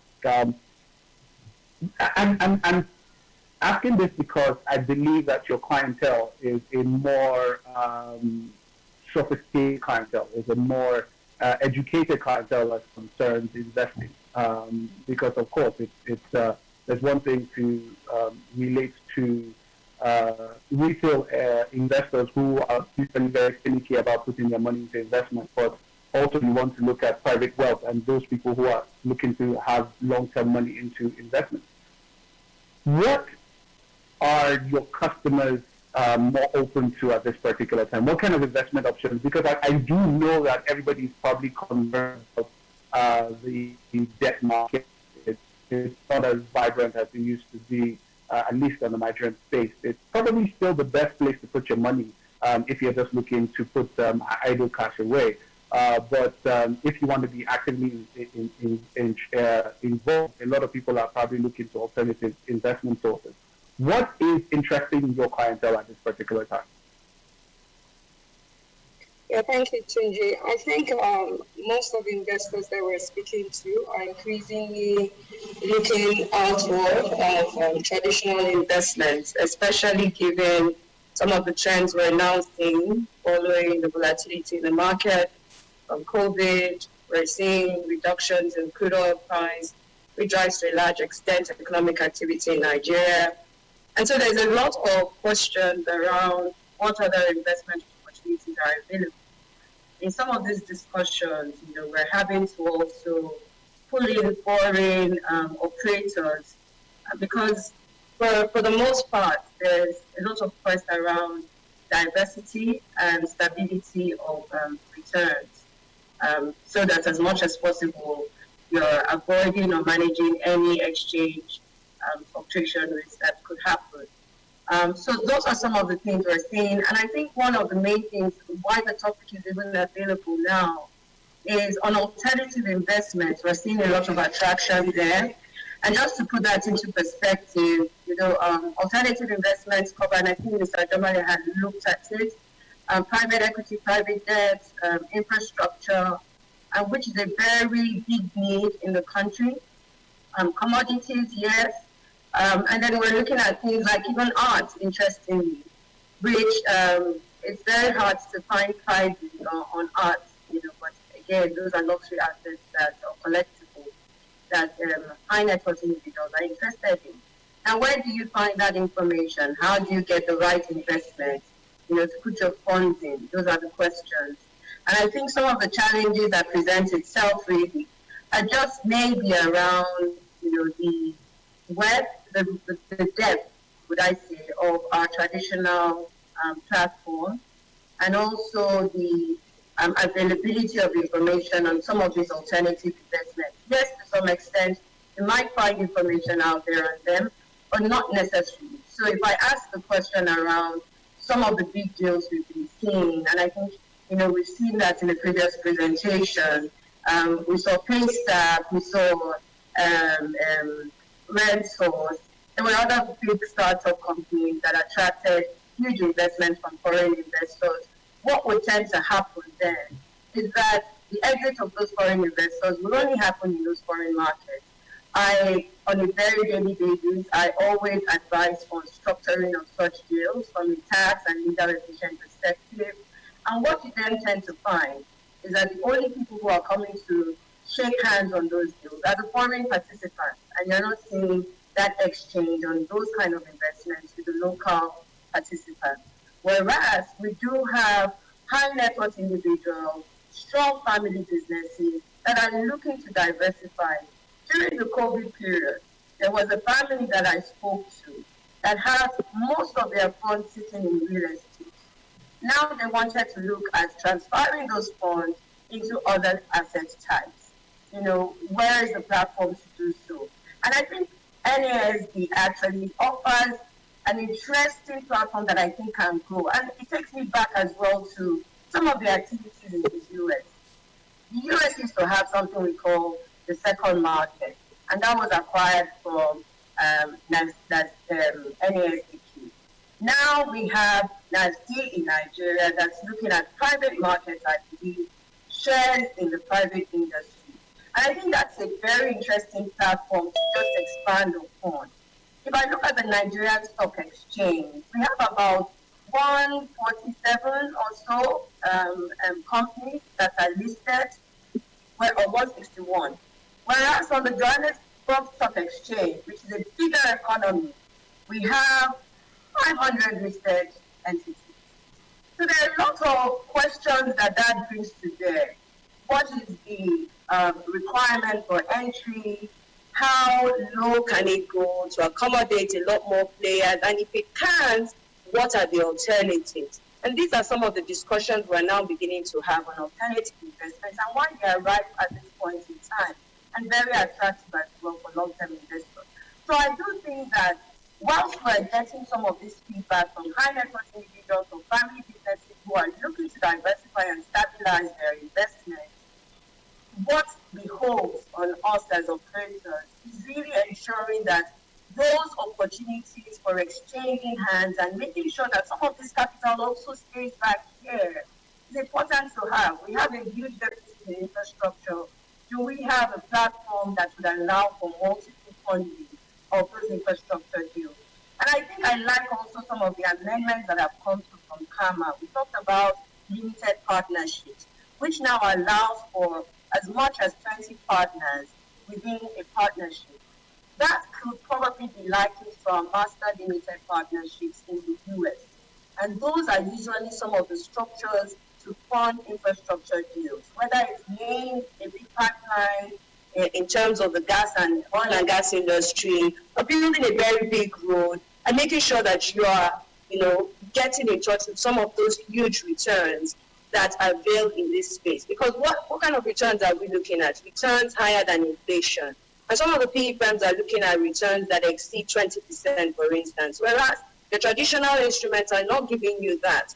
So I dare say that, the next big thing would really be how can we expand the market? How can we expand those opportunities available to make sure that some of these other investors who are looking to push in loose cash, whether it's coming from IPOs, they've gotten extra cash from having sold their shares to someone else, investing those funds should not be a difficulty in this country, given some of the gaps that we already have in infrastructure space, or it's in rent, real estate, and all whatnot. So I think I'll just pause there so that I don't go overboard. I think it was very interesting all you've been saying, especially with the family that you mentioned that is looking to diversify from real estate. Because, traditionally, Nigerians have always looked at real estate as the primary, wealth, the primary stay of wealth, into thinking about real estate. But I think that's beginning to change. I want to talk to Ms. Deborah Spur. Is she here? Yes, I'm here. Hi. Good morning.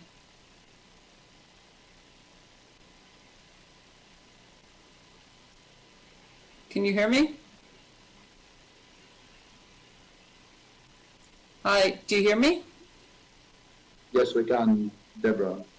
Hi. You can, but I think Tunji is on mute. So Tunji, you want to unmute. Okay, I'm not mute. Let me mute again. Can you hear me? Yes. Yes, fantastic.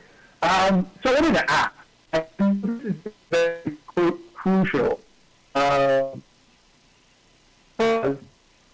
is a lot of thinking around, diversifying investment options and, basically looking to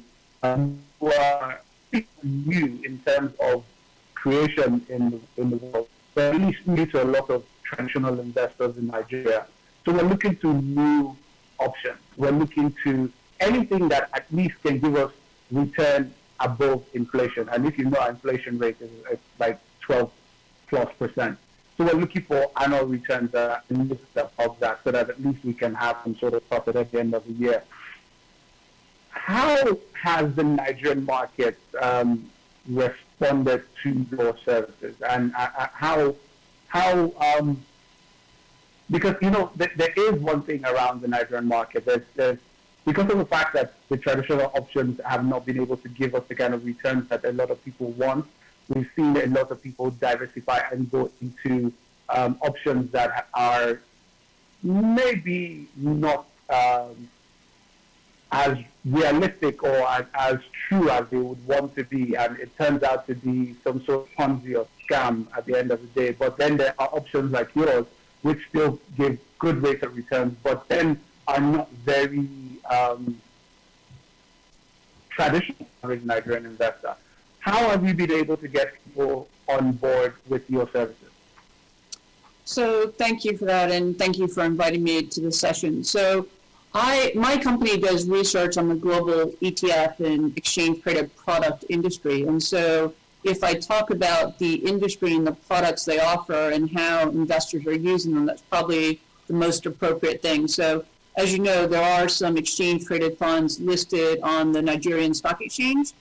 And I think what ETFs offer is they're not going to guarantee that you're going to get better returns than the current rates you see. What they do offer, I believe, is the ability to invest in a low-cost, transparent, small and minimum investment size into many different asset classes, as well as segments of the market. So what we are seeing is the benefit of lower cost investments give better performance over time. We also see that index products often deliver better performance than active management, because often active management might do well one year, but it's very difficult to find active managers who consistently beat their benchmark over a 3 and 5 year basis. And so going into lower cost index products and getting your asset allocation right often delivers better returns. So I think the mindset of thinking of index products as tools and solutions, as opposed to thinking of them as something that is counter to what you want to do. I think when we look at what's happened since the pandemic, many investors have been embracing the idea of investing in ESG and trying to improve the outcome of the world going forward. They've seen the benefit of cleaner skies. They've also seen the benefit of companies that have better employee engagement tend to work better, same with societies, and companies that are better governed. So we've seen broader ESG implementation, but we've also seen thematic. So looking at solar, diversity. We've also seen that, as we just heard, technology is definitely an area where many people are looking for, how can I invest in technology themes that are going to benefit in a post-pandemic economy? So we've seen it around also healthcare. So which healthcare sectors are likely to benefit from new drugs, therapeutics? And I think the other thing that we've seen is investors looking at which countries have been able to deal with the pandemic in a better way, and that tends to be Asian countries. So we've seen investment there. I think we've also seen that ETFs have made it easier to invest in the countries or companies that are going to move into indices going forward. So we've seen some very significant launches recently in access to Chinese government bonds. And China bond market is the second largest in the world. It currently is only yielding 3%, so it's not going to compete with what you're looking for. But I do think starting in 2021, if you have pension funds who are following the global indices, they will be required, if they want to be at least benchmark neutral, to have some investment. So I think that ETFs also for REITs, so we heard about real estate, REITs, high yield investments and investment grade have been an area that we've seen investors turn to as many companies that used to pay out higher dividends have cut back on their dividend payment. So we've been seeing the search for yield migrate to REITs and high grade and investment. So I think when you look at the trends, there's no guarantee that you're going to get returns above the threshold you've asked for. But I do think over the long run, for most investors, having a diversified portfolio has benefited them if you have a long-term time horizon. All right, Deborah, let me just stay with you because I'm going to ask every single person on the panel this question. So what we have on the panel are people and people who are who give advisory for people who want to put funds. So let me ask. I'm going to ask everybody: what is the new thing on the block around you? I want to speak about it from the perspective of Zoom. Zoom right now just blew up in terms of being able to be used across the world. I'm sure that about a year ago or so, or in terms of conversations around Zoom, there must have been some buzz around the place about this new company. It wasn't really doing particularly well, but right now we all can see how great it's doing. I mean, it's even the reason why we're able to connect. A lot of us are able to connect in this particular meeting. So the question is, I want to start with you, Deborah. What is the investment option, the alternative investment option that is fresh, that is new, that you think people should start to pay attention to around your sector right now? Yeah, so I guess, I just mentioned Chinese bonds. So we had a new listing of an ETF in Asia, which was the largest listing of a product out in Asia. And that product in the past 2 weeks has surpassed $1 billion investing in Chinese government bonds. So I would say that's definitely new. ESG products that have come to market have been seeded with very large allocation, traditional benchmarks into ESG. So I think ESG broad exposures for countries as well as these thematics. And I think the other thing that's been new would be some of the innovation around investing in gold. So I think many people have moved to gold as a safe haven given all the uncertainty out there. And also many are afraid that all the stimulus going into the market from central banks is going to cause inflation. So I think if I had to identify 3 things, it would be those items: ESG, thematics, and gold allocations. All right, thank you very much for that. Esther, you're actively speaking to clients all the time. What's the fresh thing? Without trying to market anybody or give out all your trade secrets, what is fresh? What is the new thing on the block? Okay, so I think globally, speaking to even, I think Deborah mentioned some of it already, but globally, we're seeing a lot more increase in gold. So the gold index increased about 28.1%. And then there's also metals and food index as well that rose during the period, unlike crude oil, which reduced significantly. So that's where people are looking at. Now, in terms of the local market, I'd mentioned before that the depth of the stock exchange market is not, that wide or varied, and probably something to look at as well. But just coming up on the back of what Nigerians spend their money on, 70% of Nigerians spend their money on food and rent. And when you look at the representation on the stock market, there's a lot of banks, represented there, but little representation of companies in the real estate space. We do have UPTC, but again, real estate not as pervasive. Food and beverages, definitely something to also continue to consider. That will always be top on end. And then transport, logistics, and infrastructure definitely are areas to look into. We saw what happened during the COVID period, a lot of clamp down on logistics services. That's the opportunity right there. Transportation as well, that's the opportunity right there. Infrastructure, huge deficit here. We have some big roads that are happening and coming into for partnerships with some private partners. But that's the opportunity for other private partners to play in. And it's really, where are the platforms that make available these opportunities for us to invest in? A lot of question around that. Do we just speak to ourselves? through our small cliques or through family offices that are not even fully set up yet, because again, another area to look into to occupy this space in alternative investments. There's a place for family offices, whether multi-family office or single family office, but a good source to attract those funds to start deploying into these attractive areas. So I'll just stop there. All right, I'm going to come to Olumide and Mr. Logan just after this, but I want to ask Ayodiji. Ayodiji, are you there? Yes. Yes. Yeah.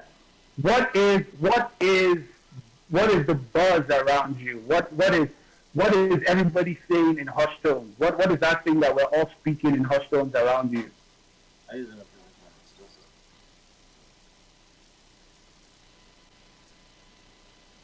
Hello, yes, I said, what is the buzz? What is the new product around you? What is the new investment option around you that everybody's speaking about in hushed tones that we expect that will probably be the next big thing?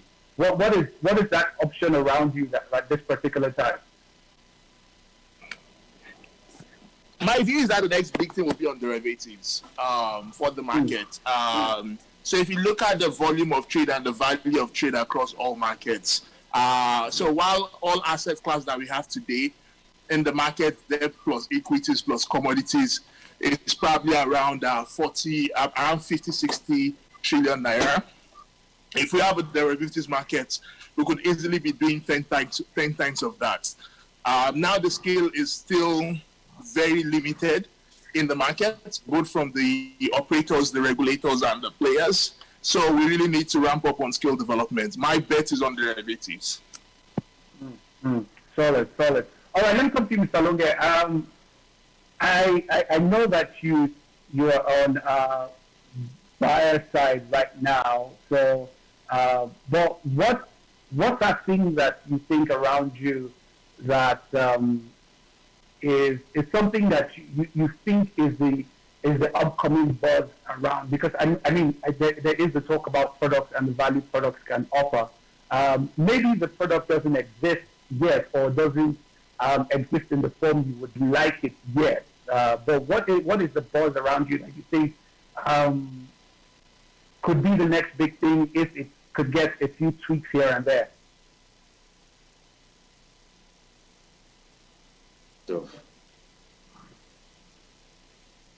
Okay, so I was hoping you'd ask Olumide first, because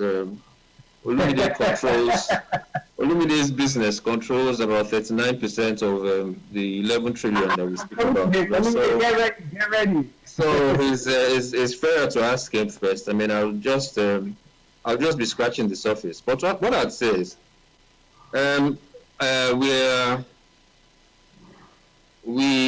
our pattern of investing is what you might call people who have regular habits, so we can't be unduly adventurous, as Olumide has already explained.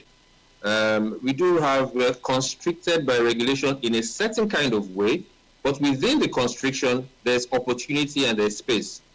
For me, I mean, and I know that Olumide will smile when I say this, I think that there is tremendous opportunity in the housing space locally.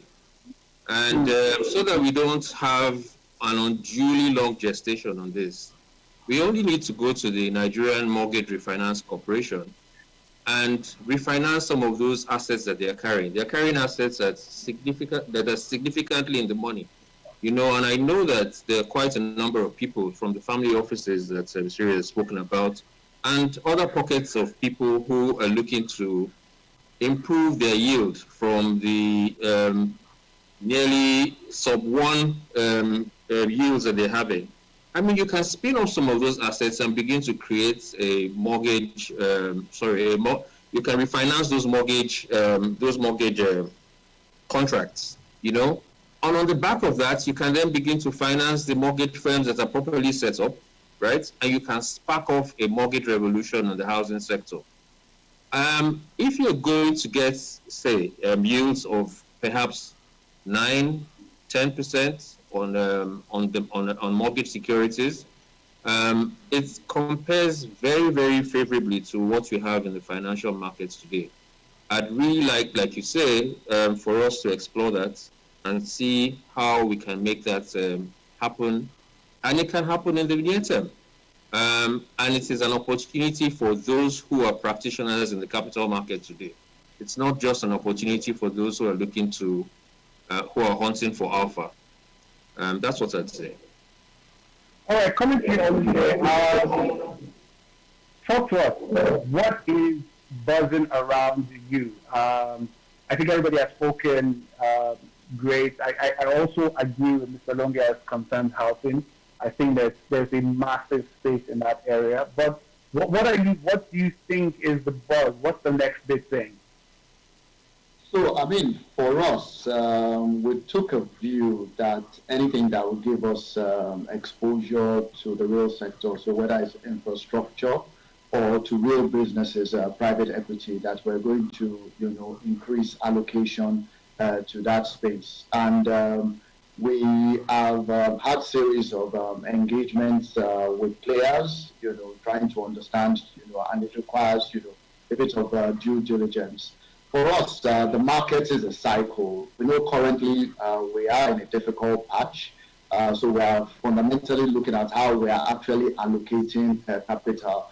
The market has been on a boom on fixed income, especially the federal government, over the last 2-3 years. That party is over. But what we increasingly also want to focus on is to ensure that, over the long term, we can ensure we actually deliver real rate of returns to contributors. So we always put that at the back of our minds that, yes, you must ensure that you get a competitive return. You must also ensure that, the assets, are secure. And then overlay that with some sort of risk management. Another thing that and when Longe, talked, I smiled because, it's something as operators we've been discussing how we actually just accelerate, this whole mortgage conversation, which also impacts the real sector.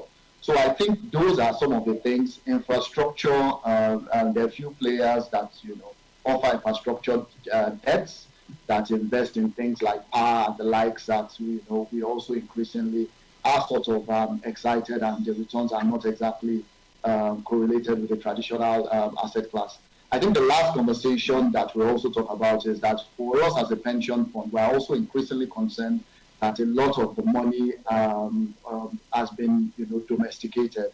And in conjunction with regulators, we're also trying to say that how do we also try to ensure we adequately diversify just because of where the industry is. And, we are having those conversations on the go, but we are excited that for the real sector, infrastructure, housing, or things to do with property types of funds and things like that are the things that we are particularly looking into and excited to take forward. Thank you.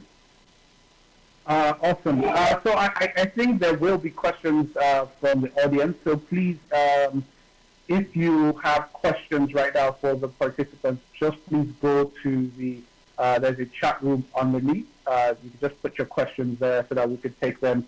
We still have a little bit of time before we end this session. I'm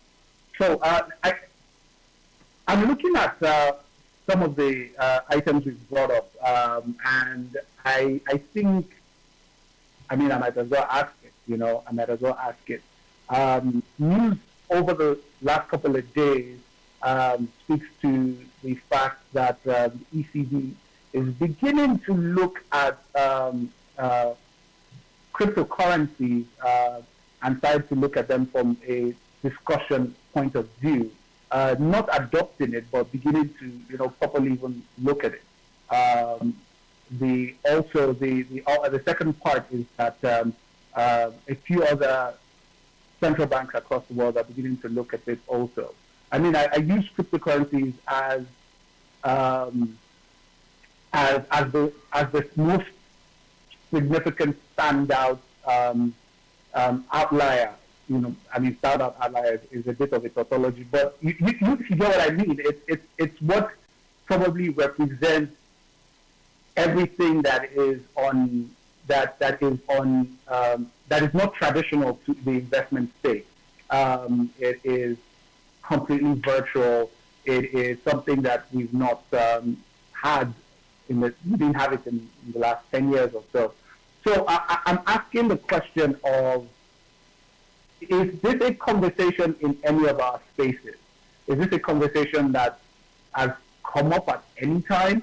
Are there opportunities like this that are beginning to pop up in the conversations that maybe not conversations that we're having that is going into our bottom line, but conversations that are beginning to happen in and around our coffee pot, maybe sneak into the after just in our boardroom meeting?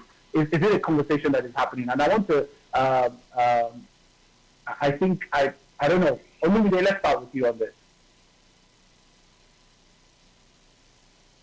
So, cryptocurrency, that conversation is not taking place at the moment in our own. So I'm still trying to understand it, and I'm following developments in the area, and I think that sooner or later it might be here to stay. But the regulatory issues from a financial point of view, the distributed ledger and the underlying technology for that is quite interesting, and I think and it has relevance in different areas because it's secure and you can track who's done what. But in terms of actually as an investment outlet at this point, it's not, and simply because I'm very traditional. We are quite traditional in the sense that we want to understand, very clearly the risk and the rewards parameter before we commit people's pensions. So for us, it's a bit at this point it's a bit racy. It's a bit sexy, and we'll just see how that unfolds. Thank you. Mr. Longe, before I go to everybody else, I just want to quickly ask you also. You are probably, I don't know, I'll say you are probably the loudest voice in the boardroom meeting. So, do you hear the hushes around you? Are you the one hushing it? Is it happening in and around your coffee pot? Is there any conversations around cryptocurrencies around you at all? Well, there's an element of generational gap in this. So there's the Sorosoke people, and then there's us. Immediately you call cryptocurrency, I think of ghosts. It's like it's ghost money. So the truth of the matter really is about education and understanding. I know that we would hide behind a finger and say regulation won't allow us to do that, but I think that we need to educate ourselves a bit more on this and educate ourselves very quickly to see whether there are opportunities there. But my first thoughts about this is scale, always scale. Will we get the kind of scale and security that we can then begin to channel money that will then justify a channeling money in that kind of direction? But so the sequence for me is education very rapidly and scale. Education, safety, and then scale. Those are the thoughts I'd have on that. And I think that we're slightly behind the curve because even if we won't deploy capital in that direction, we have to understand it. Just like the regulators have to understand how to deal with the operators. And the operators are somewhat ahead of the regulators. I think the proponents of cryptocurrency, blockchain technology are slightly ahead of us, and we need to catch up, understand it, and make up our minds logically whether it's an area we want to pursue or not. All right, thank you very much. I'm going to ask Efe, is there conversations around it? Has any of your clients even brought it up as a conversation? Either from the perspective of, somebody brought a too good to be deal to them that is cryptocurrency back. At all, has anybody brought it to your notice? And is there any conversation around your own coffee pot? No, so the older generation, no. But I happen to also chair our Next Gen Club in PwC. So we have quite a number of budding Next Geners who are excited about these opportunities. And we'll be looking for daddy and mommy's funds to support in other businesses. But it's one thing to then close that knowledge gap as well. It takes a while to do that. But I guess what is here to stay is, or what everyone accepts is that it is here to stay, and it's just going to take a while to understand it before pushing funds in that regard. And I guess what's going to flip that coin possibly is when we start to see some huge exits, like we saw with Paystack in companies that may be behind those. Okay, Ayodeji, are you there?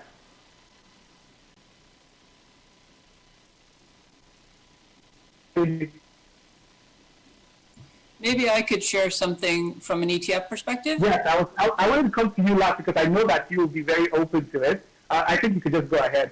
Because I do know that it is being accepted in much parts of the world. Maybe not as legal tender yet, but at least it's being, the conversations are a lot more advanced than it is here. Could you, why I wanted to come to you last was, I wanted to, maybe you could share with us some of the successes it has had, if it has had any successes anywhere that maybe our market can learn from. Yeah, so I think that Switzerland has wanted to be seen as the home of cryptocurrencies for some time. So they've actually been very liberal. So we have seen products that are exchange traded products listed in Switzerland for some time now. There's also been products listed for some time in Scandinavia. So you can actually buy exposure as an ETP to Bitcoin, Ethereum, baskets of digital assets, Tezos, Ripple.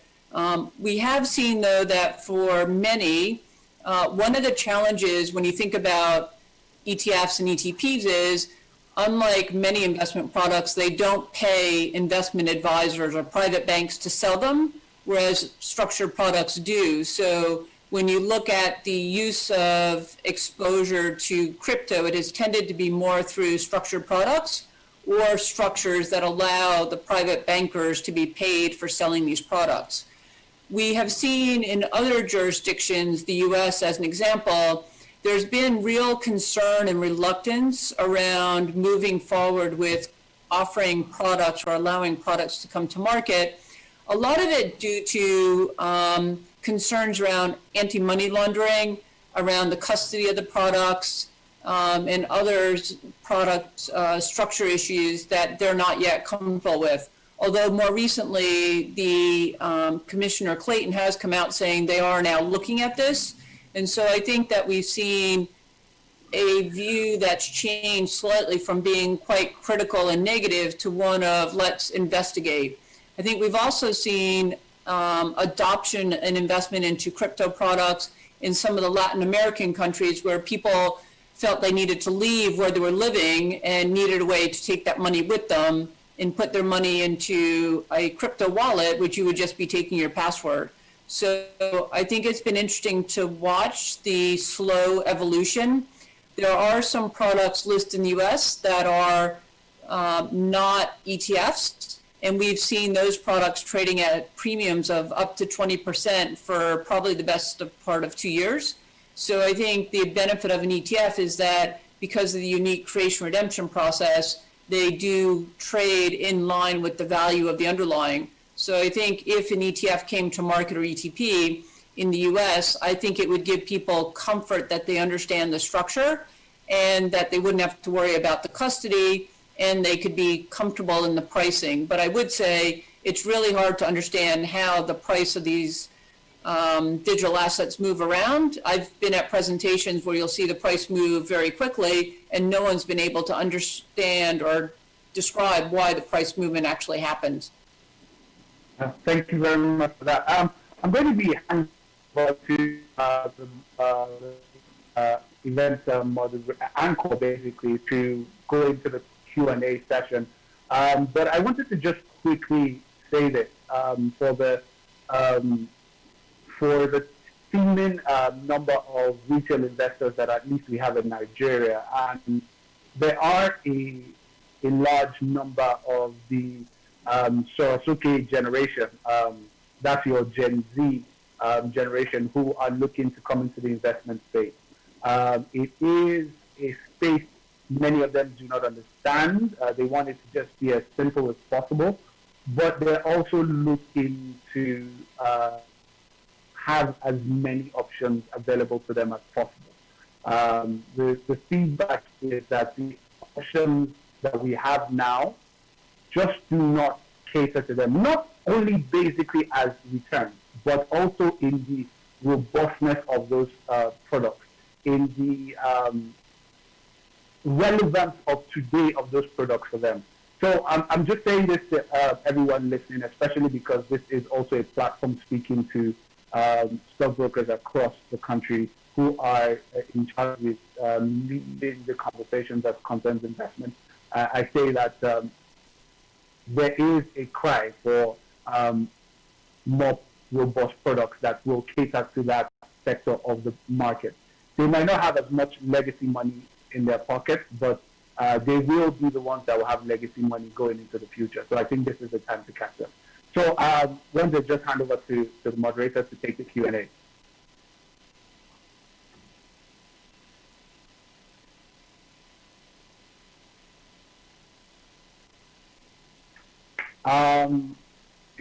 Okay, let me just take these first two questions because they're already here in front of me. This is from Bala Adil. He says, or she says, I think it's a he, do we need more energy in the alternative investment space than in the traditional side, given the risk-averse behavioral characteristics of the Nigerian investors? Are we seeing a shift in this behavior to suggest alternative investment? I think you are the person that would answer this question because you are on both sides. I mean, you relate to both sides. Bala is asking, is there enough energy that is asking for alternative investment? Yes, I think there is. I think the gap that just needs to be filled really is about knowledge on the opportunities available. So there's a lot of space already in private equity, just so we don't lose sight of what are in the alternative investment category. We see a lot of activity already with private equity. But I think that one of the players in the industry that can galvanize a lot more force would be the pension funds. And again, it goes back to the regulations that guide the activities of the pension funds. Right now, we see that a lot more of their investments are skewed to the traditional assets as opposed to the alternative. And I think that's as a result of the regulation or so that has something to do with 5% of it sitting in private equity. But I do think that pension funds command a lot of respect, and I think they would be the ones that will shake the African space a lot more and give us the energy that's required to then kind of strike a balance between the traditional and alternative. Again, alternative investments are very risky and unadvisable to go into it if you don't understand the market at all. So the truth is, it's always going to be skewed towards a smaller population as opposed to the wider population. So to that extent, if you're looking at energy and looking at it on the basis of the 200 million population that we see in Nigeria, it is never going to happen.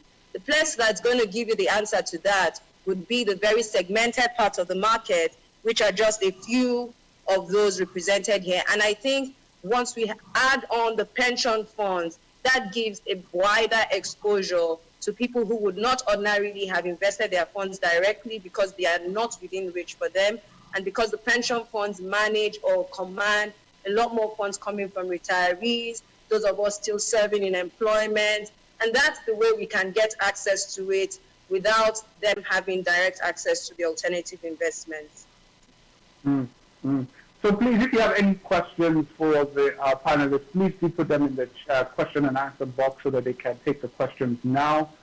It will be very helpful. Olivia, I also just want to ask you, is there anything that is pushing you? I mean, because I think it's easier to ask people like me that have maybe 200 naira. So, I mean, 200 naira always looking for the best. The best bang for my box, even if it is very risky. You sitting on the kind of you're sitting on, I mean, any move to the right or the left really needs to be significant for you to want to take that shift. Have you had enough murmur to want to think of shifting? Is there anything that is, as made your neck shift to the left or the right yet? So, I mean, I just want to state very clearly that, we are supportive of alternative investing. And I think that, when you look at Mr. Ajomale's paper, we are convinced of the merits of it. But the devil is always in the details, as usual. And alternative is a broad category. So we want to ensure, and as I mentioned, the supply relative to the size of the industry, and I think Mr. Longe also, it's actually, you don't have that many structures available. I think that we probably have had discussions with, I would say, 70% players in that, in that industry at some point or the other. And you will always say, look, I'm not a venture capitalist. I'm a pension fund. And I need you to be able to just answer these questions on the parameter. And sometimes you have to understand that the pension funds cannot fund everything. We have a role to play. We have a role to play as pension fund operators. We have the fiduciary responsibility. And for the things that have the right structure, for the things that we are convinced that the players know what they are doing, and we will definitely participate. And if you know, we have different funds that have, depending on your age category. So we have a fund one that, can do more variable income type of investment. And for that type of fund, it is small relative to the bigger fund. We're actually, actively allocating to alternatives. But as usual, this broad category, we do cryptocurrency today. Potentially not, because we don't have sufficient understanding, and we think that there just needs to be a bit more transparency. Also, we have to value these instruments as well. We have to report on them. Our clients have access to their balances on a daily basis. Their mobile app. So we don't want to do things in a way to suggest that we'll be reckless and that will commit people's pensions into esoteric or things that are not tested or whereby we cannot get the. So you have to still remember that we are a pension fund, but we are supportive of partnering with credible players. We are supportive of trying to also galvanize the development of the country. But we will do that within, having answered the questions that, yes, the returns make sense. The risk that you have to undertake as well, makes sense for a pension fund, so that we don't leave people stranded when they actually require their money. Because at the end of the day, you remember that workers also then, can allocate money to traditional asset managers. They want to take, a lot more risk on some of the more sexier things. But for the pension fund, we are supportive, as I mentioned, and I continue to reiterate it, that we are supportive of the alternative investment. And a lot of the guys on the supply side as well will tell you that based on the conversations, giving them adequate feedback and the input skills that is required for us to actually then proceed to a stage whereby we commit capital. Thank you. Sorry. Mr. Longe,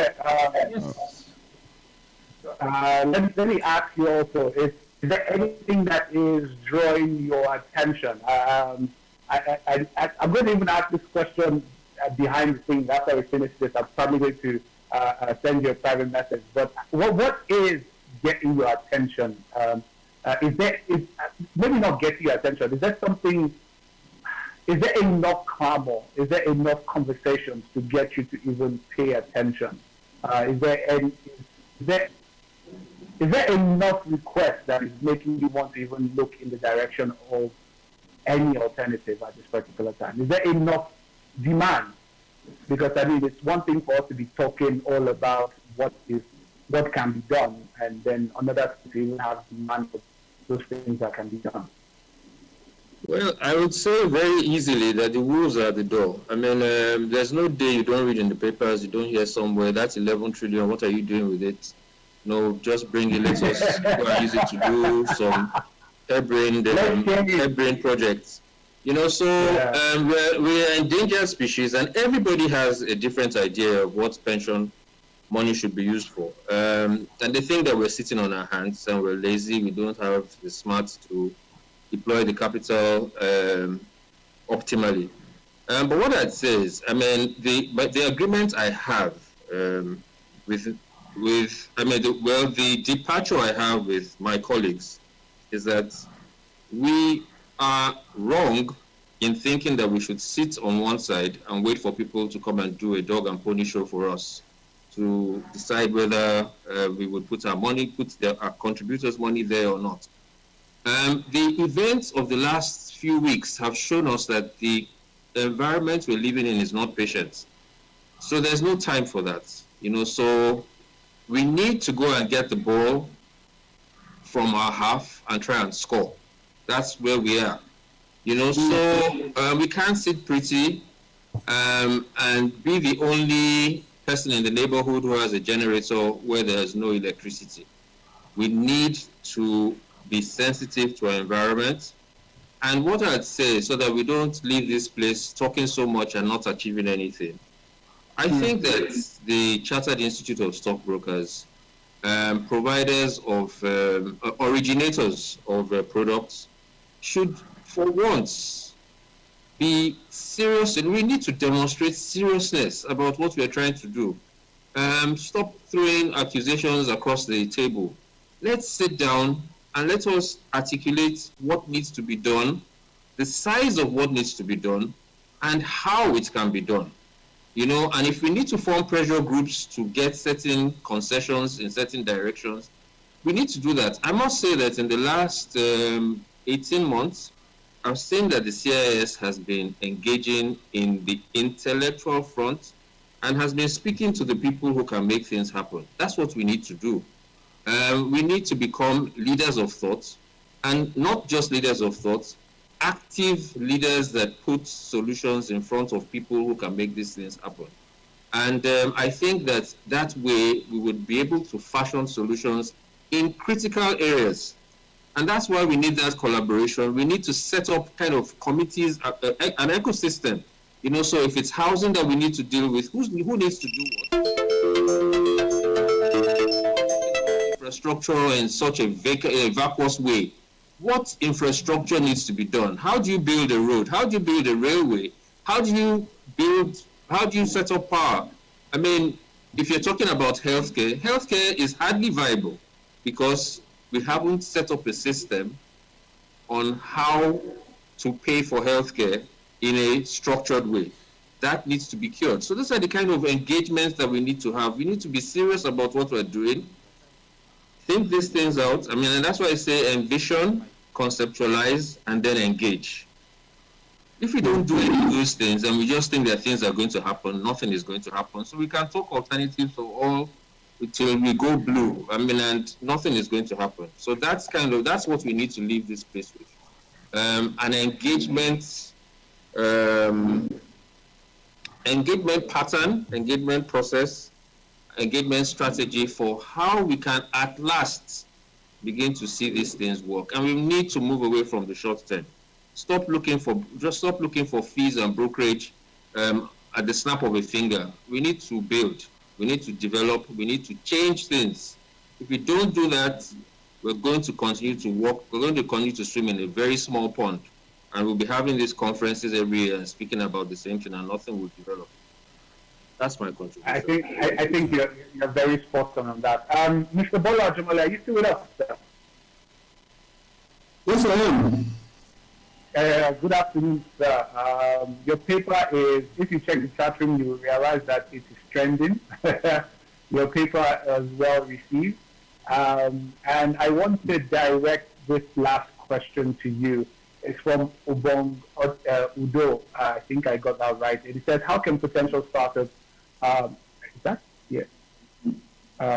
go about heavy capital commitment involved in venturing in fintech innovation. So I'm basically thinking he's talking about how can they raise capital for their fintech innovation. Because of course, at the end of the day, we know that it is one thing for us to innovate. It's another thing for us to be able to fund that innovation. We're talking some deals that are $1 million, $2 million, $3 million. And while of course that might look like not big money outside the shores of the country, it's still huge money here. How do fintech companies go about getting that kind of capital? Well, obviously, friends and family is going to be the start. And then from there, it would extend into maybe a couple of investors, at which stage proof of concept comes in, at which stage you can then take it out to the whole lot of angel investors who are looking for opportunities. Tommy Davis runs a particular group, and she's saying they actually have cash. They're looking for investment opportunities.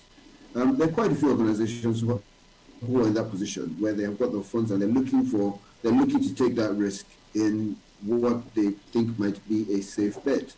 Now, yes, a lot of the time, I've heard it said in so many workshops and so many groups where it's being said the greatest impediment to my business is getting the capital. But a lot of the time, the greatest impediment is actually structuring the firm right to be able to absorb and utilize the capital properly. So how do you go about raising the money for the heavy capital, so to speak, that is required? It's not so much the heavy capital that's really the problem. It is getting it started, to getting the business started to the event, to the stage where it can convince somebody who has a wallet that they should actually join in your venture. That's really where the challenge is. The capital is there at various stages in different packets. It's not just a matter of getting yourself structured in a way that you're ticking the boxes as regards risk, as regards transparency, as regards governance, and as regards your business venture as well. Once you can tick those boxes, I think the cash is there in various forms. Thank you very much, sir. And I also want to thank everybody in the panel for contributing to this conversation. Really appreciate every single person because I think we've been able to touch on it and speak from the heart. I particularly appreciate Mr. Loge's closing remarks, which you could see he was speaking from the heart. And, you know, it does also speak to the fact that each and every one of us as a practitioner in this industry is concerned and also looking for the growth and the improvement of the sector, not just as a place where bread is buttered, but also because we want to all leave a lasting legacy as practitioners in this industry. So I want to thank the Chartered Institute of Stockbrokers again for having this panel. I want to thank you for having me as the moderator of the panel. I want to thank you for doing such a great work, and I believe that the deliberations into tomorrow will also be very great. And I just want to hand over now to the anchor of the event to take over from here. Thank you very much. All right, thank you very much, Mr. Tunji Andrews. Please, let's celebrate that amazing panel. Thank you very, very much, Mr. Tunji Andrews. I'd also like to register our appreciation to the panelists in the presence of the MD CEO, ICO Pensions Managers Limited, Mr. Longe. Thank you very much. Those were really, really insightful contributions. Also, Ms. Deborah Four and Ms. Esiri Agbeyi, thank you very, very much. And Mr. Olumide Oyeton, the ED of Investment, Stanbic IBTC, thank you very, very much. I love the fact that every one of you on the panel, you had a particular interest in validating the next gen and also letting them subtly understand that while they may have the energy and the drive, they need to lean on the wisdom and the experience of the previous ones that have gone ahead of them, you know. And Also, I'd like to appreciate the CEO of FX Commodity Exchange, Mr. Ayodeji Balogun. I mean, for this panel, I think I really love. I love the combination. I love the focus, and the focus as one of the panelists has said that the Sorosoke generation, of course, is very, very well merged by the older ones, who sometimes are referred to as off the mic generation. Either way, the capital market requires the input of everyone to continue to move forward. So thank you very much, everyone, once again. Please let us give them a round of applause. They have done beautifully well. They have done beautifully well. Thank you, thank you. At this point, we will take just one remark that will bring the day one of the virtual conference to a close. And I'd like us to welcome Chief Patrick Ezeago, the president of the Associations of Securities Dealing Members Houses of Nigeria. Chief Patrick, are you here? Yeah, we apologize for the initial skip. It was due to a glitch that we had to cover up for, but at this point, we would be willing to take the remark from President of the Associations of Securities Dealing Members Houses of Nigeria. Buddy, can you hear me? Yes, we can. Yes, we can. Can you hear me? Yes, we can. Yes, we can. Okay, thank you. I want to stand on the existing protocol. The president of CIS and the first vice and second vice, as well as all the past presidents, good afternoon. It is my great pleasure to felicitate with the Nigerian of Brokers, our institute, on the occasion of this year's annual conference, the 24th in the series of such engagements, where we meet to rub minds and chart a course for the development of our noble profession, the stockbroking and security dealing. Our institute has never failed to lend her voice to burning issues in the economy and in nation generally. We have always produced strong communique to aid our advocacy efforts. It is expected that this year will not be an exception, irrespective of the virtual nature of the conference. The stockbroker has shown signs of resilience in the past few years, and there's every indication that we shall overcome. This year's conference is instructive and promises to provide us with a radar by which we shall navigate through the storms and re-energize the economy through the instrumentality of the capital markets.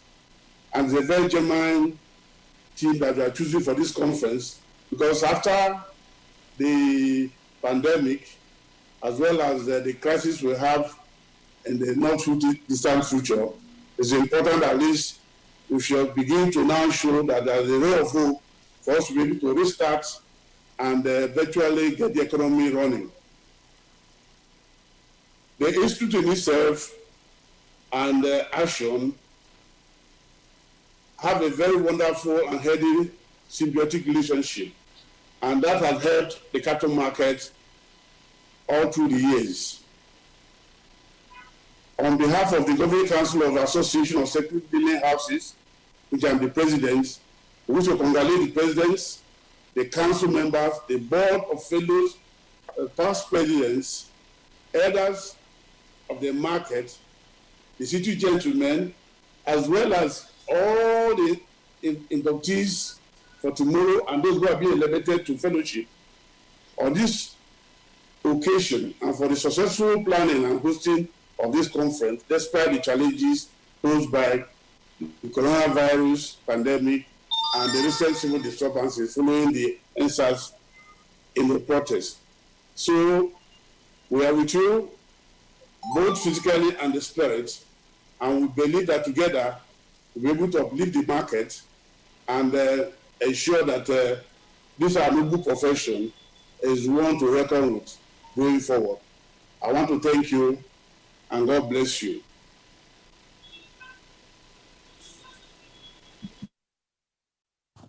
Thank you very, very much for your remarks. Thank you very much for the goodwill.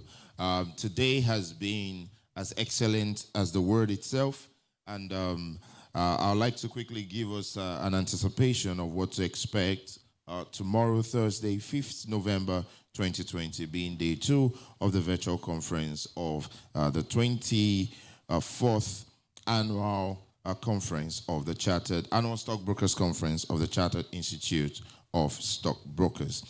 Tomorrow we're going to be having Otumba Adeni Adebayo. He would be, giving us the opening address, and of course we would receive a remark from His Excellency Godwin Obaseki FCS, the Executive Governor of Edo State.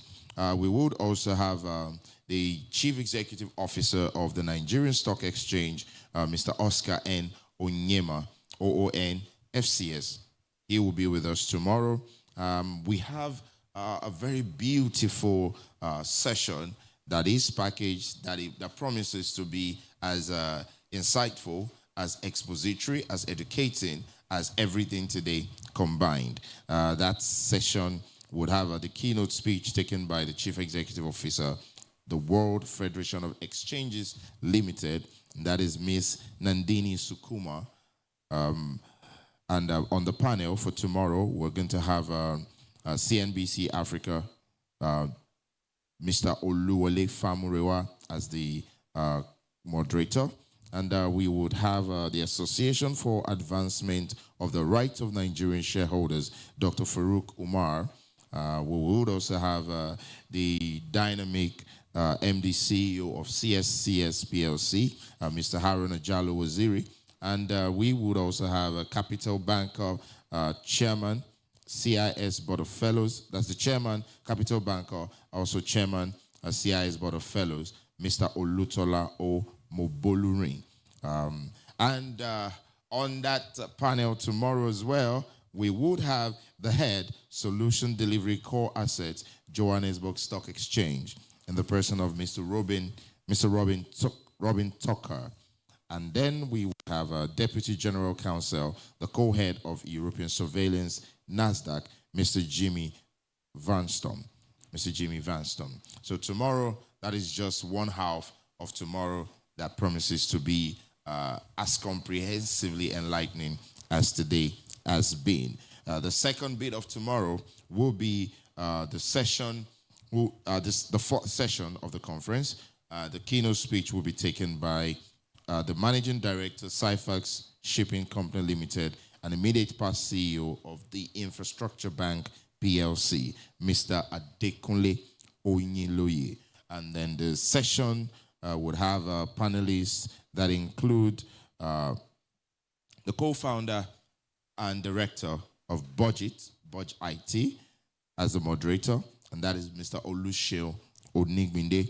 Of course, the other panelists there would include the director, Nigeria Infrastructure Debt Fund, Chapel Hill, Mr. Saurav Srivastava, the executive secretary, Nigeria Investment Promotion Commission, Ms. Yewande Sadiku, and the director general, Budget Office of the Federation, Mr. Ben Akabueze, and the director general, Infrastructure Concession Regulatory Commission, Engineer Chidi KC Izua. And of course, we all are aware, we are closing the conference in a grand way tomorrow with the closing ceremony, which would be the induction of associate and the investiture of fellows. You know what the institute is built upon, that the Chartered Institute of Stockbrokers is built upon trust and integrity. So when we tell you that tomorrow promises to be greater than today, remember, our mantra is that our word is our bond. So you stay tuned and make sure you get yourself ready avoid any distractions that you experience today. Make sure you do not experience them tomorrow. Just get ready, because the capital market has a whole lot in determining the future of the country and of the global economy at large. And that greatly depends on you and what you take away from this conference. My name is Adesina Olaliko. It has been a privilege to stand with the Chartered Institute of Stockbrokers in Nigeria on the occasion of this 24th annual conference for stockbrokers. So you join us tomorrow. It is going to be wonderful. See you tomorrow.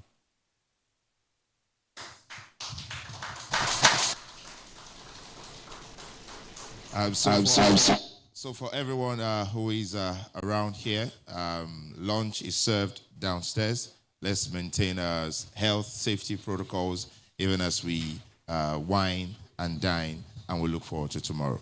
Thank you very much. Thank you, everyone. Thank you, sirs. Thank you. Conference of the Chartered Institute of Stockbrokers is proudly sponsored by Securities and Exchange Commission, Central Securities Clearing System PLC, First Guarantee Pension Managers, CSL Stockbrokers Limited, Nigerian Stock Exchange, Infoware. Thank you very much for your support. Adupe Dalu Nagode. The 24th Annual Conference of the Chartered Institute of Stockbrokers is proudly sponsored by Securities and Exchange Commission, Central Securities CSL Stockbrokers Limited, Nigerian Stock Exchange, Infoware. Thank you very much for your support. Adupe Dalu Nagode. The 24th Annual Conference of the Chartered Institute of Stockbrokers is proudly sponsored by Securities and Exchange Commission, Central Securities Clearing System PLC, First Guarantee Pension Managers, CSL Stockbrokers Limited, Nigerian Stock Exchange, Infoware. Thank you very much for your support. Adupe Dalu Nagode. The 24th Annual Conference of the Chartered Institute of Stockbrokers is proudly sponsored by Securities and Exchange Commission, Central Securities Clearing System PLC, First Guarantee Pension Managers, CSL Stockbrokers Limited, Nigerian Stock Exchange, Infoware. Thank you very much for your support. Adupe Dalu Nagode. The 24th Annual Conference of the Chartered Institute of Stockbrokers is Securities and Exchange Commission, Central Securities Clearing System PLC, First Guarantee Pension Managers, CSL Stockbrokers Limited, Nigerian Stock Exchange, Infoware. Thank you very much for your support. Adupe Dalu Nagode. The 24th Annual Conference of the Chartered Institute of Stockbrokers is proudly sponsored by Securities and Exchange Commission, Central Securities Clearing System PLC, First Guarantee Pension Managers, CSL Stockbrokers Limited, Nigerian Stock Exchange, Infoware. Thank you very much for your support. Adupe Dalu Nagode. The 24th Annual Conference of the Chartered Institute of Stockbrokers is proudly sponsored by Securities and Exchange Commission, Central Securities Clearing System.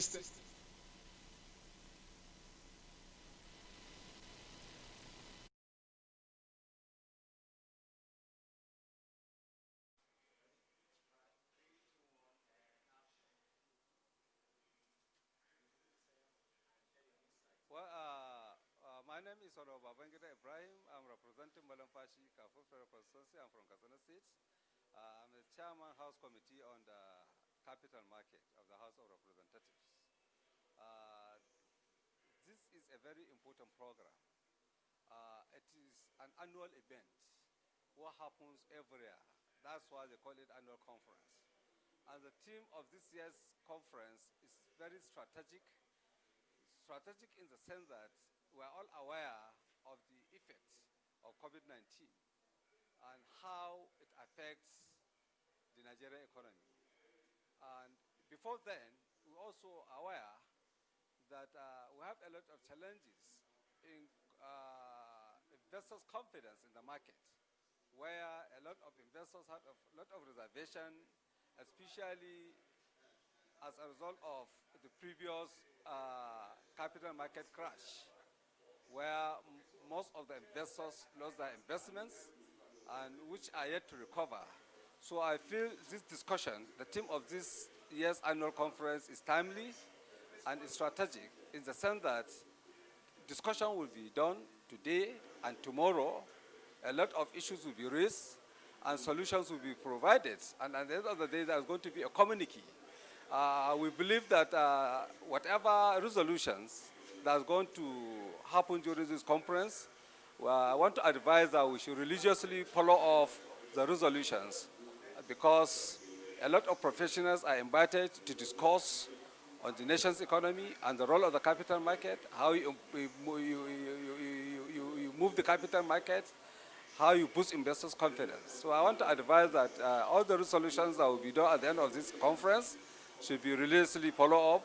And we from the National Assembly, I can assure you that whatever role we are expected to play, we are going to provide our maximum cooperation to make sure that we took the capital market to the next level.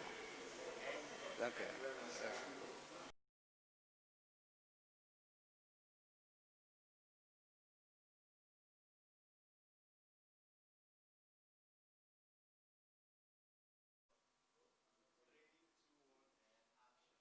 All right, my name is Olatunde Mohammed Amolegbe. I'm the President and Chairman of Council, Chartered Institute of Stockbrokers.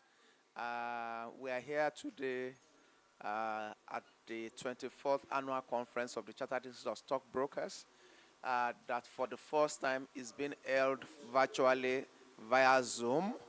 The need to have it via Zoom obviously is driven by the fact that we are in the midst of a worldwide global pandemic, and we needed to leverage technology to be able to have this conference this year. Having said that, this only fits the fact that we are leveraging technology only fits to the modus operandi of the institute, because we had always been a technology-driven institute. As some of you might know, the institute was one of the very first institutes to pioneer the computer-based testing for certification of its members. So, and this will represent, to the best of my knowledge, the second major technology-based program we are having. And we've just finished the first set of papers that was presented by Mr. Aso Igodalo, the partner of Banwa Igodalo & Co., and the chairman of Sterling Bank. And it was discussed by a panel consisting of some of the best brains in the market, and we've had a very, very interesting discussion that have just finished.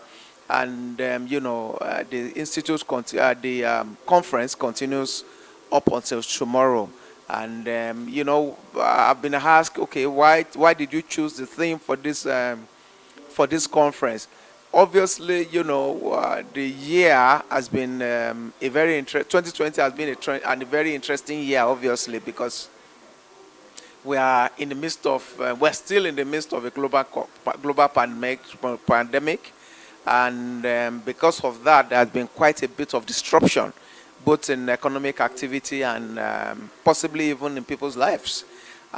We feel that it is only right that we discuss ways by which, both businesses, the capital market, and the economy as a whole could gradually find a way of navigating itself out of this difficult period and go back to a period of growth and a period of expansion. So we thought that it was important that we gather experts, subject experts that are, that could discuss these issues and come up with policy prescriptions, which we could now share with the government and other policy implementers, to help them, guide the economy and the capital markets, through these relatively rough times.